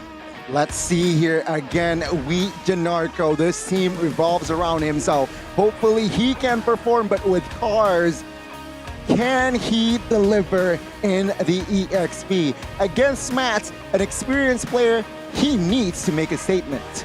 So far, we've seen when Rebellion Zion put down Cars into their roster, they're a little bit more consistent, right? I think a lot of people have been mentioning about the mentality from Cars, and that's why he gets swapped up by Saeb. But on the other hand here, they are going against GEEK SLATE. They have come so far last season, never even making it into the playoffs in 4 few seasons in a row, and now they are top 4 on the leaderboard. I like seeing Kadera and Poloski smile. I don't know, it just gives off a very, very wholesome vibes. You know, GEEK SLATE, still a fam though. Doesn't take away the fam from the Geek there. Yeah. Definitely still a family-based team. How do I explain that? A family-based team. Let's see, will this family-based team be able to beat the Bulls? As take a look at the coaches. Chico from the Rebellion side, and it seems like it's not going to be Nafari. It's Coach Reno. It's Coach Reno from GEEK SLATE, of course. And everything that happens in the game, it all starts in the drafts. And I gotta say, in the start of week number 1, all throughout that first week, Rebellion Zion have always been really good at drafting. But it feels like that started to falter, and I'm not really sure why. I actually don't know too. Like, maybe they're still trying to find their identity with new lineups, without Fearless, without Tyrant. Those two are one of the most important members of the team last season, but right now they're trying stuff out. Cars swapped in for Saeb last game. Cars performing pretty well. As a young player, there's still a lot more to learn. There's still a lot more to experience. So, a little bit of mistakes doesn't matter as long as you perform in the later stage of the game, later stage of the season, and get the playoff spot for Rebellion. It's a matter of reset, right? If talking about Cars, yeah, he's new, he's raw. So again, with airtime, with experience, hopefully he can develop his game ASAP. Now, take a look at your screen. It was a boy, and goodness me, in the mid lane, he has found his jam in that mid lane position for GEEK SLATE. Especially that Faramis just, you can see the highlights earlier, right? The highlight was for Poloski just bursting down Moskov, but you can see a boy just how much he's protecting his gold laner, just how you can protect your gold with UBS Gold. Coming soon, limited edition UBS Gold merchandise collection, X MPL, a collab available on ubslifestyle.com and e-commerce UBS Lifestyle. I'm so excited for this merch to come out. Do you think it'll come out this week or next week, Gani? I want it, hopefully Me now. too. Hopefully now. I want it now. So, like you said, Chahyo or Shefin, Eterna can buy me one. Or buy us. Okay, Albert. All right. Touche. All right, I'll just buy the entire cast. Staff? Yeah, wow. I'm gonna be that broke. Was loud. Sorry. But yes, back into the game once again. GEEK SLATE versus Rebellion Zion. Now, when we're talking about the gold lane, right, Chidera has been a monster. And the fact that he's actually been able to improve on his hero pool, so he doesn't just perform on the Irrital, but he can also even utilize something like the Valentina in the gold lane. That actually gives them a bit of an edge. But when we're talking about highs, actually, he's also been able to pick up the Lunox and the Harris. So maybe those are some things that we can expect coming into the drafts. Not just marksman base, but also APC. Perhaps that could be the case here. Let's see. Will they bring? Because yeah, you're right. He could pull that off. The mages against this hero against Geek though. against a player such as Kadera. Do you think that's wise? I don't know, man, but gotta realize, man, when he's pulling off that Valentina, he's up against a Nathan. Sorry, that's the correct pronunciation apparently. But when you're playing against a Nathan, which is just there's no threat at all in early game, non-existent at all. Nathan needs items, Nathan needs time to grow, and when you have a Valentina, it makes laning much more easier. You don't really get to clear your waves fast. You don't really have the damage that a lot of gold laner has in the late game. But the thing is, you stop the Nathan from snowballing, you stop the Nathan from getting gold like he's supposed to. It's all good. That Valentina works. I really don't see Valentina getting pulled off again unless they have a very weak gold laner in terms of laning phase. But we're going into the drafting phase for GEEK SLATE versus Rebellion Zion. Let's see. GEEK SLATE for game 1 seems like they will have the blue side and ban out Glue and Fanny. A very, I guess a very reasonable approach here, banning out the Glue. It seems like their Matt doesn't seem to like the Glue. Well, we're on topic on Matt here. Can he play other heroes than Lapu? Very interesting question. Like, he's been in the gold lanes for a while, but he's playing those kind of fighter gold lanes. Chow might be an option, but back then he's also playing a damage Chow. A tank Chow is much more meta. Oh, look at that! Harith ban, interesting. Coming in from GEEK SLATE, there's much more priority heroes to be banned, but they're respecting Heist with the Harith. He's been playing it for a while. He's been playing it for how many matches was it? It's not just 1 or 2, man. I mean, Heist definitely performs the Harith. I mean, you called this right, Eterna, low key, right, with the APCs, and there you go. The respect. GEEK SLATE bans out that Harith. Rebellion, though, what will they ban out last year?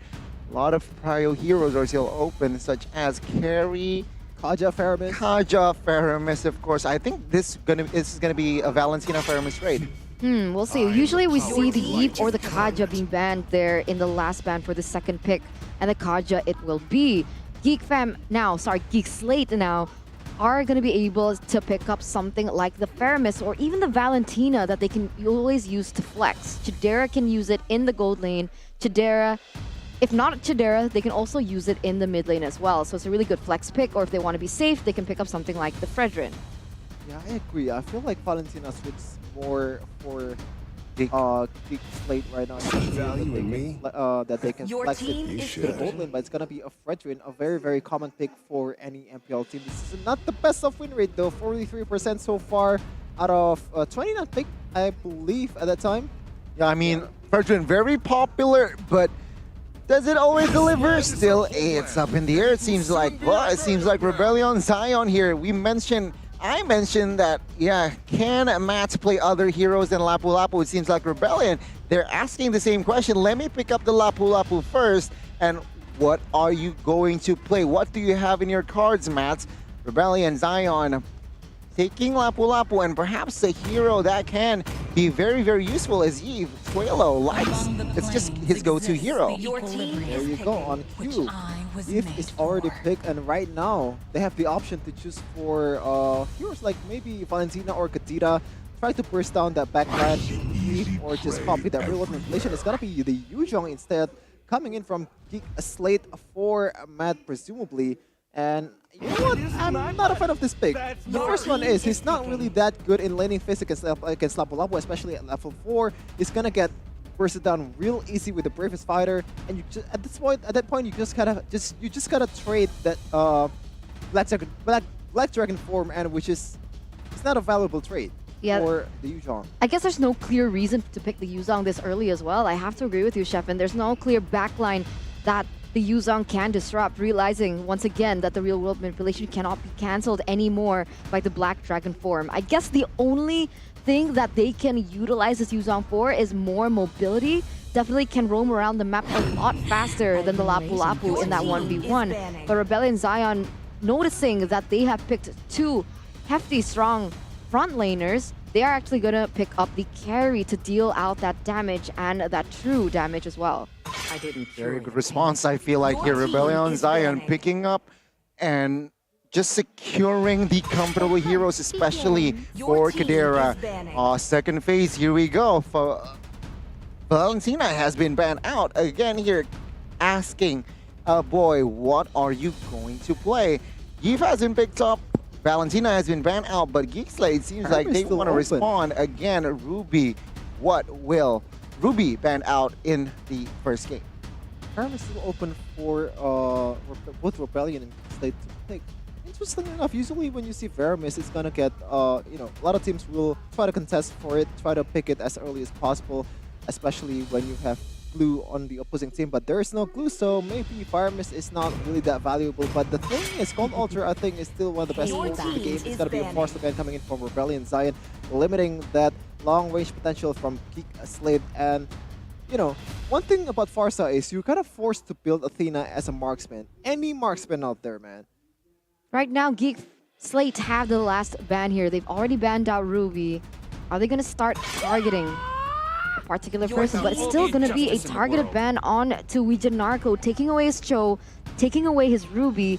And what does that leave, right? The glue is already banned out. He could pick up something like the Estes, or he can go back to his roots and pick up something like the Matilda.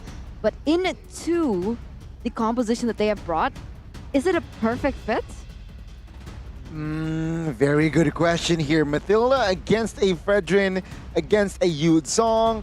That's going to be a very, very tricky Matilda. But yeah, what are the options? I mean, a little too very, very small options left here. Rebellion Zion, what are they going to opt for? It seems like they are going to opt for that Marches here, securing a hero for the jungler, of course, Vincent, and a very, very good head-to-head against a Fredrin. I don't think Matilda works here, especially when you have a Yeef, you have a carry. Yes, sure, there is a disengage potential, but the thing is, when you have this kind of really, really good front-to-back heroes, you want to just clamp up all the members from the opposing team. Maybe with Alice, maybe with those kind of heroes like Lolita. Definitely a setup is better for this kind of composition. Disengage doesn't really do it for me, man. All right, let's see here. The last two picks, they need someone that can balance out the leave. So I guess Faramis can work, and as well as Kadita. So it's very clear to me that Rebellion Zion, they are looking for a team fight with Steve and as well as Lapu. Meanwhile, GEEK SLATE, they are going to also add another dimension in that pick-off strat with Kadita and as well as Faramis. Oh, GEEK SLATE, they're going full dive here with their composition. Now Rebellion, they don't really have an answer to how aggressive that GEEK SLATE can go. They need CC here. Diggy is an option. I honestly think that Lolita could be a potential pick as well for them, especially being able to take the damage coming in from the Blazing Duet. Grok is an option. Wijanarko is being tested now in terms of that hero pool, and the answer is the Grok. Definitely, Grok kind of counters all the CC coming in from GEEK SLATE, especially that camping potential from Boloski. Wait, Boloski is using Kadita! Whoa, man, I wished that earlier, and they actually do it. Nice! Very good read there. But yeah, I mean, Grok and as well as Eve. So it's gonna be, are gonna have a very fast clear. But take a look at the audience prediction. 82%. That's a landslide. Ooh, I don't know about this. Sure, GEEK is the stronger team, but Rebellion Zion, I feel like they have more to prove. I think they're gonna play with a lot of aggression, a lot of they want to go out for blood, basically. Definitely. With both teams already setting down their compositions, you have GEEK SLATE with the full dive comp. Exactly like the way they like to play it. They want to go aggressive. And against Rebellion Zion, do they have what it takes? And the answer is going to be given to us in just a few moments. Yu Zhong and Kadita. This combo is very, very famous for EVOS Legends, but right now, GEEK SLATE versus Rebellion Zion, Game 1. Let's see, right? Composition-wise, High, it seems like he's a little bit insecure. Gonna pop that Purify, bring it that Purify, realizing that there's gonna be a lot of crowd control coming from the side of GEEK SLATE. We have the Yu Zhong that can Purist Dive and patrol the Voloisky. So yeah, it's better to play it safe and just use Purify. Take a look at the also the emblem from Sway Low. He brought in the MP Reach, so more HP, more damage. GEEK SLATE needs to be aware of that. definitely Poloski needs to grab someone out of anyone basically out of Rebellion Zion, just like you can grab your order with Grab. This discount 26,000 rupiah with a promo code urb.to/MPL. You can scan the code there. All right, we can see here already outside. Oh, he's going to be knocked up here. He's going to receive so much damage. Still able to dash out away though. Wijanarko a little late to the party, but luckily enough, Highs was still able to get out with that possible gank onto him. That's what I like about Kadira, man. It's gonna be a lot of fast maneuver, I guess. Is that the right way to say it? But Poloski is gonna come in a lot of bushes. You wanna get the best option possible for him to burst down on, especially when you have that ult in level 4. In that total fight, it's gonna be massive. Here already, Dara trying to farm, but why I love the composition from Rebellion Zion, right, is their fast clear in mid. Suelo can just pop his second skill in the field, and with the help of the power of nature, it's cleared, it's done. They can rotate, and we're already seeing Yeeve top side, Grok bot side, and now a fight in the turtle area. Black Dragon form already opened up here. You can see that the taunt coming in, and Wijanarko goes in for the knockback onto 3 members. You can see the cult altar being placed as well, but a boy now cannot go away. He cannot escape, and that is a 3-for-1 trade. GEEK Matt needs to be careful now with how much damage Rebellion Zion, how much pressure they are putting on GEEK right now. And it doesn't seem like it can be contested here in the first 2 minutes of the game. Red Cold Ultra by a boy, but unfortunately the CCs does too much, especially from Wijanarko with the wild cards. Just getting 3 people there and makes life harder for Slate. 3-1 so far. 1k gold with the help of a turtle in early game. Very important neutral objective take, right? Rebellion Zion with their comp, they really want to secure the early game. With that turtle take, it's just good. It's a good sign with their comp. They don't really want to waste their early potential, but now they are already focusing the bot side. Kadira not spotted just yet. They're just focusing on farm here. If we're talking about Cloud and Carry, they will pop up towards the mid and late, so expect the bot side to be quite passive. Oh, Real World Manipulation opened up. A boy gonna get caught out here, and Wijanarko gonna be able to get that kill. Rebellion and Zion using that early game pressure really well and getting a lot of picks. That's what's different between a good EVE player and a bad EVE player. Knowing that there is no resources that can get him out of the Real World Manipulation, he just pops it out with confidence and actually getting the kill with the help of Wijanarko. 1 kill for Rebellion Zion, and they're seeking bottom lane. Once again, Rebellion Zion a very healthy lead here with their comp, of course, and Rebellion Zion, another exchange. Ooh, Wijanarko here needs to be careful. 2v1, 3v1, possibly as Beloyski is always there and available as well. He pops his ultimate just to get out of that situation, but Wijanarko's caught very low. You can see a boy forced to use his ultimate, the cult altar, just defensively. And that's a huge resource wasted, but luckily the timer shouldn't be that long before it can come back online again, before the next neutral objective take. That's definitely the potential of Grok, you know. There's a lot of CCs there and a lot of resources being burned down by Rebellion Zion. But Vincent... Oh, he actually is able to steal it away from Jana QT. And that's huge right before the turtle take. That is going to give Rebellion Zion a little bit of an edge when it comes down to it. He out-retreat him, right? I mean, Jana uses also his retreat, but wasn't in time. Round Rebellion with that information might just commit to another neutral objective. Rebellion Zion, clear game plan and clear execution. GEEK SLATE, they need to find something fast, and they need to use their ganking composition with Kadira more actively, and perhaps that is what they're looking for outside.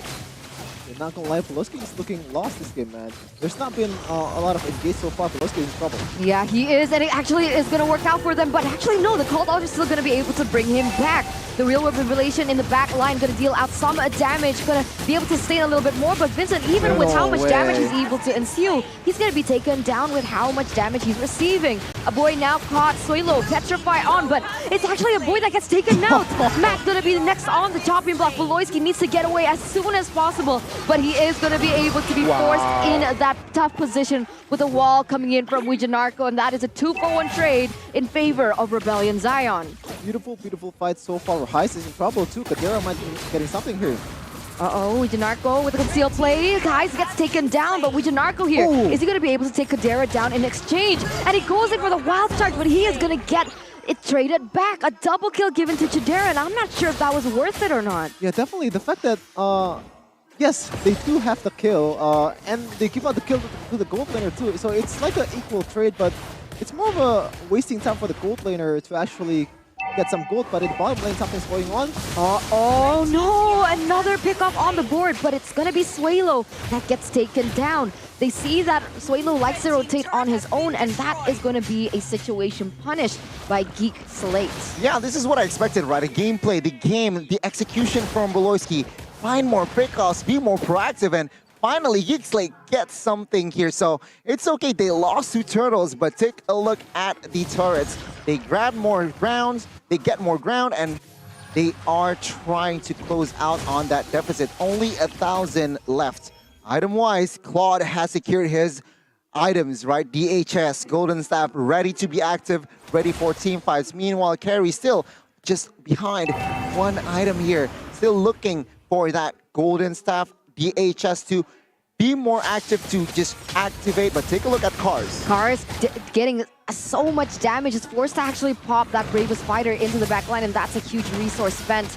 You can see Wijanarko trying to open up, trying to zone away the members, but look at this, real-world population already opened up in the backside, but he actually gets caught up in the ultimate coming in from Beloyski. But Suelo, he's going to get taken down in the process. Matt is a monster in the back line, and look at that, an instant kill for GEEK SLATE once again. 3 members taken down, and they are going to be able to convert that once again on the neutral objective. Rebellion initiating the turtle fight, but unfortunately, I think Suelo kind of popped the real-world manipulation a bit early so that Beloyski has the time to actually execute that wife with Roughless combo and getting him to death. I mean, to add to that, right, there was information where Carry was bot side, and GEEK SLATE, with that information, they were committing to that. 5v4, they again know the macro play, and they just commit to the lore and force the team fight. GEEK SLATE now has the gold lead. Yeah, definitely so far, Beloyski and Wijanarko has been a chess match for them. Like, a lot of things definitely depends on them. Definitely, you see a lot of plays by Wijanarko just wasting all the resources from GEEK SLATE, but Beloyski have been getting good engages so far in this game. Beloyski, he has to be careful here. He doesn't want to go too aggressive on it to Rebellion. Zion, but Wijanarko goes in. A boy going to be taken down with the damage coming in from Vincent, as well as the real-world manipulation on the backside. You can see that the ultimate coming in from Beloyski, going to be able to take Hides down. The Blazing Duet coming from Chidera will be able to not get Wijanarko down, but eventually, right? Yes, eventually Chidera gets the kill onto Wijanarko. So far, a 2-for-0 trade in favor of GEEK SLATE, and once again, they have taken matters back into their own hands. Beautiful, beautiful re-engage from Beloyski especially, and a boy there just knowing when to go in and when to go out, knowing that all the resources have been spent, and this is time to go. Time to initiate the team fight and actually getting the better trade out of it. Yeah, not a fun farm here for Highs. He was down already, taken down twice in this game without a kill, so that is going to be troublesome for Rebellion. Zion especially, we have entered the mid-game. GEEK SLATE with their lead, they are already convinced that they can take on the Lord. Let's see though the response. Wijanarko taking a lot of heat. Yes. It's taking a lot of damage from the basic attack covering him, Chidera, and that's actually worrisome right now. He can't just open the map like he deems fit, and look at that damage on Vincent. Still able to get out of that sticky situation with the BMI. But as you can see here, Black Dragon form already opened up by Matt.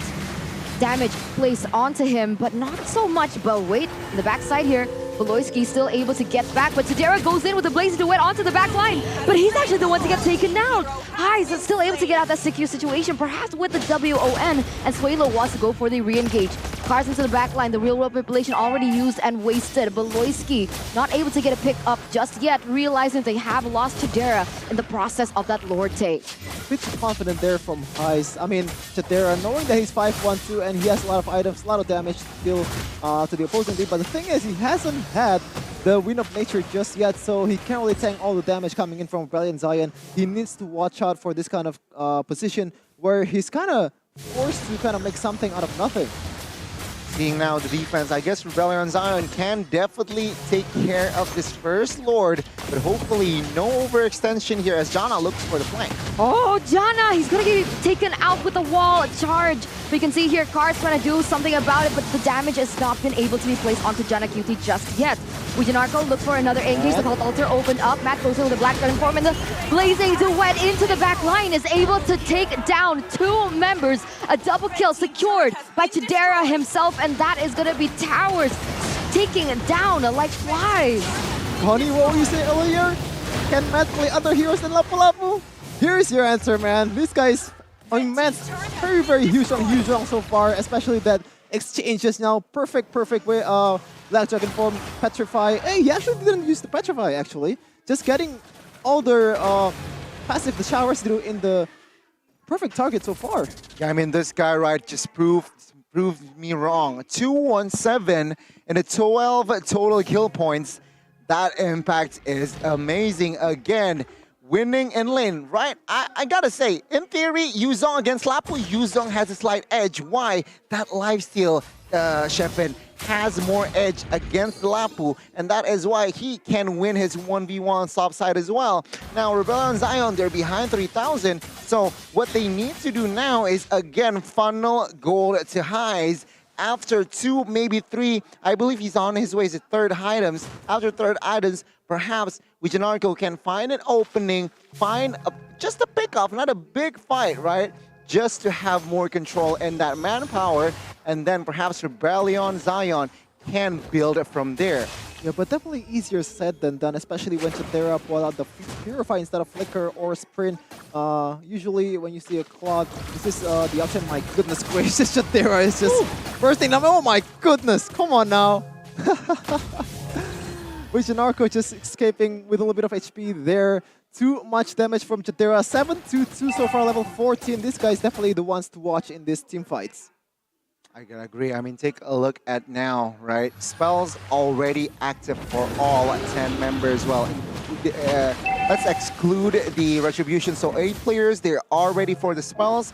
They are ready for a fight, technically. Let's see here the Lord take. They are already in the vicinity. Let's see the response from Rebellion Zion. Look at the positioning from Beloyski, right? He's looking for a counter engage or perhaps a flank here onto the members of Rebellion Zion, but concealed play already opened up here. He does get a stun onto Chidera of all people. Still able to get out though with the BMI. Matt goes in with the Black Dragon form onto the back line. Hyde's gonna be in a little bit of trouble, but he's actually be the one to be taken down. Hyde's damage is insane. In the front line here, Cars is trying to get away with anything but his life, but the killing spree does happen for Chidera. Hyde's once again able to get another click on the board, and that is 3 members taken out. Wijanarko able to get 1 kill onto Vincent, but my god, they have underestimated Hyde in the back line. No one can touch him up until this point, and Rebellion Zion once again flipping the switch onto GEEK SLATE. Game of inches. A lot of members are very, very low, but there's no finishing move just yet. Beloyski might be in trouble with Wijanarko. No, Wijanarko! He's gonna go very aggressively to the back line. Beloyski forced to get out of that situation, but of course gets taken down. But the Lord is going to be secured by Kars, and Rebellion Zion stay alive in this game. That's not a good look at all, man. You don't have your jungler, and there's no retribution at all, and you're still losing the team fight in the Lord. Take a look at Hyze, right? With the last Shuriken, managed to catch Matt, and take a look at his positioning. Kadera popped that Wind of Nature in time, but in damage again, Hyze gets that final Shuriken, and he just barely there, stays in the Land of Dawn, gets the double, and now Rebellion Zion momentum shift. Take a look at his item, already full now. Golden Staff Corrosion. Like I said, after Hyze is fed, they are definitely more than ready to fight, and that is what we can see from an activated carry. And it's going to be harder for harder for Beloyski to actually find the pick-off that he needs to find, because there's going to be a lot of threat. There's going to be a lot of map opening from the side of Vincent and Wijanarko. And Hyze also has the Purify. That's also a thing to deal with for Beloyski. So he has a really tough job right now, Eterna. He does. It's going to be very difficult for him here. You can see once again there, Beloyski looking for a flank. Wijanarko opening it up. Tadera opening up the real world manipulation as well, but Cult also going to be placed once again. Black Dragon Form opened up to the backline, but look at that. It happens. The suppress is going to make John Acuti fall first. The Shadow Stampede going to be able to bring Vincent back around, but once again, Wijanarko is going to be the one to get taken out. A 1-for-1 trade, but it's a jungler for a roamer. As Rebellion Zion, despite losing Wijanarko, it seems like they still want to push forward. Still switching cars, top the great fighter there, but Matt gets a good petrify on ice, nothing too much just yet. A turret in the mid lane, base turret for Rebellion Zion, a good thing to take it down.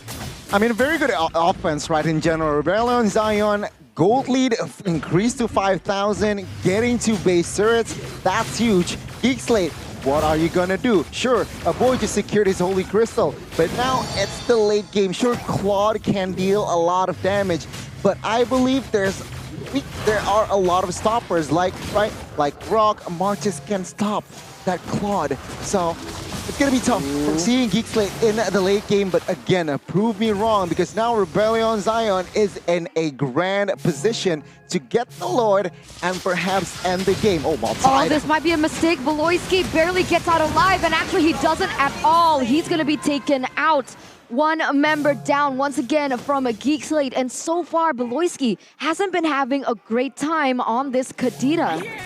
And 10 seconds in Lord's spawn timer. Beloyski is still 27. It's going to be a good window for Rebellion Zion to protect this Lord without any contest whatsoever. For a P5 so far, Tadera might be in trouble. Goodness. Oh no, not again. Okay, he's still able to get out with the BMI, but that is a resource spent. Rebellion Zion, they know how much kill pressure they have, and they know that GEEK SLATE can't do anything to contest that. And GEEK SLATE, they also don't want to make the same mistake or risk anything more on the board. Tadera, man, he has to watch out for this kind of plays, man. I think he wants to be kind of like Skylar, you know, just going in with a basic attack. He's baiting. Yeah, not a BMI, not a Blazing Duet, but just basic attack, just shredding down the tanks from Rebellion Zion, but it hasn't worked out just yet. Yes, 8-3-3, but so far in the mid to late game, it's definitely this is his burden to fill. I mean, again, take a look at Wijanarko and Suelo, the dynamic duo in the keys to victory. They're popping off. Let's see, can they pull this off? Can they? Tadera gonna get caught out. He's gonna be the first one to fall, and this is looking like a disaster for GEEK SLATE. Cold Altar already popped, but he can't do much as Suelo is still dishing out the damage that he can. The knock-up onto the members of Rebellion Zion still not be able to defend the base, as unfortunately Beloyski is going to be the next one to fall. Janacuti all alone, but that's not going to be enough. As once again here, Rebellion Zion prove that they have what it takes to stay in the league. Despite the audience prediction, despite everything in their path, they are now leading the best of 3 series 1-0. Tier A, Connie. You saying Tier A? Is Rebellion a Tier A team too? Well, I predicted Rebellion to win, right, in this first game. Seeing the composition, I see more potential in Rebellion than GEEK SLATE, and there you go. They delivered. They managed to just, again, extract their composition to its utmost potential, and it's GG. GEEK SLATE, their composition was a little bit here and there in the early, no proactiveness, and it's just, I guess, yeah, Kadira, when you're ahead, sure, you can pick any member, you can fight for ganks. But when you're behind, it's clear GEEK SLATE can't do much. It was very difficult, right? Not really sure if Beloyski was comfortable or not with the Kadira, but the fact is, perhaps he was. But the problem was Wijanarko was so good at opening up the map, opening up vision for his team, that he actually was able to bait out a lot of the resources from the Kadira and reduce that kill pressure that we initially expected a Kadira to have. Yeah, definitely. The Grok pick really worked out for the best. And there's gonna, as you said earlier, resources spent when Grok is on the stead of the first kill. You can't really see Grok, and there's gonna be a lot of damage reduction there as well. That's why I said Grok is the best pick at that time, because there's too much things waiting in the bushes. Let's see, right? There are, it's very difficult for the side of Rebellion to face check, right? The bushes, I mean, Kadira as well can't really soak in a lot of damage, and that is where, again, Wijanarko understands that he can exploit the bushes, he can exploit the areas, especially when they're ahead. And Rebellion Zion, Baloyski, I mentioned that he was the more dimensional, well, he has more dimensions, Yeah. but it seems like in game one, he got outplayed.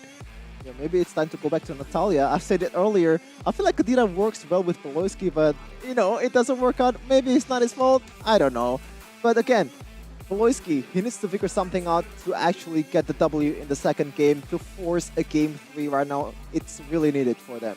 I mean, at the end of the day, right, I didn't think that it was Geek Fem's 100% fault in particular, but the fact that they were able to inhibit and really limit Baloyski's playmaking potential really set that tone. Because at one moment of the match, you saw that it was actually traded back with the way that the team fight went. But the fact was, Heis was taken down first. Now, after that particular team fight, Heis was just always able to get out, always able to dish out the damage, and nobody from the side of Rebellion Zion had an answer to it. And I think that was the purpose of the Yuzong, but even in that Black Dragon form, the amount of damage that he was absorbing was so much that he barely had anything left when he landed in. Well, it's a carry. What are you gonna do about it? She's gonna burst you down no matter how much tankier you are. His kit, her kit is just specialized to burst tanks, especially Yuzong going in with the Black Dragon form. No damage reduction will be, you know, basically useful for them. Just through against damage. a carry, yeah. As you can see earlier, when Chatera going in, yes, there's definitely some magic damage coming in from Swalow's real world manipulation, but the fact that spinning light wheels deals true damage is very, very immense, especially when he uses that Wind of Nature. Yeah, it's just really block nullified. that. Yeah, exactly. It's just nullified, right? Because of that true damage, of course, that Wind of Nature is just, yeah, nullified instantly. And that is, again, where I feel like Geek Slate understands that. Even though they were behind in the early game, they played it patiently, wait for the right moment to really punch through the wall, and which they did, which they found, thankfully for them. But Geek Slate, once the early game that they built started to crumble, yeah, with their comp, it's very, very difficult to turn the game back around. And even Swalo, right? Swalo was able to do so much for his team as well. He was on his comfortable hero. He was on his power pick of last season, the Yves. And that real-world manipulation always comes into clutch, being able to do so much sustained damage on the members of Geek Slate as well. And what do you think? What do you think made the biggest impact, You know? other than, of course, Baloyski Cars. being taken down? Cars! Cars showed that he has that quality. He is. In that game, he showed that he is MPL ready, I feel like. With Lapu Lapu, clear his lane, active on the map. He does not just focus on that EXP. He is trying to find more plays, zoning members, and that is what I like to see as, you know, as an observer, seeing XP very active on the map, opening, also helping your roamer to soak in the damage as well as initiating. Cars, you're ready for MPL. And I think one thing that I really like the most about Cars is he's very, very aggressive, you know. You can see a lot of flicker plays for him with the Bravest Fighter. 1 hit, 2 hit, then flickering out towards, I forgot, what was it, Jenna Cutie or something. And he actually gets the kill, which is very, very surprising for me. Like, oh my goodness, this guy really has the young blood. He wants blood. He's very, he's very aggressive with it. Like I said, he's raw, right? I mean, he needs more experience. He needs perhaps more airtime. And with this game, hopefully it builds his confidence to, okay, I can play. I deserve to be here. And what's next? Staying consistent. Now that's the hardest part. That really is. It truly is. That is the hardest part. And it was surprising, right? I mean, I think who predicted Rebellion Zion? Of course, you're looking at it, girl. You're looking at it. I was the one here just soloing Rebellion here. Based on that game, I like their composition. All right, but now we're going to take a look at the in-game items for the game number 1 between Geek Slate and Rebellion Zion. And it actually was quite a long game, right? 18 minutes. Wow. Doesn't feel like 18 minutes, but take a look, right? I mean, Rebellion Zion, Grok here. Dominance Ice and Blade Armor here. Very, very important items. Why? I mentioned this earlier. Kadera, Claude, right? It's for the attack speed reduce and as well as the bounce back damage here that just bounce back if you're taking the basic damage, which also Claude gives out. So that's a very crucial items, 2 crucial items against a Claude, and Heis building brute force breastplate. Why? He wants more movement speed. He wants also somehow extra security in the magical side of aspect, right? Also can trade here and there, but that's just the last items with Immortal. Highs, even though gets taken down twice, entering mid game, late game, 0 deaths. Yeah, definitely. And I think it has to do with something about Katerra's aggressiveness.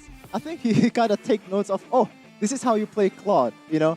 He watches a lot of Skylar games and he's just way too aggressive with it. And going in with the BMI, trying to deal some basic attacks, but he gets punished most of the time. And there's a lot of times where, like, there's been questionable engages, you know? Especially that near the turtle pit, I believe, and when he go in without Wind of Nature, just soaking in all the damage and ended up dying, which is very, very unnecessary, Eterna. So yeah, that brings the point. Is it comfortable on the Claude or not? You know, you're right. There were a lot of overly aggressive plays that maybe he could have come out of when he's something on the Irita, which has so much lifesteal. But someone on the Claude, it was questionable. And coming into the second game, remember, they still have some time to go back to the drawing board and repair the mistakes that they made. But looking at the stats, right? Looking at the objective takes, looking even at the damage dealt, it wasn't too far apart. It could have still been GEEK SLATE's game. You're right. Looking at the stats, somehow 70, 60, 40-ish, right? I mean, Rebellion Zion, why? Because early game, they were the ones who were struggling. Neutral objective, it's hard to penetrate the composition of GEEK SLATE. Take a look at the 3 titles here. 3 categories taken by Rebellion Zion side. Carry, highs, of course. Vincent on that jungler. Soak in the most damage in that game. Sway low. The dynamic duo with Wijanarko gets that forgotten one. Kadera, though, on the losing side, still gets the carry. Rarely that happens. I think one of the keys too is how respective Heist is his itemization. You can see a lot of early Athena shield, a lot of early defensive item, which just makes life harder, especially for Matt, because his job is to go into Kadera and trying to find an opportunity for Beluski to go in with Petrify. Unfortunately, there's also a Purify from Heist, which makes life harder for them. Yep. So yeah, I think the respect that Heist gives to the opposing team really paid off in the end. Again, this begs the question, right? Can Matt play other than, can Matt play and create such impact that the team gets the dub other than Lapu Lapu? I mean, to be fair, the Yuzong did have an impact at some point of the game, right? I agree. The carry wasn't online just yet, he was able to make a lot of plays. He was able to go into the backline, of course, with the Black Dragon form and disrupt that backline. And that was good for a while until the carry was unkillable. So maybe the solution is also the same as the first match earlier, Sorizo and Max getting something. Wow. Oh no, I don't know about that. Shepin. I don't know about that. I don't know about that. I don't know. What do you think about that, viewers? Do you agree? But yeah, I mean, if they really want to, right? I think that can be the solution. But let's talk about the MVP here. Swalo on that heat. Yeah, definitely a lot of items there. An early Athena shield and Winter Trojan. Again, respect paid off by Rebellion Zion. The respect that they gave to Peloyski's potential engage and Max's... wait, Max or Matt? Matt, right? It's Max. Oh, Max, I'm sorry. It's Max. I'm sorry. No, it's Matt. It's Matt. It's Matt. Oh, it's Matt? It's Matt. Okay, I'm sorry. Right, you're right. You're a dirty liar, Connie. So, yeah, the respect that they give them with a lot of defensive itemization really, really paid off. Winter Trojan and Athena shield early. Athena early, Athena often. And also, I believe it was a tough boots, right? Kind of limiting the CC coming in from GEEK SLATE to Bring in the Farsa.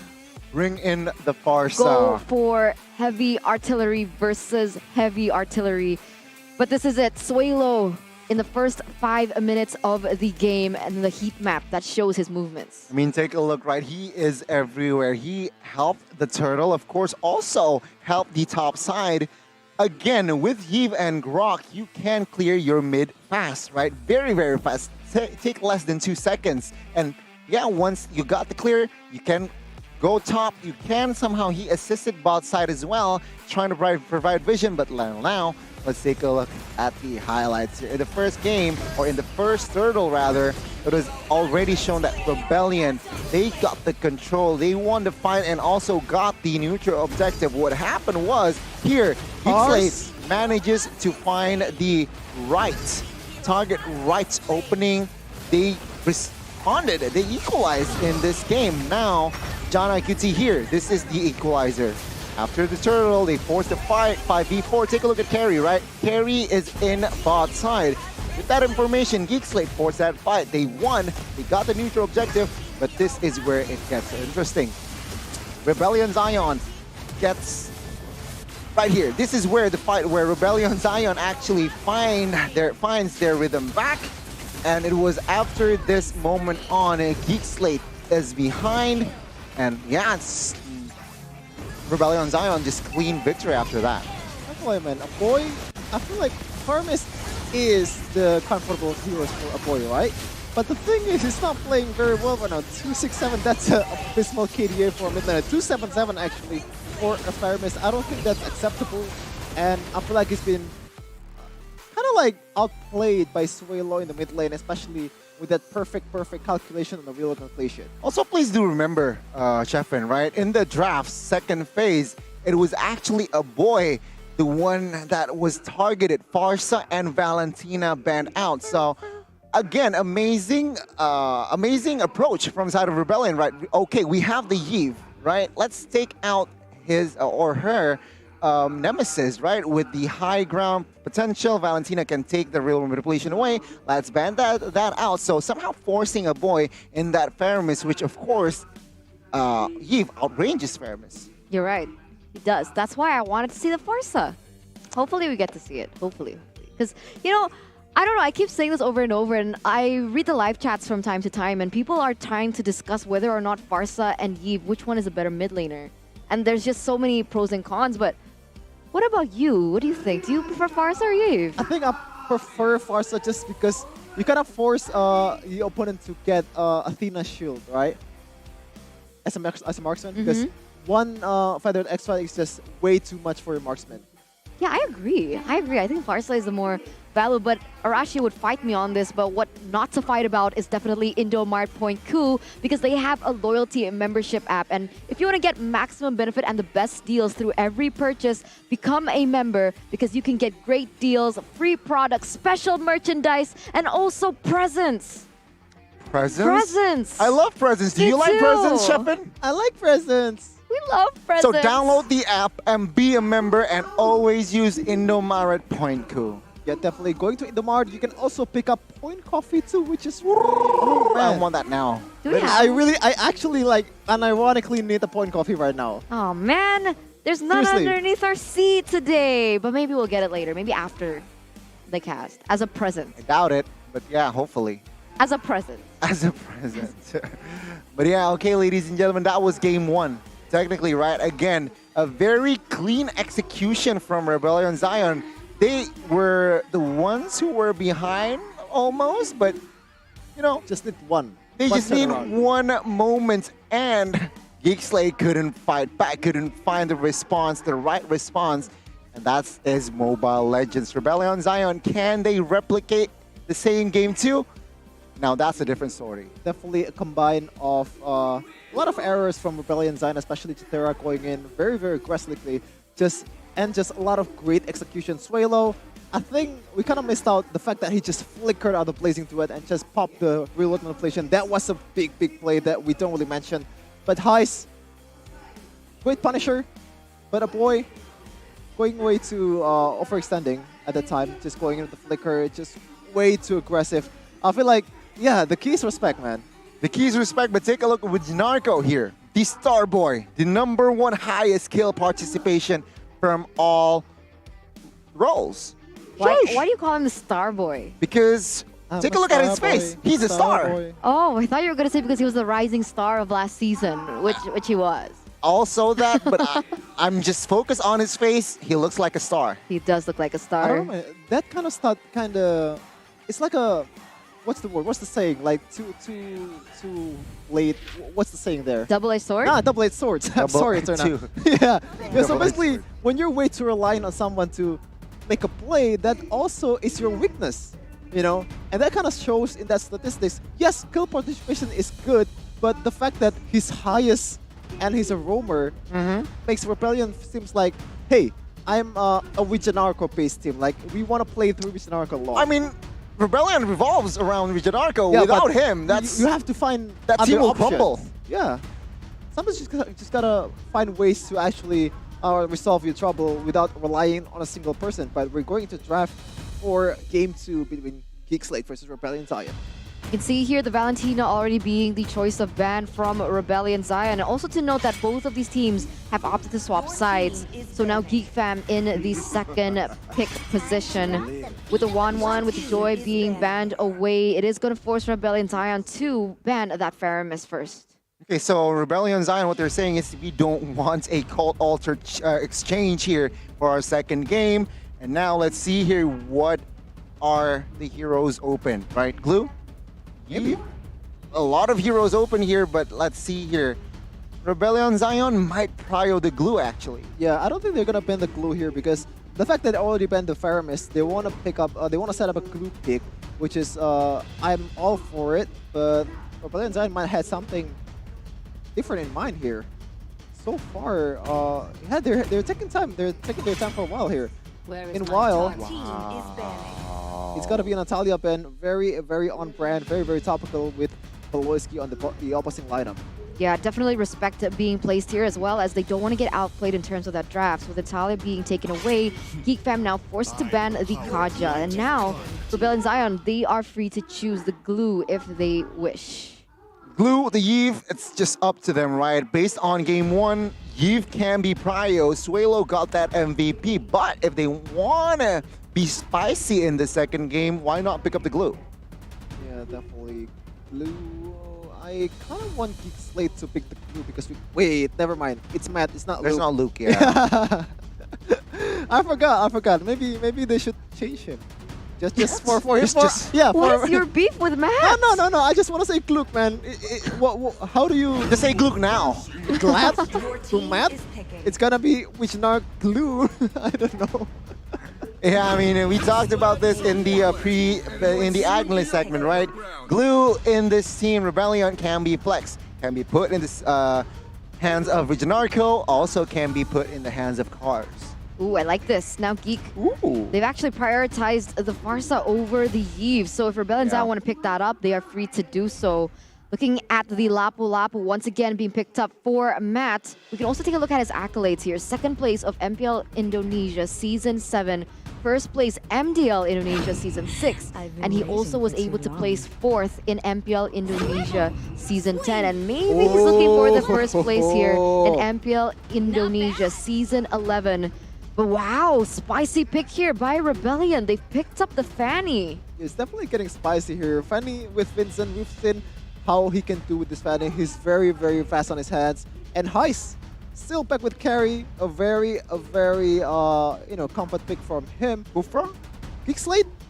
I don't know. I think they kind of want to pick the Brody here first just to counter the Fanny when he goes in towards the gold laner. But GEEK SLATE still already has the XP lane. And I kind of forgot about Moskov. Interesting. Yeah, I was about to say, I think I would have opted for the Kufra, honestly, because of how much they needed that lockdown. But actually, with the Moskov being picked up, now they secured a really good gold lane that can be a bit more invulnerable against the Fanny. And now, Rebellion Zion, they could have banned heroes like the Masha and the Hilda to prevent the Vincent from being too pressured in his own jungle. I mean, a lot of approaches, right, against the Fanny. You can use a Kufra, you can use Ruby, you can use the Hilda as well. So Rebellion Zion, with just 2 bans left, they need to decide what do they hate here, which hero can be troublesome for their comp. I do agree, I think one of them should be the Hilda. And let's see here, Rebellion Zion seems to still take their time to ban out, but there you go, the Akai ban also the counter of Fanny. Has been picked? I don't think Art is already picked just yet. Or no, right?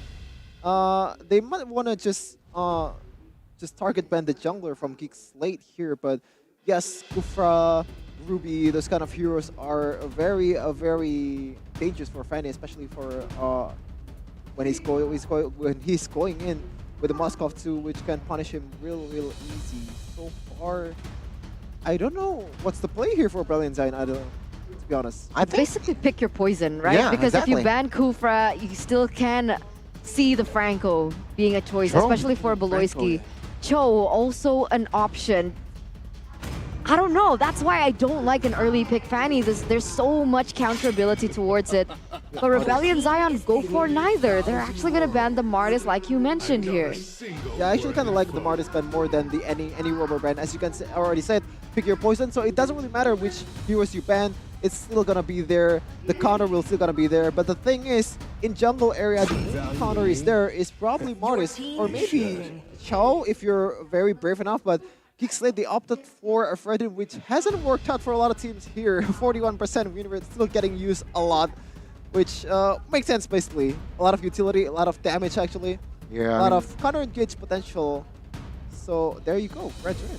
Yeah, let's see here, right? I mean, with Fredrin, the hero itself is just like, is able to, it's just enable his team, right? A lot of, it's just to facilitate their comp, right? Can taunt, can stun, can deal damage. That is also why that he's so popular. Rebellion responds with a Yeve, so we are going to see the Yeve Farsa head-to-head.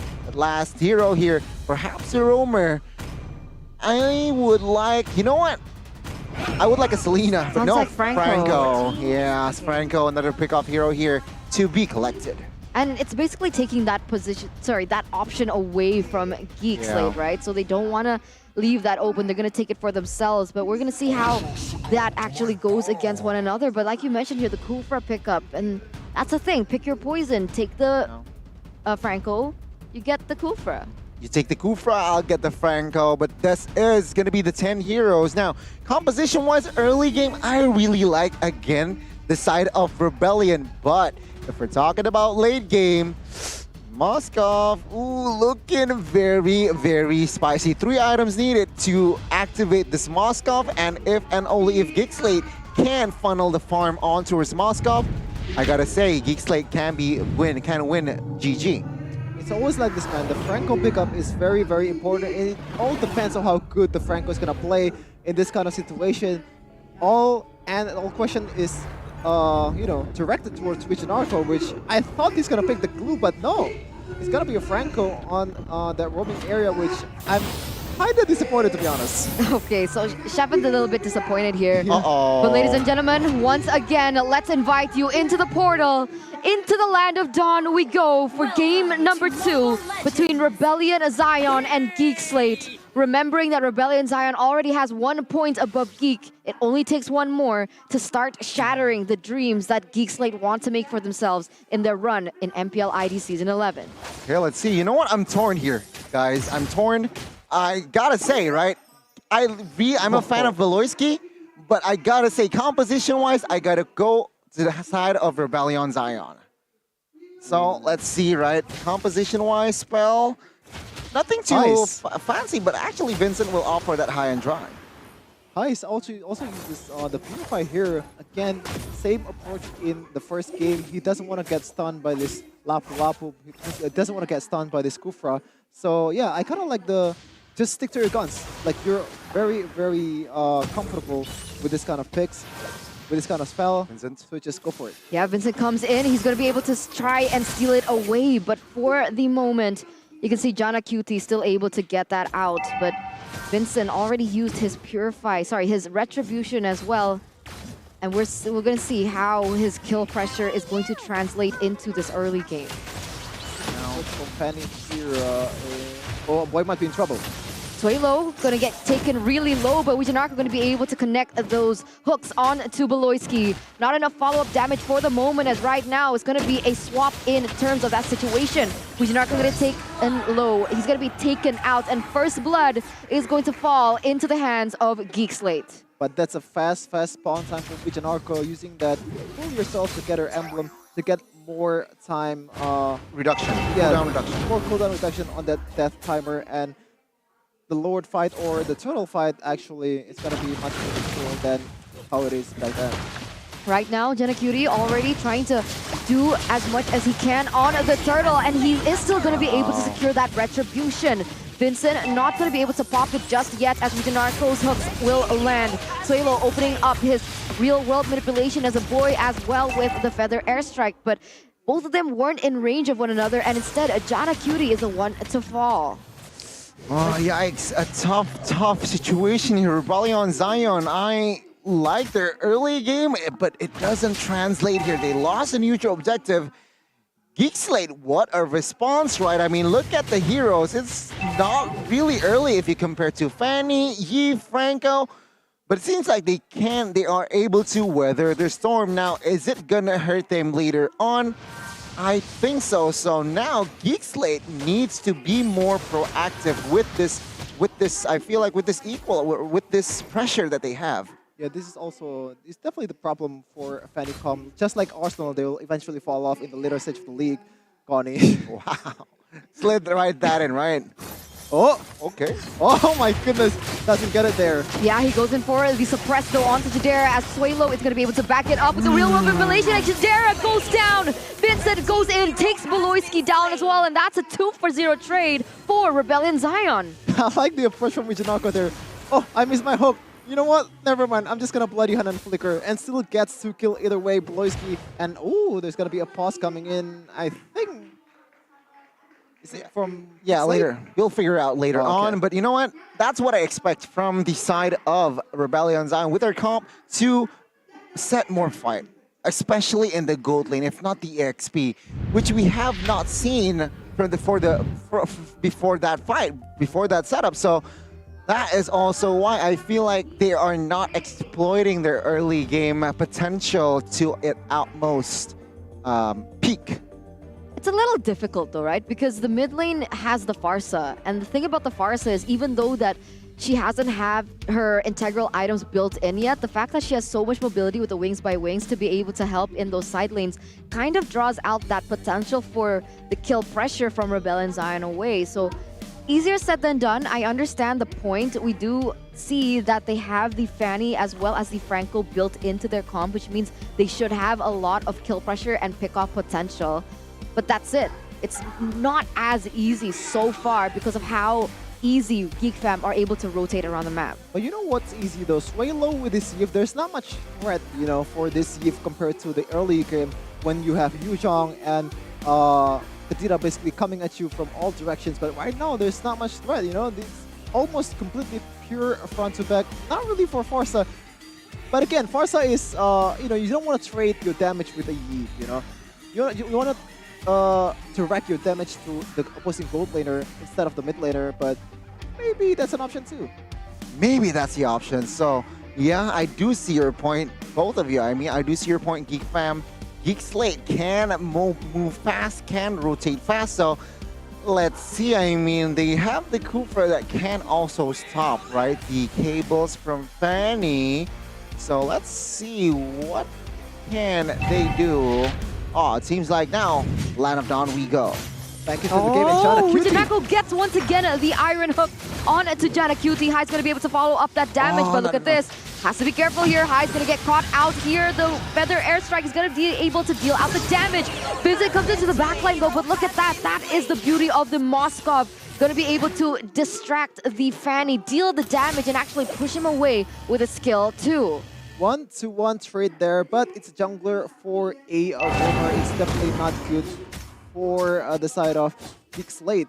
They need to figure out a way to make trades without them losing much on the other hand. Wow, also note that Heptacy is already built, so combined with that high and dry, Vincent's cutthroat especially can and will deal a lot of damage, especially on towards Kadira. And boy, Kadira might need to build the Wind of Nature fast. Here we go. Oh, Jana Cutie still going to be able to secure the turtle. Vincent, once again, not been able to steal any of these things out and under the GEEK SLATE's nose. But Suelo here, going to get cancelled here. He has to get away with how much damage he's receiving. Not going to be able to get the kill. Jana Cutie now in trouble with the way that Cars has been going aggressively onto him. Jana Cutie taken out, and that is a 1-for-1 trade. But the turtle is going to fall into the hands of GEEK SLATE. The question is, what has been happening with Vincent, right? He hasn't been able to land any of his retributions. Well, I think there's just too much. Oh, Vincent might be getting someone here. Yeah, it's gonna get taken out. Easy kill for Vincent once again. It's funny we mentioned him and he gets a 301 KDA suddenly. Oh, outside. Suppression hits, lands, and Beloyski is in trouble. He gets taken off the board here. Suelo needs to be careful of the damage coming in from the feather airstrike from a boy. But that is once again another pickoff on the board. But this time, Rebellion Zion has their eyes on the prize, especially with Vincent here going in for the kill on the turret in the bottom side. Definitely, you don't really have to. You don't really have a choice to go into the team fight. It's just way too far there. Vincent just capitalizing on that. It's an arco. Man, once again, the iron hook lands onto Janacuti. Suelo going to be able to follow that up with the damage coming in from the real world manipulation. A boy still able to get out with the wings by wings, and Vincent fails to get that kill for themselves. GEEK SLATE though, with one member down, Rebellion Zion has a little bit of an edge. Ooh, that would have been a perfect play by Beloyski if he actually lands the flicker bouncing ball combo, but the in-game equipment, Gotti. Oh, looking at the equipment here, Moskov already collected his corrosion, so he is definitely on his way towards his next item. Perhaps I might say he can go for the Wind of Nature. Why, again, just to protect himself from Vincent, rather, and take a look to Dominance Ice, understanding very well Kadera can deal a lot of damage, and his attack speed needs to be nullified. Let's see here. Item-wise, again, Vincent collected another penetration item in that Malefic Roar. So, again, on towards the boy, still not enough, but perhaps next time here with the Cutthroat can be more than enough. Did you notice something earlier in the itemization? All of the Rebellion, I mean, GEEK SLATE members, all of them built warrior boots, even the Farsa, even Moskov. Except Kufra there, but...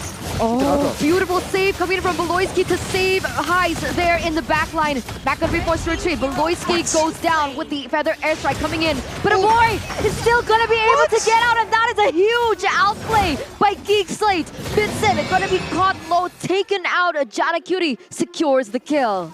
Vincent needs to figure out a way to actually play this safely, man, because look at the composition from GEEK SLATE here. A lot of punish. Beloyski with the bouncing ball, Janacuti, a lot of CC, Chatera, basically the knockback into the wall. Very lethal, and comboed with Apoi's feathered airstrike and stun. Once you get caught, there's just no way to go out. This is very concerning from Vincent, especially when he brings out the high and dry, which makes him much more vulnerable. Yeah, I think now they need to go in the backs of Aboy. Aboy needs to carry this mid-game. Beloy though! Oh, they're gonna commit? Okay, they're not. Okay, the feather airstrike was opened up. Deals a little bit of damage onto cars, but GEEK SLATE, they don't want to overcommit, and they start to go back. Back to my point, right? Rebellion Zion, well, GEEK SLATE, they need to... Aboy needs to carry this mid-game. Why? Feather airstrike popped in. Again, just give more time for Moskov to have his 3-item power spike. Beloyski goes in and actually gets it on to Suelo. Suelo going to be taken out first. Cars are next on the chopping block, and you can see Vincent. They're all falling down like flies. Beloyski gets taken out, but that's for the price of 3 members. And GEEK SLATE, once again, will be able to win that team fight. Oh, what's that Ouija Narco. The hooks are going to land, but look at this. The follow-up as Ouija Narco is going to be taken out. Unfortunate for Rebellion Zion and GEEK SLATE. They are going to get this Lord uncontested. Getting punished by landing your own hooks, pretty ironic there.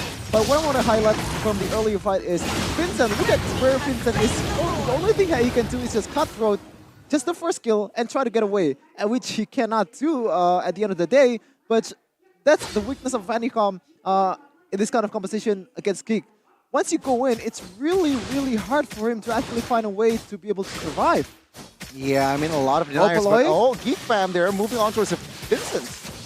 Okay, he survived, right? Okay, now, Rebellion Zion with almost the 3,000 gold lead that they had 2 minutes earlier. It seems like GEEK SLATE has responded. Oh no, Janaka goes in for the suppress on to the Farsa, and he's going to be taken out. Not just yet, still able to get out with his byways, but Beloyski is the one to get down. So the airstrike opened up, Janaka gets taken down. Vincent looks in for a kill, but he can't find a target. Once again, it doesn't seem like it's going to be starting to pay off for Vincent.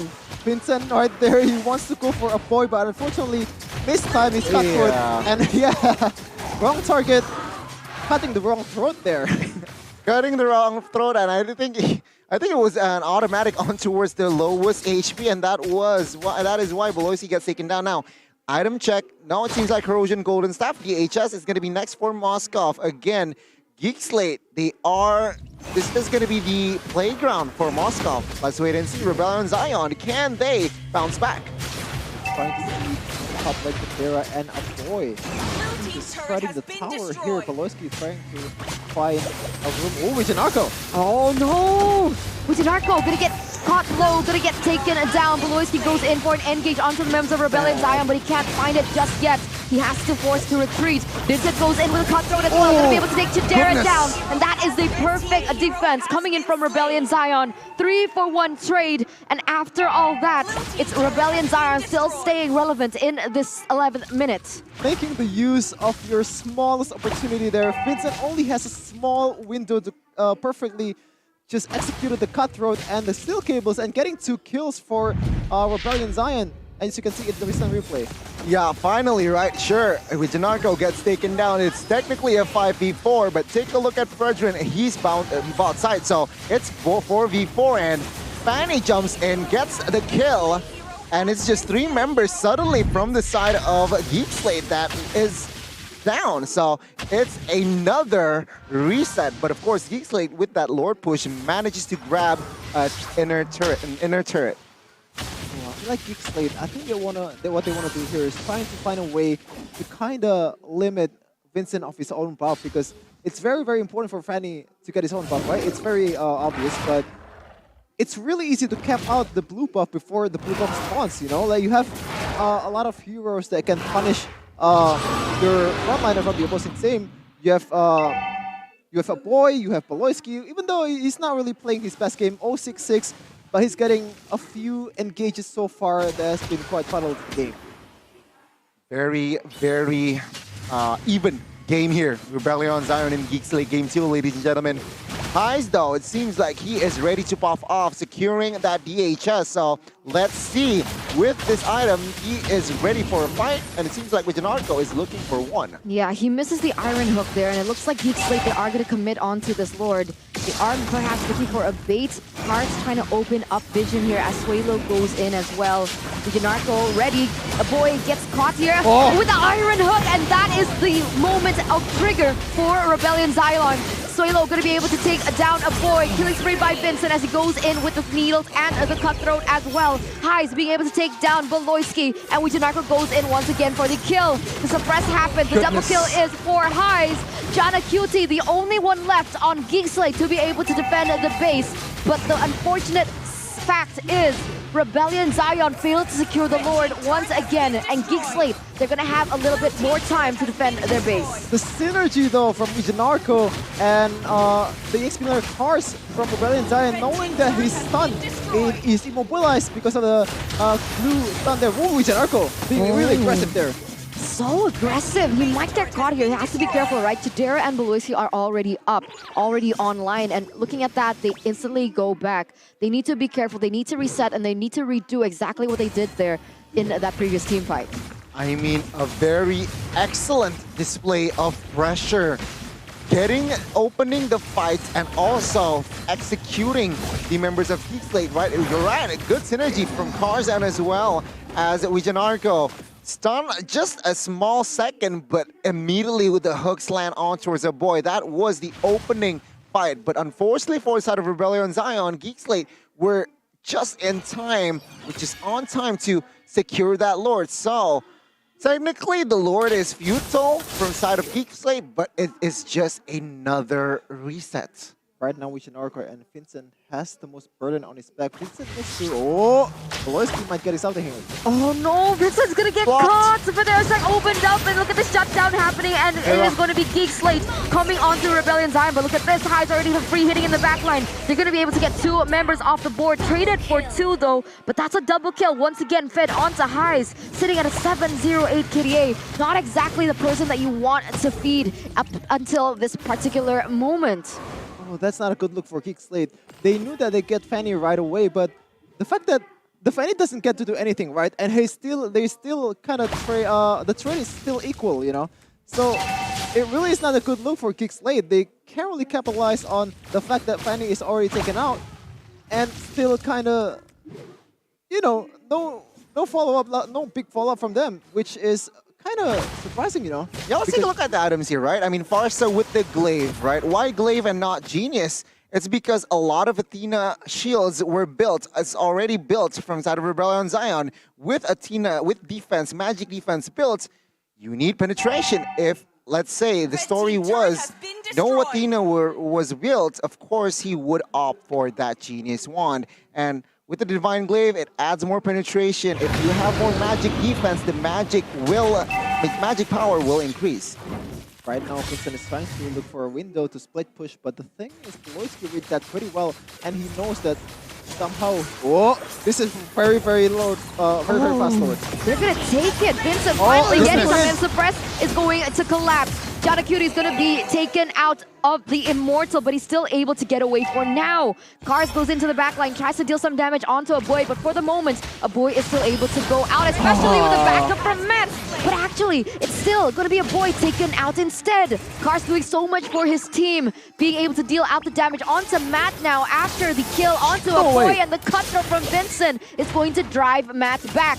Tudera trying to do all he can to save the base as Voloisky goes in for an engage, but he can't find anything just yet.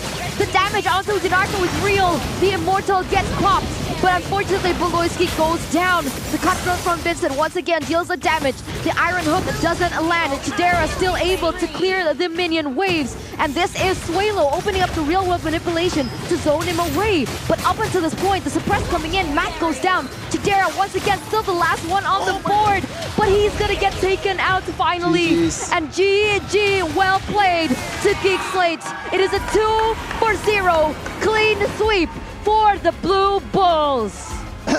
Tier A? What is going on? Rebellion Zion with the surprise.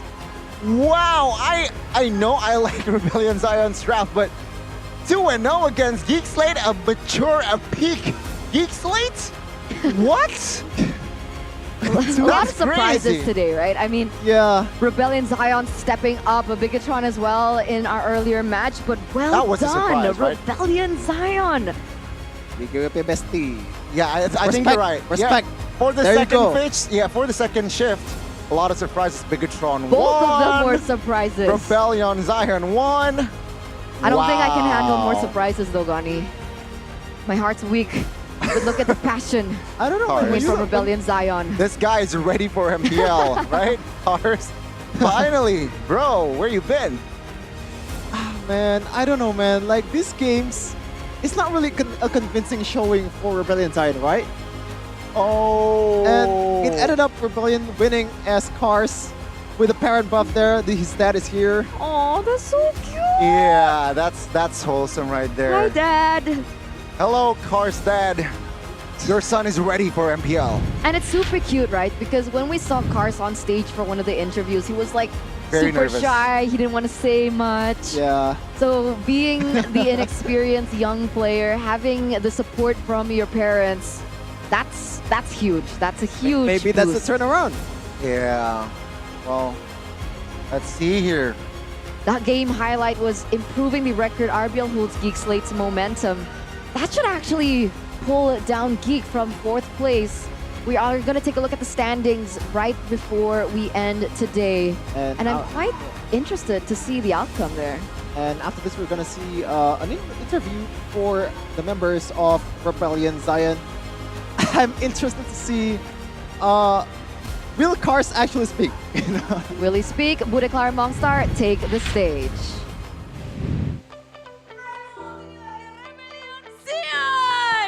Kemenangan 2-0 yang sungguh memukau dari Dagdikduk Serdi. Game yang pertama dan pada akhirnya game kedua. Mereka berhasil membabat habis GEEK SLATE. Congratulations.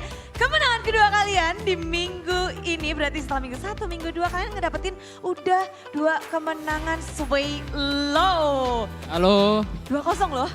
Puji Tuhan. Seneng banget gak? Seneng banget. Coba saking senengnya gimana? Yeah. Soalnya kita ngelihat bahwa kamu, bahkan kita tahu banget dari hero-hero kalian, Kamu, If, ketemu Kadita di game pertama, harusnya kan kesusahan ya. Kayak kamu tak gentar gitu ya ngelawan siapapun. Kalau masalah itu sih namanya unsur tetap unsur sih, cuma bisa YV. CBY? Ya, CBY. CBY kamu? Ya. Jadi, tapi karena kamu CBY, mau lawan siapapun juga bisa dong? Bisa. Bisain Ya, aja ya? Bisa. Harus bisa dong? Bisa. Oke, ini kemenangan 2-0 apalagi di game pertama kita ngeliat kalian berhasil untuk ngelakuin comeback. Dan apa yang sedang terjadi itu di game pertama pada akhirnya kalian berhasil untuk ngebalikin keadaan. Saya lagi. Terserah siapa yang mau jawab deh. WJ juga punya peran yang sangat penting apalagi di war tadi kan, di lore. Kenapa tadi bisa balikin gamenya keadaan ya karena kita mikirin winning situation-nya sih. Gimana caranya bisa balikin keadaannya pas di momen-momen tertentu kayak gitu. Wow, dengan momen-momen tertentu itu jadi super berubah gamenya dan mungkin WJ juga jadi salah satu kunci penting pas ngelakuin hal itu. Dan apakah ada pressure di saat hal itu terjadi atau itu malah membuat kamu ter-challenge? Oke, ini kita lagi di keadaan susah nih ya, kita harus bisa untuk ngebalikin. Gak ada sih, ya kita percaya aja sama tim gitu, main fun yang lepas. Ya yang penting kita lakukan yang terbaik aja udah. Lakuin yang terbaik dan kamu bahkan ngelawan seorang Baloy. Kalian benar-benar sama-sama adalah tipikal yang usil-usil juga, make a play juga. Gimana tanggapanmu melihat Baloy tadi di pertarungan bestie ini? Woi Baloy. Oi Baloy, udah kata-kata yang Baloy aja. Udah. Leg yang kedua, pasti kangen banget kepengen ketemu Baloy dong. Coba dong, pesan-pesan buat Baloy. Ya, buat Baloy, ya semoga tetap semangat aja udah. Tetap semangat aja udah. Oke, tetap semangat. Mereka juga masih punya kesempatan di leg kedua, tapi ya semuanya ingin berusaha terbaik. Dan kita juga melihat bahwa di game tadi Vincent pakai Fanny. Vincent, kamu pick Fanny di pick awal lalu dibalas langsung oleh GEEK SLATE dengan hero-hero yang udah jelas bikin kamu kewalahan. Ada Kufra, ada juga Boskov. Apa yang terjadi di game tadi pas kamu pakai Fanny? Apa ya? Pokoknya jangan mikirin hero lawan sih. Kita punya hero teman juga bisa saling backup gitu. Intinya pede aja. Intinya pede aja. Ya. Siapa yang paling bikin kamu pede nih? Kan kamu bilang teman-teman gitu ya. Apa? Kan kamu bilang teman-teman. Faktor apa sih dari teman-teman mungkin yang kayak udah ayo kita kesini, kita ke situ atau ada yang nyemangatin kamu sampai bisa pede nih? Empat-empatnya sih kasih apa ya? Dukungan lah buat Fanny. Jadi lebih pede. Fanny dari Vincent begitu mengerikan dan bakal dikeluarin lagi nggak ini Fanny-nya? Lihat aja nanti lah. Lihat aja nanti lah ya. Dan ada yang spesial juga hari ini, Kars. Kedatangan Papa, Ayahanda. Halo. Halo, akhirnya Kars bisa langsung mau ngomong ya, ada Ayahanda. Kars, kedatangan ayah ke sini membawa boostingan nggak sih untuk Kars? Apa? Papa datang Kars, maksudnya bawa boostingan? Nggak tahu. Oh, kamu nggak tahu Papa datang? Tahu nggak? Jadi semangat nggak sih dengan datangnya Papa? Jadi semangat nggak ada Papa di sini? Semangat. Makin semangat. Dari yang mungkin semangatnya gini jadi begini, gitu. Ya. Coba dong ngomong sesuatu sama Papa dari tadi. Papa tuh semangat banget loh. Nyemangatin kamu dari tempat duduk ya Om ya. Papa makasih, I love you Papa. Makasih udah dateng. Makasih udah dateng. Papa dari mana? Papa dari mana? Dari rumah. Rumahnya di mana Kars? Jakarta Barat. Di Jakarta Barat, jauh-jauh ke sini. Dan mungkin Hais kamu bisa menutup kemenangan kalian 2-0. Perjalanan kalian tentu masih panjang. Dan untuk Rebellion sendiri, ada gak sih yang pengen kamu sampaikan untuk mewakili teman-temanmu kepada para Rebels? Kalau untuk Rebel Squad, thank you udah support. Di posisi kita menang atau kalah. Ya pokoknya terima kasih banyak aja udah gak bisa berkata banyak lah mereka. Soalnya mereka baik banget. Dan harapanmu untuk tim Rebels ke depannya? Untuk Rebel Squad. Rebellion? Untuk tim aku semoga tetap konsisten dan rendah hati.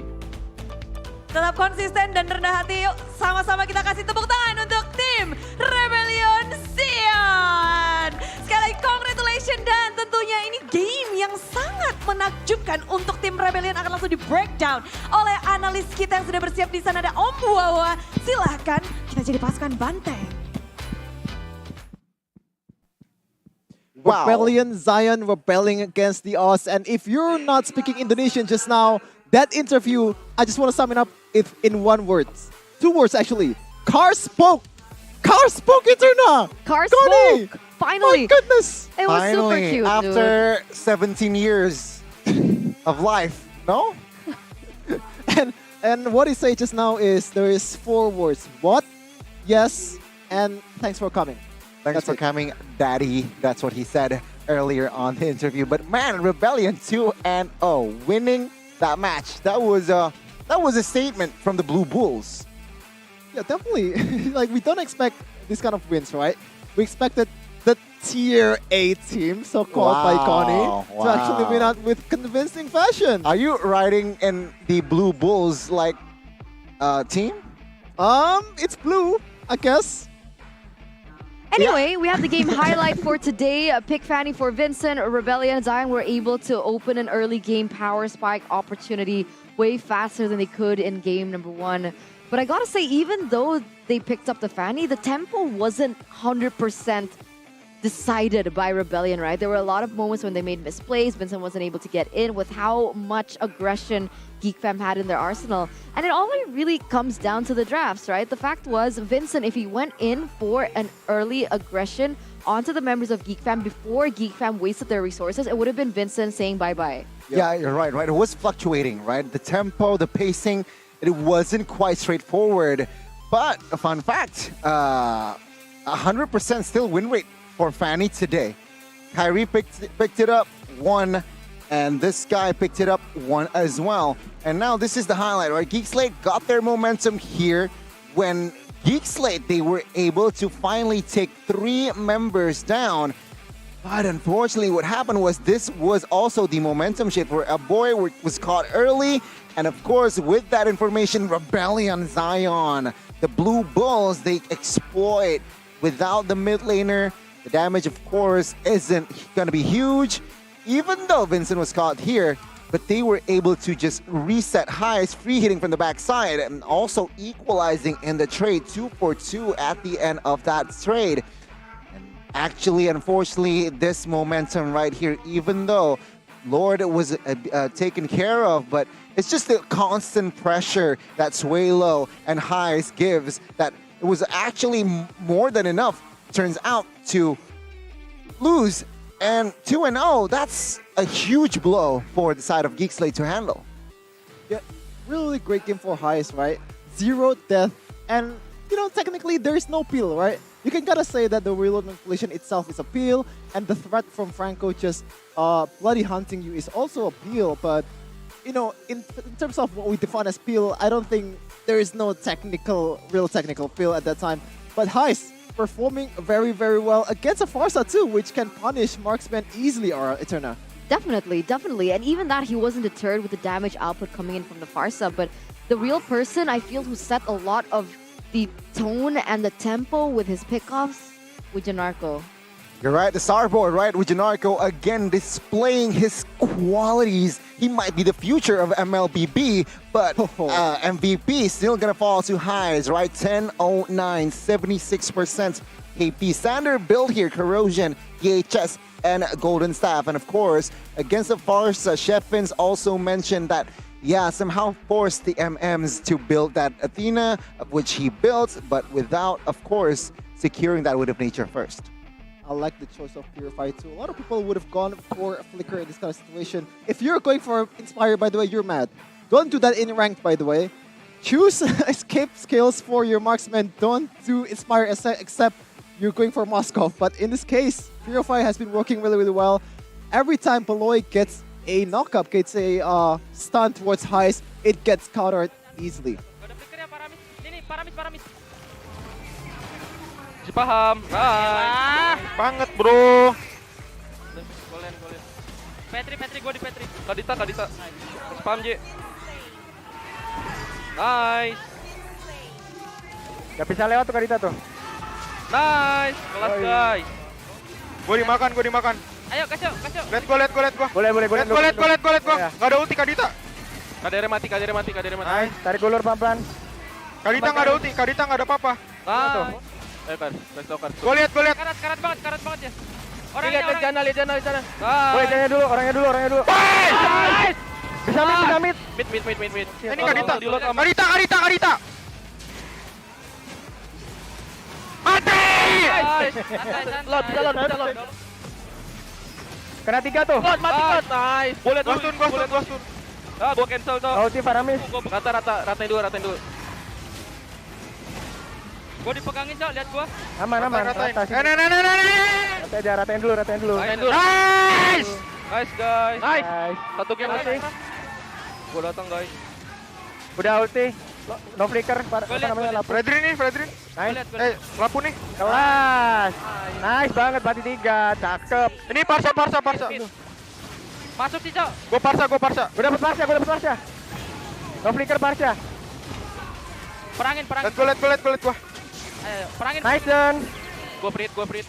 Lihat ini. Ayo depan lagi yuk. Konsil bareng. Ayo, gua lihat tarikan. Lihat midnya dong, wave-nya dong. Gua tarik. Orangnya dulu. Rata. Backup. Perangin. Lihat Moskov. Nice. Bisa lagi? Jatuh enggak? Enggak ada flicker. Gua gigit lapunya. Bisain. Tower. Gua hook. Tower ya? Yoi. Tower. Menang. Cars, my boy, my guy, my man. Come on now. If you're like this in game, why would you be like that on stage, man? Yeah, he was so quiet on stage, but in that mic check, he was screaming with passion whenever they got something on the board, and he was very open with communicating with the team.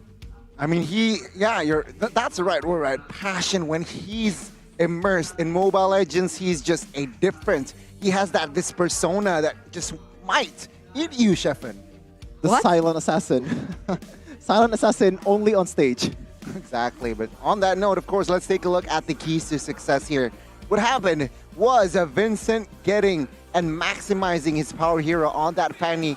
Questionable moves, sometimes questionable plays occurred, but at the end of the day, I mean, it was still effective, right? And also, they were able to just read GEEK's rotation and, of course, counter Beloy's key initiations. That is what happened in that series. And Rebellion, well-deserved win. Yeah, definitely. Especially that Vincent in that last team fight, which just decides the fate of the game. He picked up Moskov without, especially like straight up, like very, very hectic lane. He just goes through the lane and and gets the kill onto Moskov with ease and just goes back immediately, which turns the game around because Moskov is a very vital member at that point of the game. You want to make sure that Moskov is alive, but instead, Fanny gets the kill. Oh my god. Oh my god, indeed. Oh my god, indeed. But you know what's very elusive of the oh my god? Of course, Mobile Legends every day. Exactly. Guys, don't forget that MDL is going to be every Monday till Wednesday at 10. What is this? 10 p.m. GMT plus 8? Yeah, Indonesian time. Just Jakarta time. Just double check. I'm not really sure the conversion, but it should be GMT plus 7? 7. Plus 7. How did you not know according that? To Sheffin. Because I'm not an international person, Sheffin. I stay in my room every day. You're the smartest person in this room, in this hall, in this world. So guys, hashtag esports for everyone. So if you guys are bored, you don't know what to do on the weekdays, you're like, oh my god, how many days left until MPL? I'm so excited to see Sheffin's face. don't worry. You can keep it under control by watching MDL, the Mobile Legends Development League. Remember, hashtag, of course, esports for everyone, ladies and gentlemen. Yeah, MDL, weekdays, weekends, MPL. But boy, oh boy, 4 matches today. It has been a ride. Yeah, definitely a lot of surprises. EVOS winning out against Bigetron. Wait, no, Bigetron winning out against EVOS, and we're gonna check the standings in a second. Which team is going up and which team is going down? EVOS going down the ladder here onto the 3rd place, presented to you by Samsung Galaxy S23 Series 5G. Of course, EVOS, after picking up the first loss of the season, the only perfect team so far is ONIC. Don't say that! Don't say that! Not? The man next to me. Don't say that ONIC is perfect. And the only unperfect team in the league so far is Aura. Wow. Wow. Wow. I gotta treat both the same way, right? I gotta show some love to the How is top of the ONIC standings perfect? and They show lost a game. They lost 2 games. 4-0 though. But they still lost 2 games, which means that their run isn't perfect. 100% match rate though. Yeah, but look at the game rate, 80%. Look at that. let's be one to be complete, right? But anyway, it does seem like Alter Ego still in that 7th place position. Geek Fam from the 4th swapped with Rebellion back up in the 6th place. And Bigetron standing strong there at 5th place. And this is how things have changed. But we do still have tomorrow, Shefin. Yeah, but you know what? Based on what I've seen from this season, okay, this is a pretty good projection towards the future. Really? Unfortunately, you're as saying an Aura Fire fan, this might be your fate from now on. You're saying Alter Ego won't make it to the playoffs? I don't know. Maybe. Okay. But let's see, right? I mean, this week isn't finished. We still have tomorrow, and I smell blood tomorrow. Me too. So let's take a look at tomorrow's schedule. We're going to have the El Clasico for match number 2 between RRQ and EVOS Legends. And that first match, let's just ignore because it's not a good time. Oh, First versus 8th place. That's the reason in the I smell blood. and standings. Expected. Eternal. Aren't you an Aura Fire fan? Come on now. And definitely the highlight of tomorrow's match, RRQ versus EVOS. If you don't have anything to do at home, come here at Menara Kuningan. It's gonna be a full house for sure. It's gonna be lit. Huge atmosphere. It's gonna be drums. There's gonna be a lot of people just cheering on their teams, and maybe there's gonna be some fights. I want to say some fights, but no.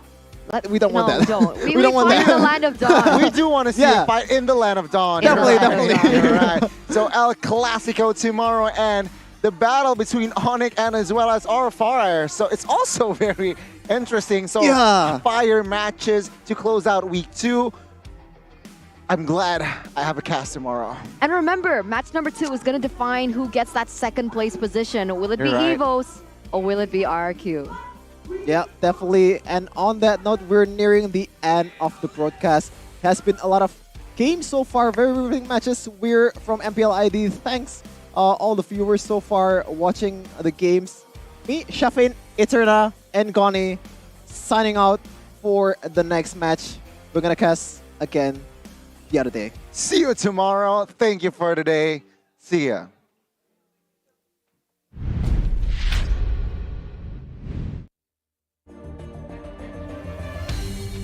Aku kan berdiri dan terus berlari, terus ke arah puncak tertinggi. Ku takkan berhenti, hanya sampai di sini. Kemenangan abadi menanti. You know we won't miss if we unite our focus. And if you haven't noticed, we all live. Nyalakan apimu, hadapi semua tantangan. Hadang semua serangan, jatuh bukan halangan. Bakar semangatmu, janganlah engkau menyerah. Kita akan buat sejarah. We all this, we won't miss. We all this, we won't miss. Saatnya beraksi, jalani ambisi. Aku kan menyawakan hari ini. You know we won't miss if we unite our focus. And if you haven't noticed, we'll live. Nyalakan apimu, hadapi semua tantangan, hadang semua serangan, jatuh bukan halangan. Bakar semangatmu, janganlah engkau menyerah. Kita akan buat sejarah. We all this, we won't miss. We all this, we won't miss. We all this.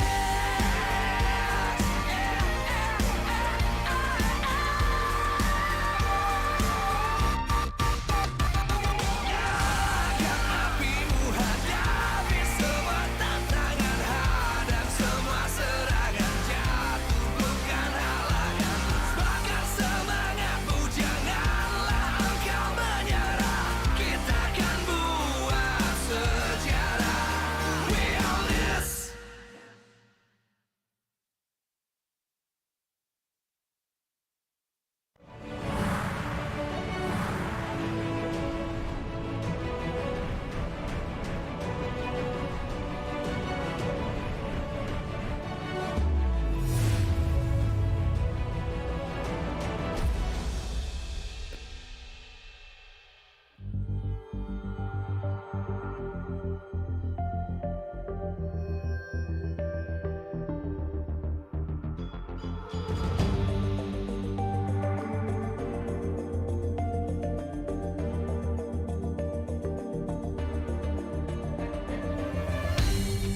Aku kan berdiri dan terus berlari, terus ke arah puncak tertinggi.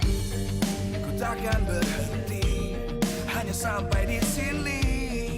Kemenangan abadi menanti. You know we won't miss if we unite our focus. And if you haven't noticed, we all live. Nyalakan apimu, hadapi semua tantangan, hadang semua serangan, jatuh bukan halangan. Bakar semangatmu, janganlah engkau menyerah. Kita akan buat sejarah. We all this, we won't miss.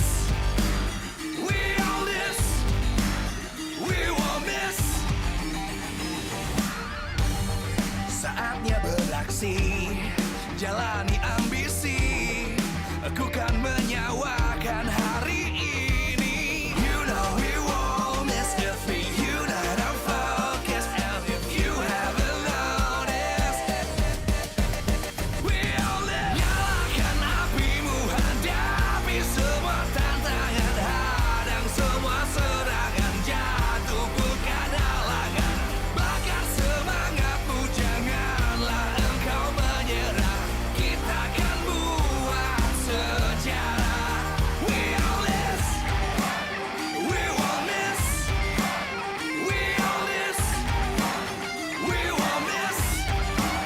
We all this.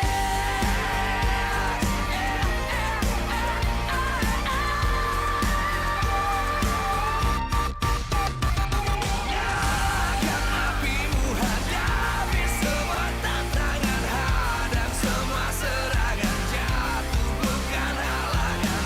Bakar semangatmu, janganlah engkau menyerah. Kita akan buat sejarah. We all this.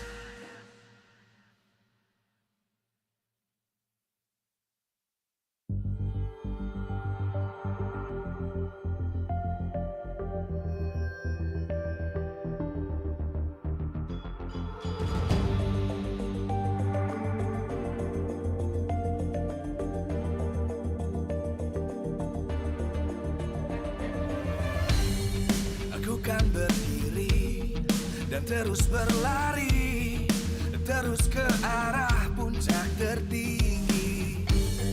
Ku takkan berhenti, hanya sampai di sini. Kemenangan